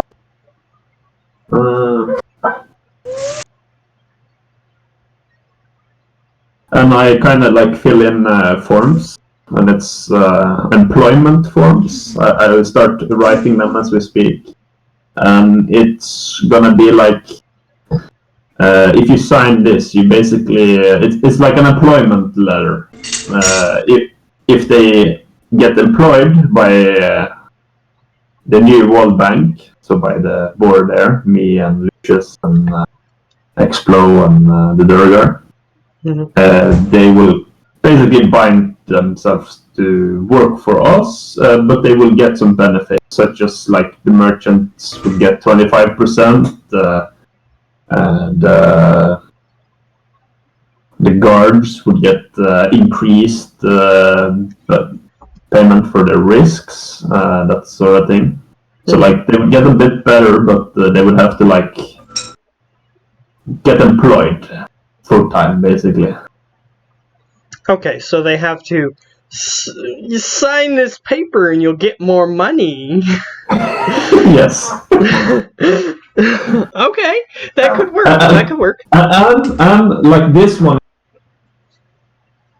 it's basically an employment letter that says they will follow the instructions of any of the chairman if they would have any reorganization and that sort of stuff. So it's basically, I'm trying to make it plain. It doesn't seem too strange, but it's basically they have to follow our orders. Okay. If we were to give them. And you're obviously going to try to manipulate that, but you're not going to tell them that, of course. No. Um, And I will speak a bit about it, but not like really doing. I think it would be great if they got more formally employed and that sort of stuff. okay. Yeah. They both look at this and they think that it's a good idea. So they both nod their heads. Alright, I guess this will work. If they can read. Yeah, it doesn't matter if they can read, as long as they can sign. And if they can't read, you can always just have a motion towards the merchant. Just talk it up a bit. Perhaps we should work on this together. And the merchant guy goes, Yeah, sounds like a good idea. If we seem like we're joined forces, perhaps it'll make a few more people, what's the word? Convinced. that's the word I was looking for. Oh, and since you're actually, that might towards you, mister. If any A little other... bit there. Oh yeah, that's more for the Chronicle. But if you, Jonathan Briggs, were to have notice any other factions, food gatherers, hunters, anyone else desire an increase in pay, want them to know that it's possible with specific deals, but the base is 1 gold per day. He nods. Alright, that's gonna lower how long this money's gonna last. By how much? Because we're not spending a whole lot extra at the moment. Well, it depends on what deals you make with the other people, is what I was implying, Yes. but this deal won't lower it much, perhaps a month or 2. Yeah, it should be fine. But if you make deals with everyone, that might cut into your the amount of time you have. Okay, but I will then kind of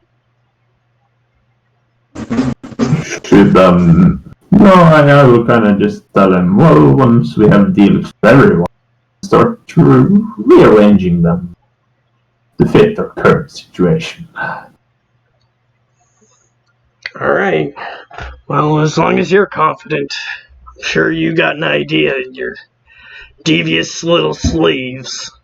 I just smile. And he takes out a book and he starts jotting down some of the things you said. He hasn't recorded the secret meeting, word for word, like some of the other meetings. Yeah, But yeah, like if it's a bigger meeting, he like just record it. That's cool to know.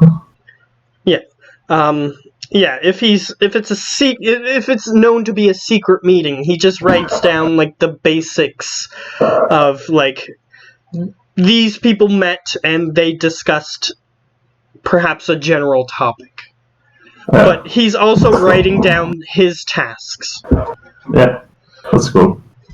So yeah, just the base idea that in this new employment contract, the only thing that we're bound to give them is that, for example, for a guard, say he gets 2 more silver for risks, like 1 gold and 2 silver, something like that. Then it would only specify that because of their risks, they would get an additional 2 silver per day. That sort of stuff. So it's, yeah. And then contract, like it would just say like the percentages would increase to 25. So it doesn't really bind us too much, but it looks like it still gives what I said it gave. Just for difference. If you catch me. Sounds. I don't tell them, but like you as a DM. Okay, that's fine. Okay, so they take the contracts and Jonathan makes sure that he has written down specifically what you wanted him to do, which he does. And he closes his book and he leaves the room as well. So this is where everybody... before the party, there's one more thing, and I wanted to find Lucius for that. Okay. So if I could call him in and like we could meet in a dark room of awesome office stuffs. Yeah, and plotting for evil. Lucius, if you're still there. I am still here. He wanted to call you up to the office. What? Go up? Alright. So, he's there. So what did you want to say to him?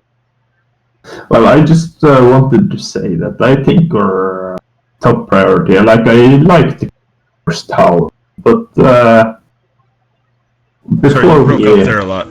Okay, I'll try and rejoin.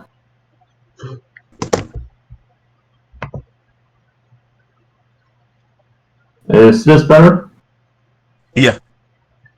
Yeah, so what I was about to say is, like, I like the idea with the Chronicler's Tower, getting information spells, but I think right now what we need at the town to ensure our rural here would be a larger army.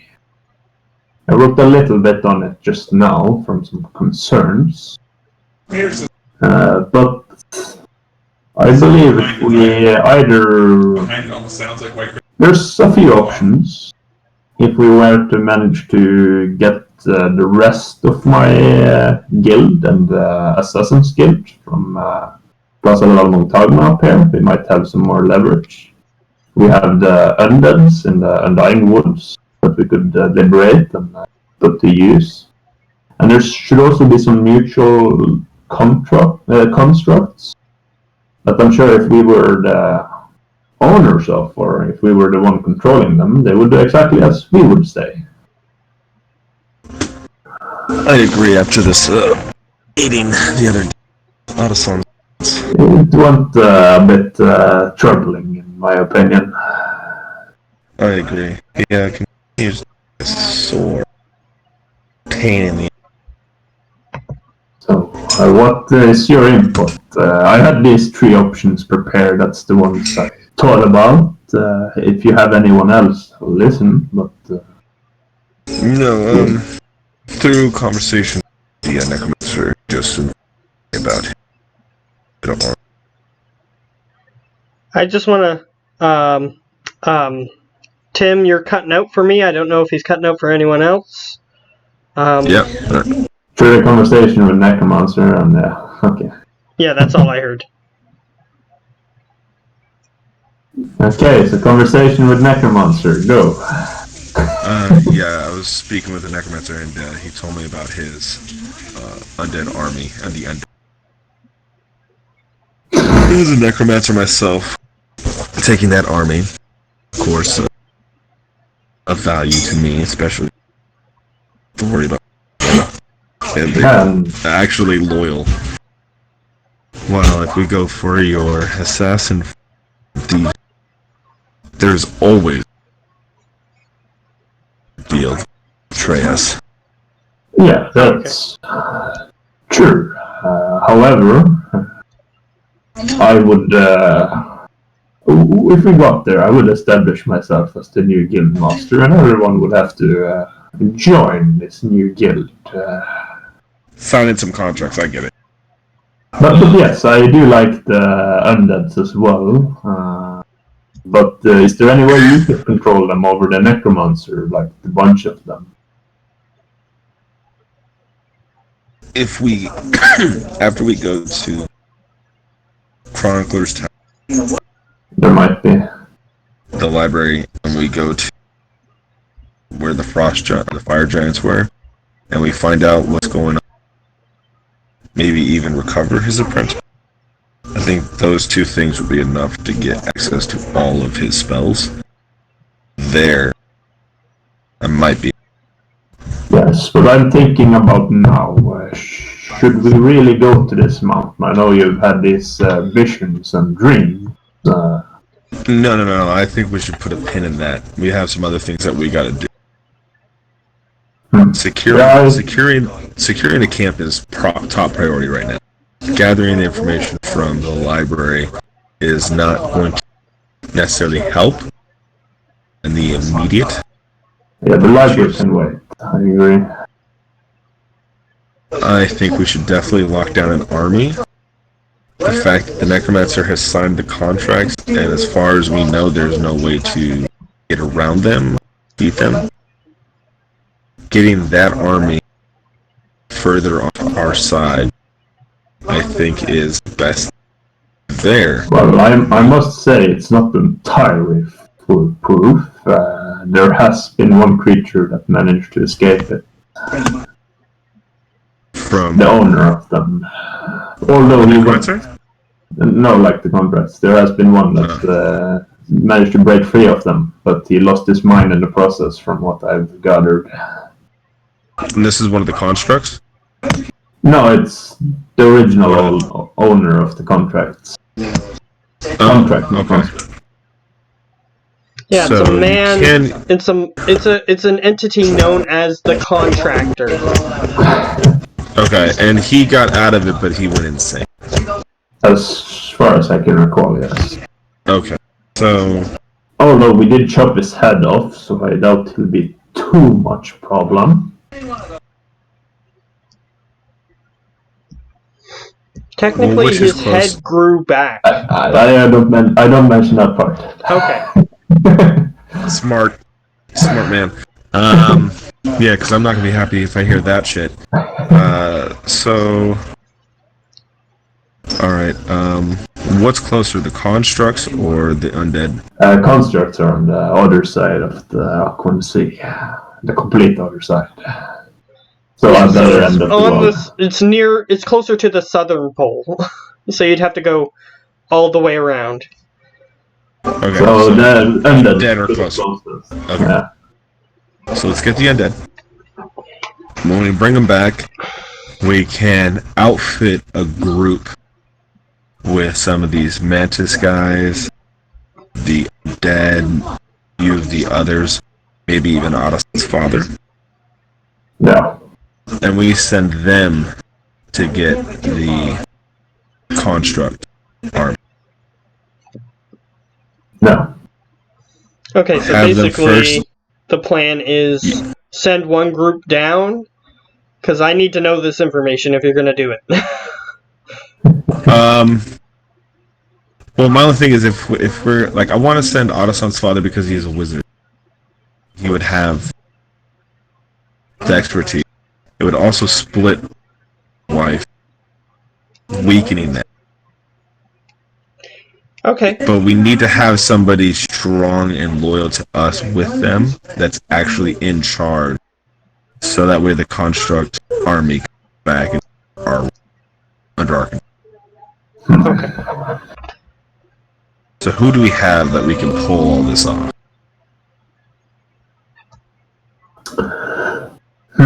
I would have to think, perhaps if Yondaro, it's been a month now, if he's finished with his teleportation. Or Rayford, perhaps. He seems like he would be a trustworthy ally for our cause. Well, from What what if you we know also- about doppelgangers, they're willing to get their hands dirty if they need to. Yes. So how about he's in charge? Let's also see if we can get one of the wizards from the Duragar. Yes, I I know, do. I know it'll slow us down, but at least we can sell it as he's a Duragar, so he knows about these a little bit more than most. At least to like construction, and his wizarding skills, his arcana knowledge, is going to help to make sure that the constructs are actually going to be full condition. And for Ottison's father, we can do the sell that since they want to help, we need another caster of a certain skill level, and he clearly meets it. Alright. Seems like you got a little plan developing. Yeah. If that's alright. Fina name NPCs. A couple unnamed NPCs, yeah. And then we go. Because I'm pretty sure I tasked Gio with naming his mother and father, and he hasn't submitted anything to me yet, so... They're named Mom and Dad. That's the way they grew up. Apparently. So yeah, we should definitely then go like and find Lily. I'm assuming we can talk to you now because you're still here. Yes. So basically, we want to like ask you. So me and Lucian are planning to head out to the Dying Woods. We could really use your help there. You're quite good at dealing with those type of creatures. True. Also, you and that axe, you know, Yeah. cut through some wood. I have some great axe. Let's go! And then we'll find Explo, and then we'll find our son.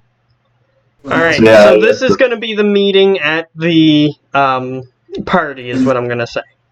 Yeah. Because everyone's going to be Sweet. there, even if they disagree with what's happening in the camp. They're going to want to go there. So we're going to flash forward to that. So here's how this is going to end off. The group enters into the tavern. There's going to be Explodes. merriment and whatnot. We can get a little deeper into that next time. Because Edo-san is going to want to do some stuff too. Before he Okay, comes Matt. to the party. Real quick, Matt. Is this going to be a shindig or a hootenanny? Well, which one is more non-alcoholic? A shindig? I think. A shindig. I don't know what either of You're those getting are. wasted, buddy. All right. Well, then there you go. Then you answered your own question. So it's a shindig. This sucks. Hold on. Did I know that this opening was going to be coming? You weren't really paying attention because you were trying to set up, like, the economy. So you were trying to make sure everything was going smoothly with that, and then you were studying with the necromancer. So you weren't really paying attention to this, unfortunately.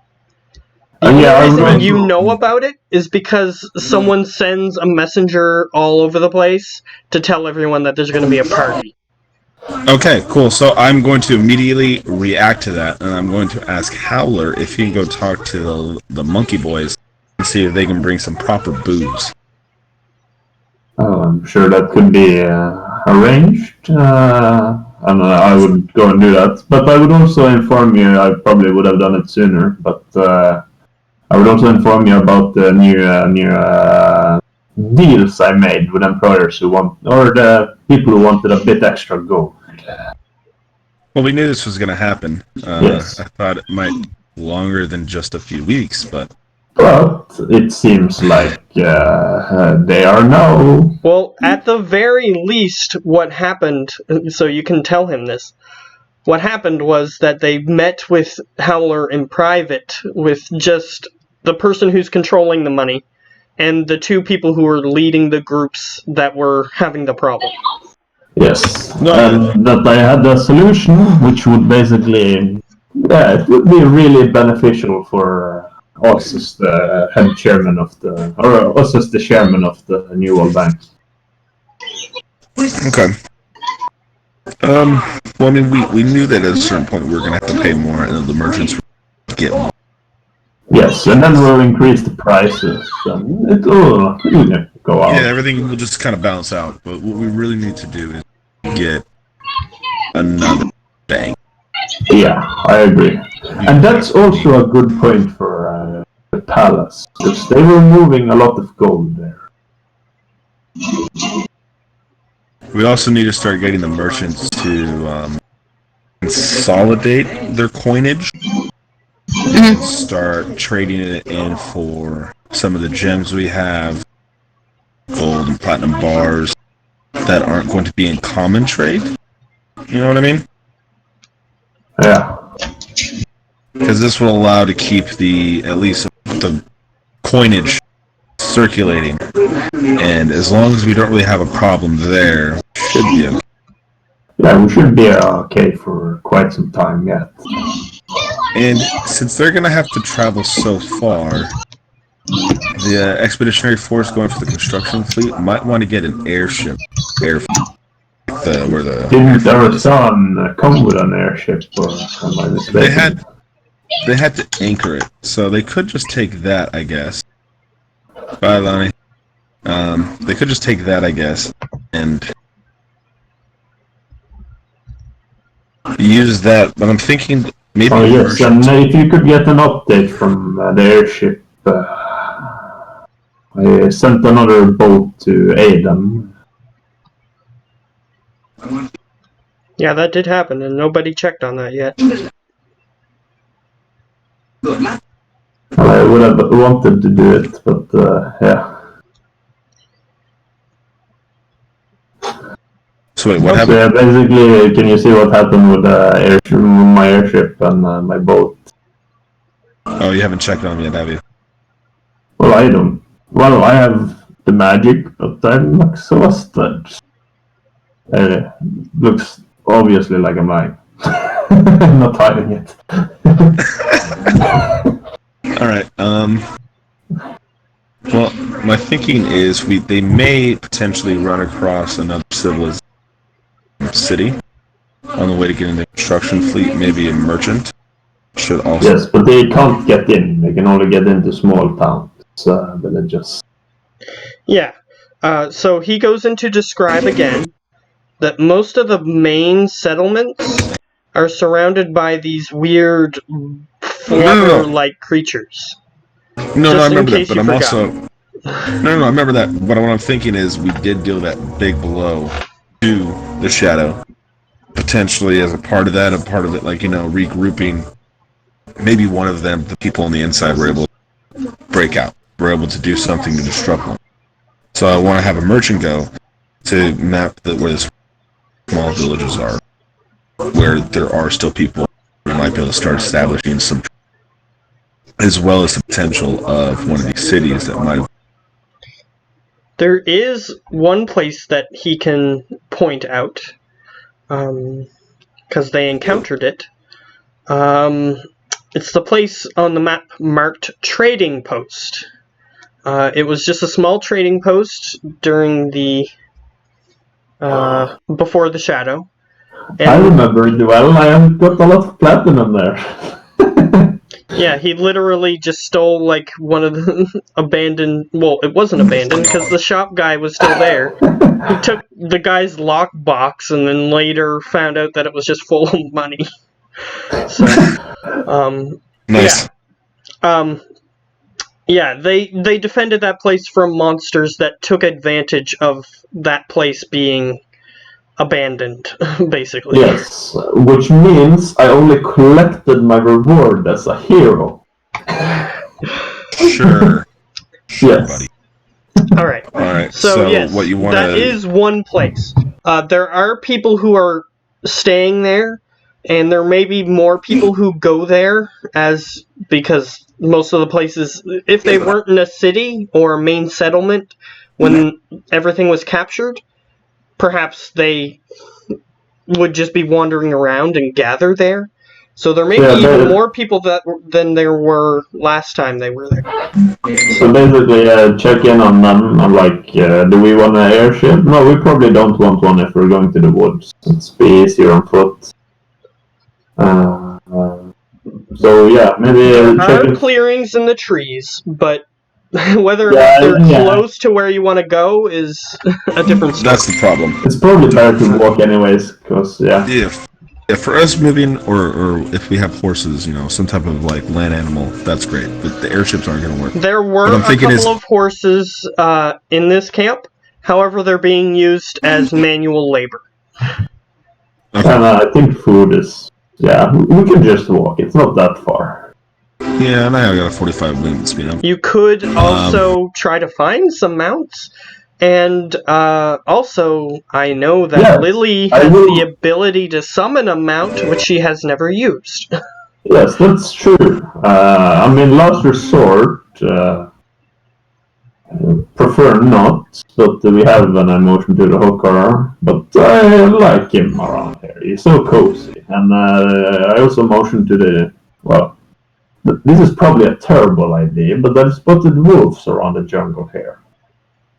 And they're kind of adorable. You want what?